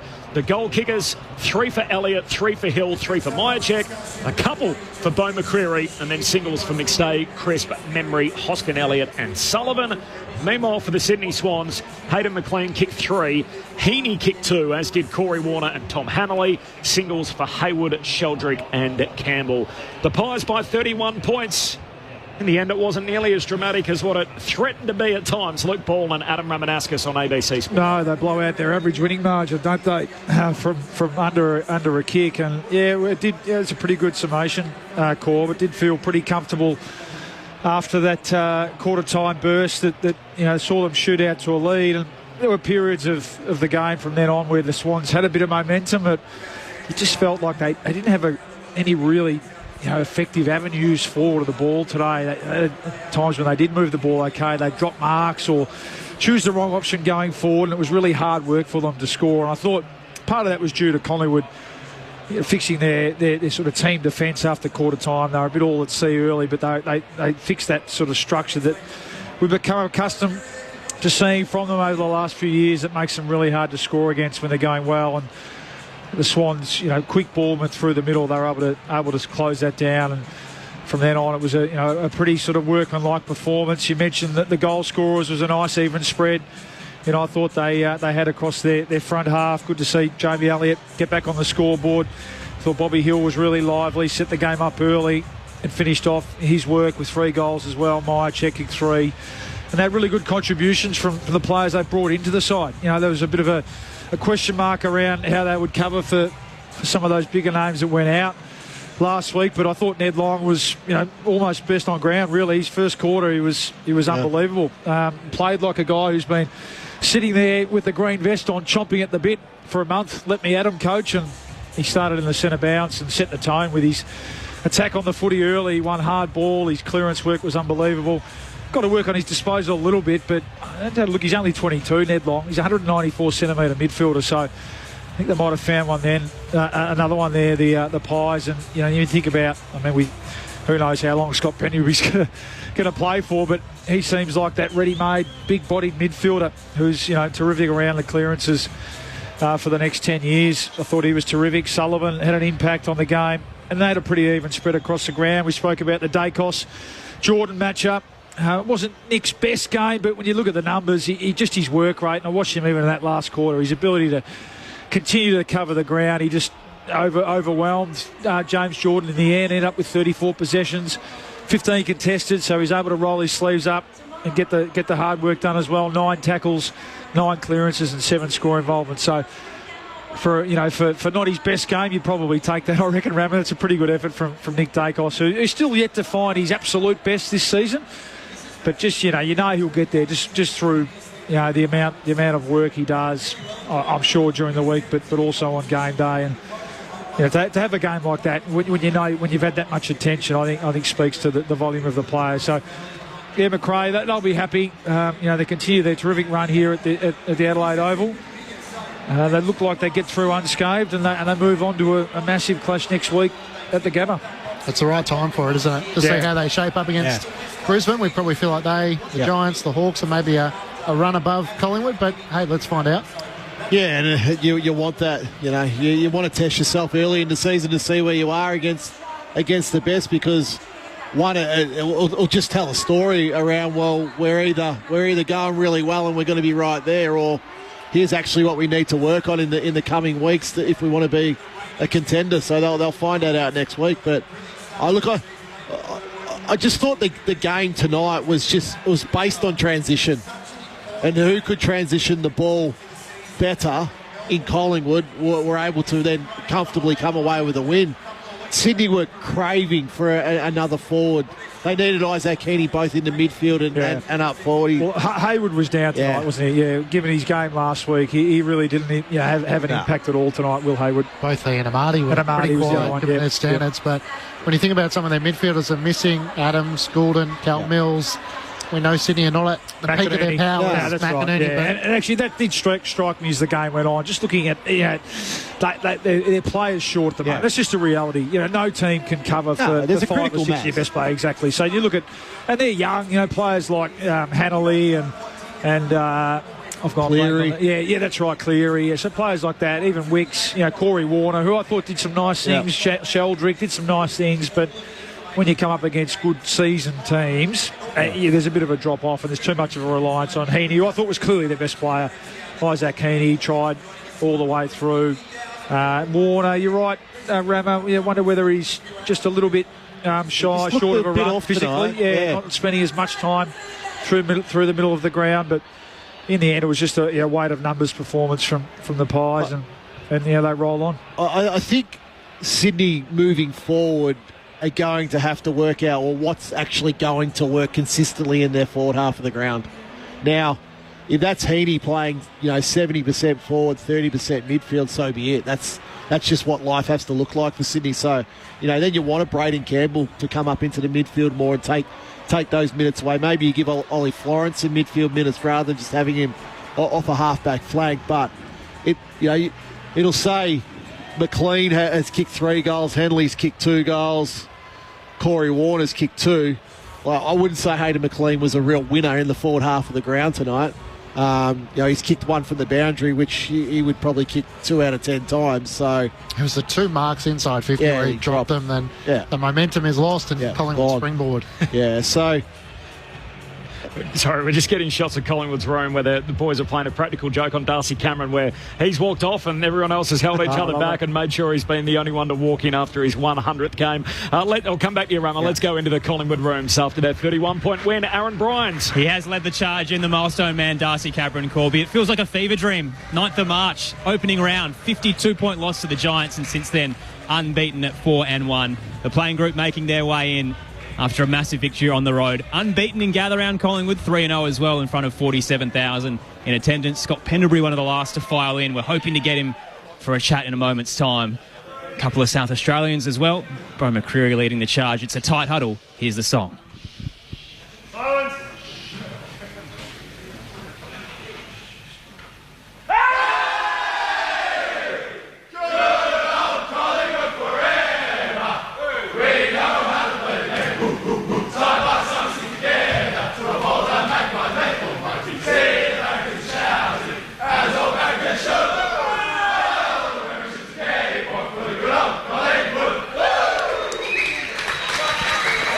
No massive showers or celebrations for Darcy Cameron. Just a comfortable victory song for Collingwood winners here tonight over Sydney at the Adelaide Oval. Hoping to chat to Scott Pendlebury in a moment's time, Corbin. 408 games as he passes Sean Burgoyne in 3rd for all time. His 11th at the Adelaide Oval, surprisingly. It's a big night for Collingwood, and always for Scott Pendlebury. Feels like every time he turns out at the moment, he's surpassing some kind of record. And as you said, now past Sean Burgoyne into outright 3rd on that list.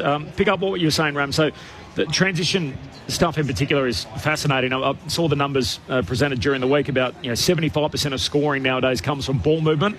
So the whole game is very much predicated on how do you move the ball and how do you stop the other team. That's right, and it's where you stop the other team too. I think is becoming an absolute critical factor now. If you can stop that ball movement just backward of centre fantastic. But, if not, your defenders have to be very good. The efficiency now going inside forward 50 is better than ever. You look at kicking skills and the like. But I also think in that third quarter it was, Sydney were drawing Collingwood's defenders out, and it was working. So Collingwood's defenders like to sit back. They like to lay off. That's Darcy Moore. That's Jeremy Howe. That's Maynard. That's Quaynor. But Sydney started to hit up at the ball, and I thought, okay, here we go. But then that last quarter, it was back to let's lead back towards goal, and that suited Collingwood's defenders in the end. And Sydney are only able to kick 2 goals in that last quarter when they really needed to try to attack. So, more than ever now, the game is towards transition, where it used to be, timing forward half, let's lock the ball in. Those days are almost over now. How quickly can you take the ball from one end of the ground to the other and make sure you hit a target inside forward 50. So Sydney struggled with that tonight, whereas Collingwood didn't. They were able to find those targets inside forward 50, whether it was Jamie Elliott or Bobby Hill, or whether it was Tim Membry or Brodie Mychek. So they winners everywhere, Collingwood. I agree with Bally. I thought Ned Long was terrific tonight. Sidebottom, I thought his first half was really good. Pendlebury did what he had to. Darcy Cameron beat Brodie Grundy. I like the game of Lockie Sullivan. I only say 15 possessions on the stat sheet, but I thought he was in good areas in critical moments. And Isaac Quaynor, I thought across half-back was good as well. Yep, and if you didn't check the team sheet and perhaps you've been away for a couple of days, you come back and saw the Pies won by 31, you'd sort of overlook the story. So 2-time All-Australian, Houston out, Schultz out, DeGoey out, and yet they come out, kick 109 points and win with a leg in the air by 31 points. Let's go back to the winners' rooms and Aaron Bryans. Corbin, I'm with the man who now holds the 3rd most games in the AFL in history, Scott Pendlebury. Congratulations on the win. Thanks for your time on ABC Sport. It feels like Collingwood cops a lot of grief for not travelling a lot, but Adelaide Oval seems to be a happy hunting ground. 10 straight, it was a dominant performance. Yeah, it was a cracking game. I felt in that first half, high speed, lots of chaos through the middle of the ground, and then we sort of opened up a little bit in the second, but they pegged their way back, and then I thought our second half was tremendous. A couple of big names out tonight, and again the veterans and the leaders stood up. Nick Dacos gets tagged, but yourself and Steele still delivering as well as we've seen over the last decade. I think the thing with footy these days is it's such a system-based game, and when your system's in check and everyone's doing their bit, everyone looks better, and if your system breaks down, everyone looks not so good. So we preach that here, just 23 guys doing their bit, and if one guy's down a little bit, we don't expect Nick to be best on ground every week or Darcy. If everyone just does their bit, we'll be a strong side. I mentioned it before when you came in for the song, but it feels like opening round was such a long time ago. You've won 4 in a row now since that loss to the Giants. How did you rebound off that effort and roll through the competition? Yeah, well, I think with the experience we've got on our side, we know that you're not going to be up every week, and unfortunately we didn't fire a shot in round 0, but it's a long season. There's 24 games or whatever there is these days, so it's just stay level, know that we can get our game going, and to reel 4 off in a row is nice, but we know we've got a big challenge again on Thursday. 408 games. How does it actually feel to pass Sean Burgoyne and be top 3 all time? Oh, it's pretty surreal. I'm just living in the moment at present and trying to prepare as well as I can. The body still feels really good. I still feel like I can contribute really strongly out there, and I just love being part of this team and part of the system, and as I said, just didn't really enjoy my footy. Scott Pendlebury's with us on ABC Sport. Let's send it upstairs to our experts, Adam Rabanauskas and Luke Ball. Well done, Scott. The old blokes, you did pretty well, but I actually want to call out, and I know you don't want to individualise too much, but I want to give Ned Long a shout out. So a guy who's been sitting in the dugout with the green vest on, chomping at the bit probably for the last 3 or 4 weeks. I thought he was brilliant. I thought from his first centre bounce, I thought he set the tone with his hard work inside. I think he had 17 contested possessions and 9 clearances. You must be pretty impressed with what you see from him. Yeah, well, it just goes down to the work that he does since he's come to the footy club. I think it was mid-season last year he come in, and he just works incredibly hard at his game.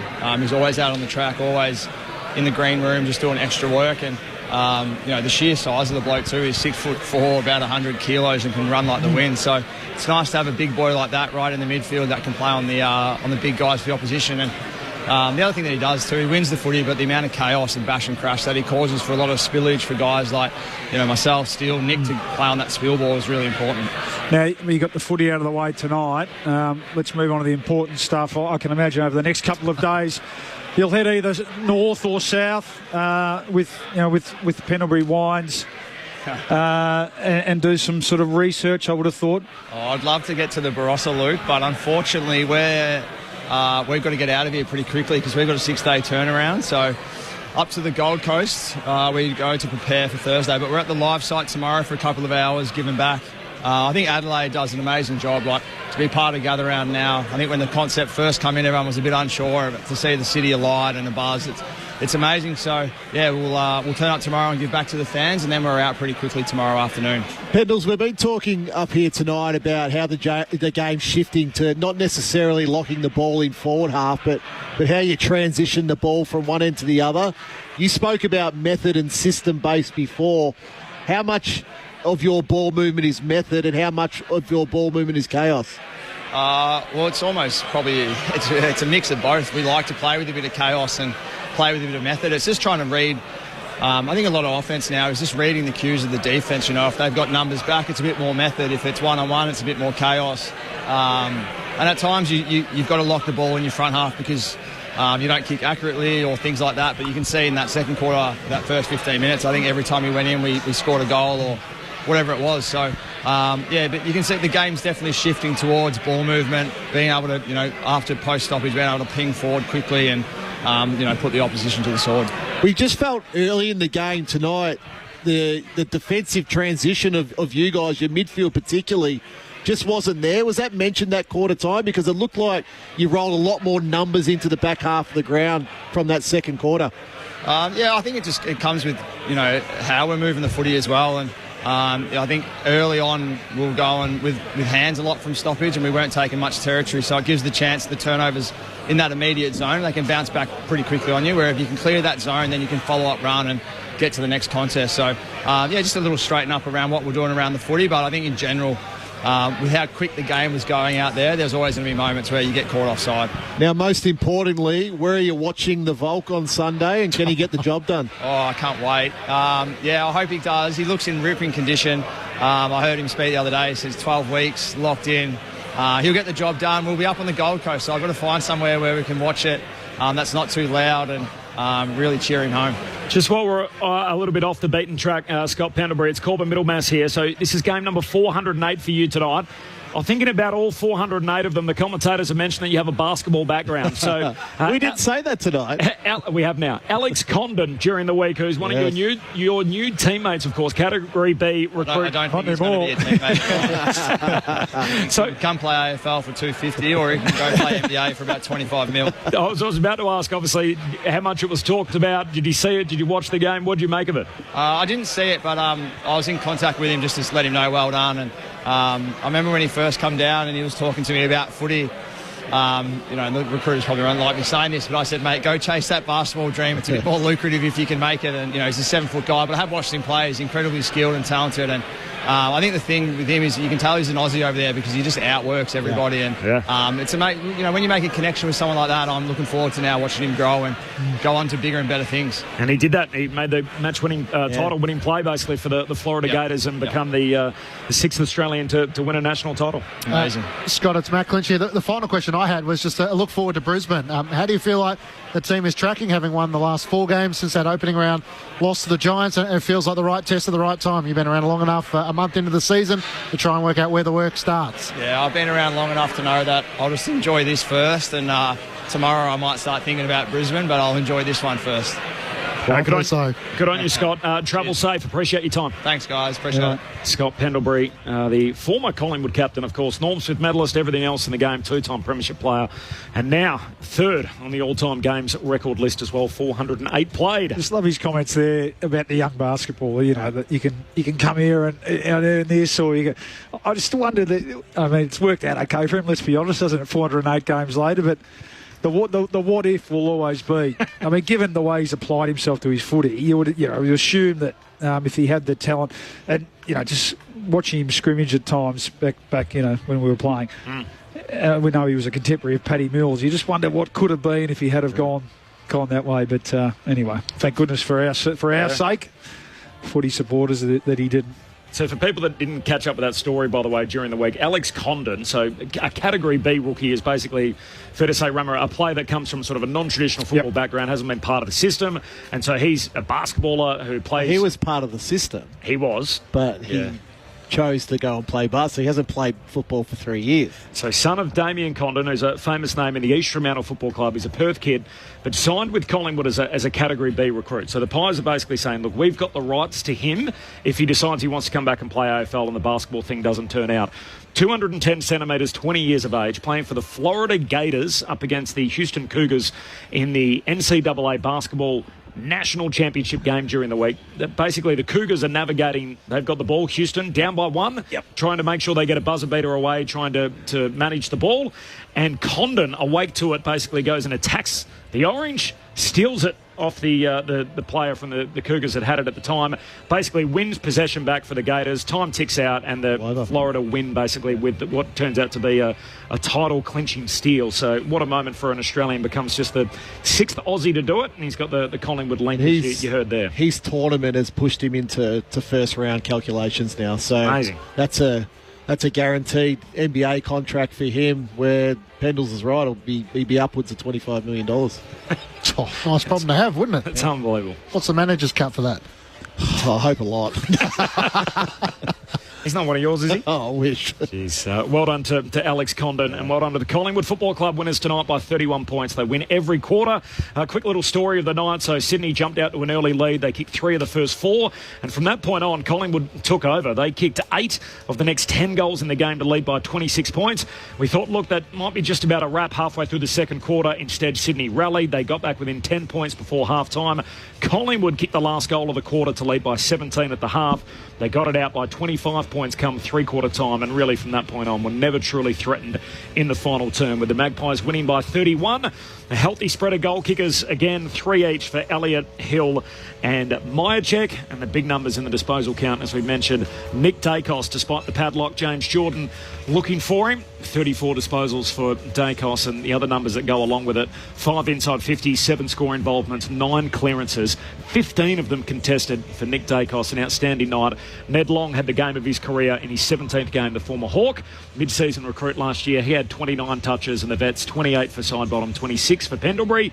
And Isaac Heaney, 28 and 2, was clearly Sydney's premier player on the ground tonight. I think what we didn't mention with Ned Long is metres gained as well. So he's that big body, but he's had over 500 metres gained. So it's not just little dinky handballs that are going nowhere. He's actually driving legs out of contest and kicking the ball really well. Well, he's predictable, isn't he? So he's not at the moment. He's still improving his sort of touch and kicking skills. So he's what he does well. You're right. He bangs it on the boot and gets yardage. And I agree, Corb. He was just superb tonight. A very different dressing room, I'm sure. Let's go into the Sydney Swans camp with Aaron Grimes. Corby downstairs with James Rowbottom. James, not the result you were after. A very competitive first half, and Collingwood burst away towards the end. What went wrong tonight? A fair bit ended up going wrong for us. It kind of boiled down to the contest in the air on the ground. The big boys got it done in the air. I think it was 11-1 contested marks, which gave them good ground position, and then able to score off the back of that a bit through the second half. And then when they were able to get the ball to ground, they were able to get the back pretty quickly, and we were having to chase them down the whole field pretty much, and we were able to keep it in our front half, which is what we want to do. And it was ultimately. How did you see your centre bounce work today? It felt like Collingwood at times got on top there.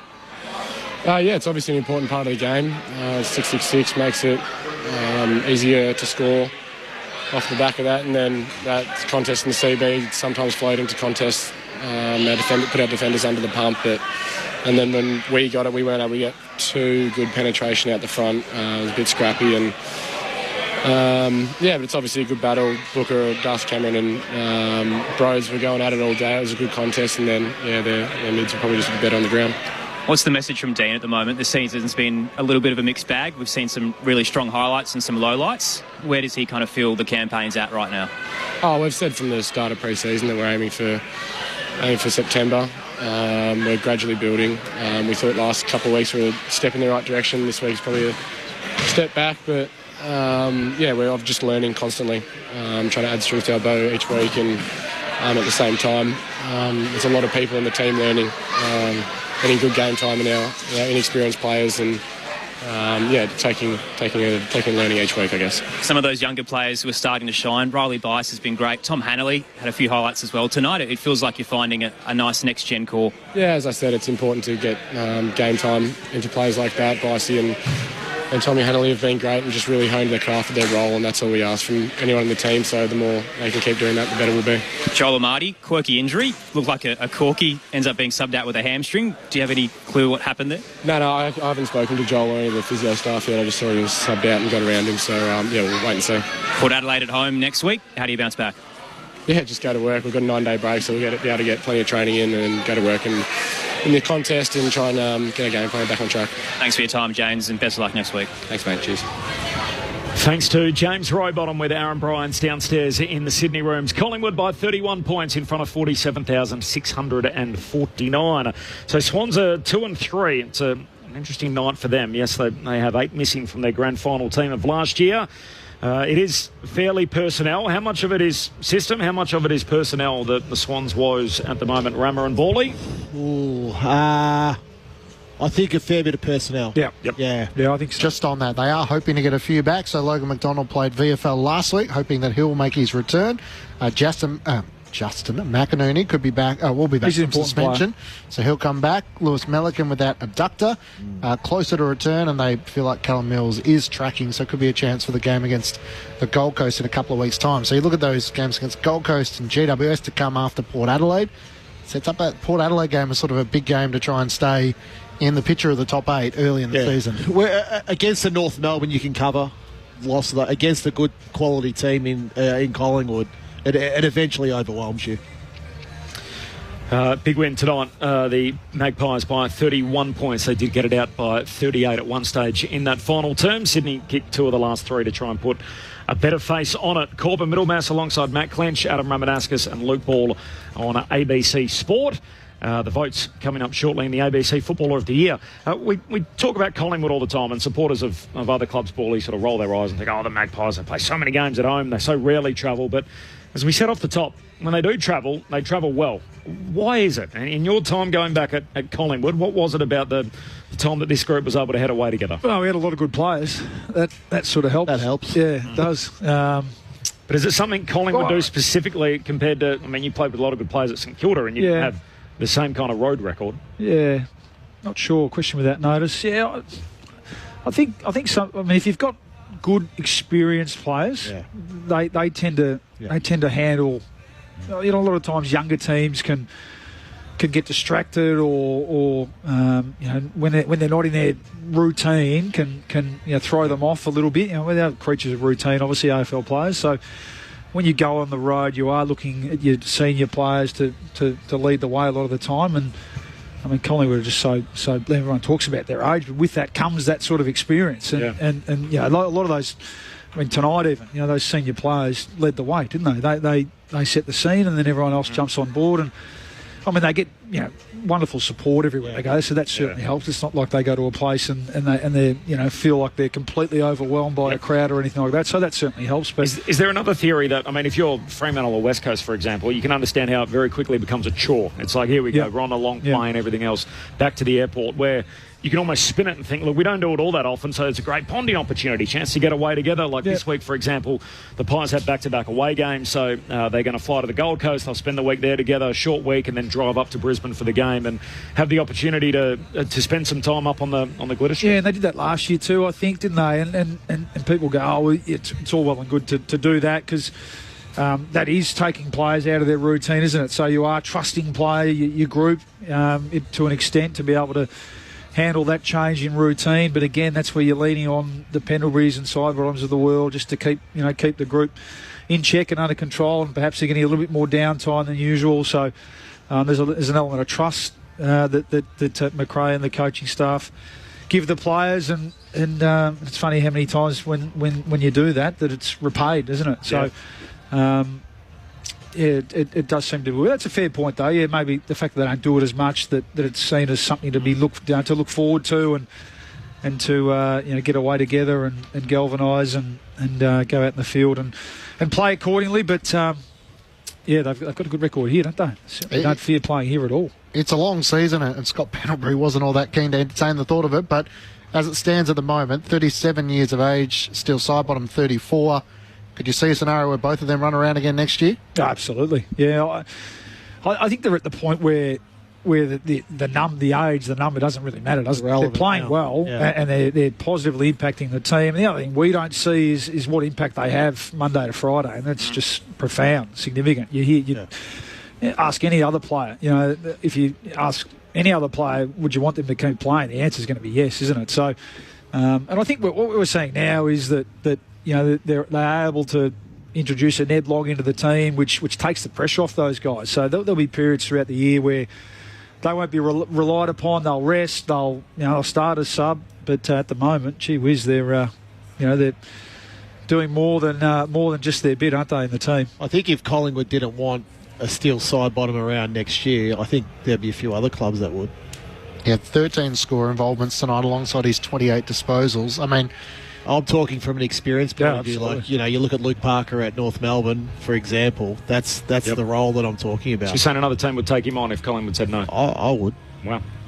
But you'd hate to see him, he's not going to be rookie listed, but that's what a few of the clubs have done with some of their guys once they get in their 30s to try and move the salary cap around. But to Ballie's point, he's benefit to a club on a Monday to Friday. You can't measure that. So we only measure what we see out on the ground.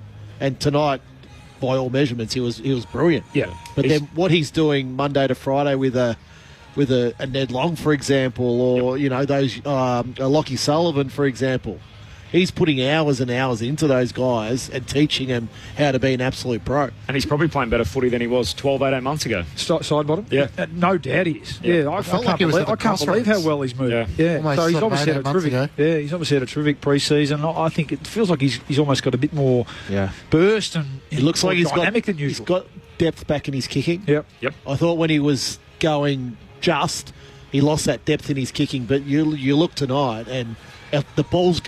I notice with older players, when the ball gets to their teammates slower, you go, okay, they haven't got that power anymore in their leg. But side bottoms, the ball's getting there quick. The decision will be made at the end of the year. We'll talk about the evidence we're seeing at the moment. The information will change, and we'll see how they're going at the pointy end of the year. But I think they're at the stage where, and it seems like that's the arrangement too. That if you're still having an impact of sound body and mind, then why not keep going? Who won the Cameron Grundy battle? I thought Cameron won. Yeah, I think Cameron. I thought Grundy started pretty well. And he's had a fair bit of the footy, Brody. He's had 23, had 20 handballs, and some of them, I think sometimes he probably tries to create or be a little bit too cute. You'd love him just to take the space and be a bit more predictable and bang it forward. 3 kicks and 20 handballs. I know your opinion on ruckman and whether they should kick or not, but that's probably not a great balance. So I think both were solid contributors, but Cameron's ability to work. He's obviously got a big tank, push back and help and take marks behind the ball, and then at the right time push forward. Yeah, I mean, what a pick-up and what a player he's been over the last 2 or 3 years for the Pies, and I know it's going to probably create a few headaches come contract time, but it's probably a good problem to have. Yeah, don't pay overs for ruckman Collingwood, so it's interesting to see how they go. Fascinating impasse at the moment between the Cameron camp and the Magpies. By the way, a little stat to look out for here. So Collingwood 10 in a row in South Australia. There's only been 3 longer streaks from a team in a foreign state. So you've got 19 for Hawthorn in Tasmania. Doesn't really count. You can put a little asterisk on that. It's their home away from home. Richmond did get it up to 15 wins at one stage in Queensland, and Sydney 11 wins in Queensland as well. So the interesting rider on those records, not to kind of downplay them, but they would have had a Lions team in development mode, and they would have had a new Suns team entering the competition, which helped sort of rack up wins in those parts. So it goes to show you just how significant this is for Collingwood to win 10 in a row against a Port Adelaide team that more often than not has been contending and making the top 4, and an Adelaide team that's been thereabouts in the mid-table. So 10 in a row for Collingwood here at Adelaide Oval. The votes, Bawley, in the ABC Footballer of the Year, the Pies winners by 31. Well, one vote to that man still side bottom. Just he's unbelievable, the form that he's in the season and the amount of games he's played. What a revelation he's been. 2 votes to Ned Long. I thought it was clearly his best game for the club, and it's been coming, I think. We know that we know how highly the coach and the leaders think of him, and he was given an opportunity tonight. Loved it. He started in the centre bounce next to Isaac Heaney, and I thought he really set the tone. Clearly his best game for the club. And we're going to give 3 to Nick Dacos. Now, we said that it wasn't his best game, but we know we hold these champion players to a very high standard. But when you look at the numbers and you think about across the course of the game, and I think also given that he had someone in his back pocket for the whole game, I don't think we can underestimate his performance. At 34 possessions, 15 contested, so he went and won the hard ball, 9 tackles, 9 clearances, 7 score involvements. So 3 votes to Nick Dacos. 2, he had a couple of opportunities to hit the scoreboard, and that's probably just the area, just his disposal a little bit. It's a little bit down from last year and the year before, but we know that that'll come to pass, and usually it's because he's under so much pressure because he's got someone hanging off him. But great game, Nick. Well done. No arguments from me. He was below his best, but still the best player on the ground, and that says plenty about him. Nick Dacos, 3 votes, 2 for Long, 1 for Sidebottom in the ABC Footballer of the Year. Collingwood by 31 points. They go to 4-1 on the season, having won 4 consecutive games now after that horror show first up against the Giants, which looks more and more like the anomaly the further we get away from it. And the Sydney Swans find themselves 2-3, so their 2-game winning sequence is over, still with a boatload of players unavailable. This is where Gather Round really kicks into full gear, doesn't it? From this point on, so we've got the remaining 7 games across 2 days, spread across 3 different venues, and we'll see all of them in action tomorrow. So starting just after 12:30 Australian Eastern Standard Time, it'll be North Melbourne and Gold Coast. We'll be here at Adelaide Oval for Carlton and West Coast, so those 2 games will overlap.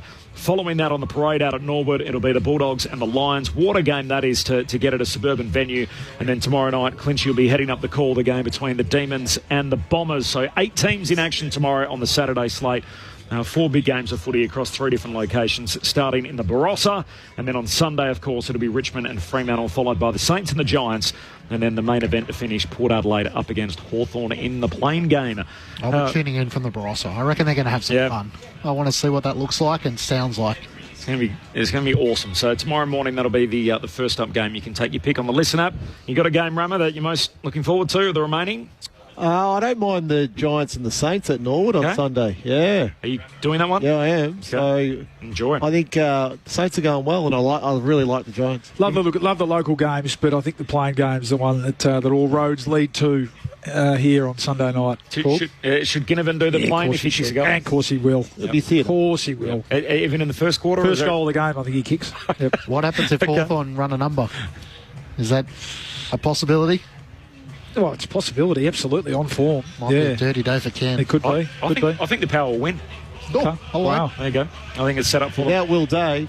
Thanks to the cult figure Adam Jones back in the studio, to Andrea for all her work. Bawley and Ram will see you tomorrow from 12 noon Eastern for AFL Saturday, and you'll hear Matt Clinch tomorrow as well. Signing off from Adelaide Oval, the Pies winners again in SA.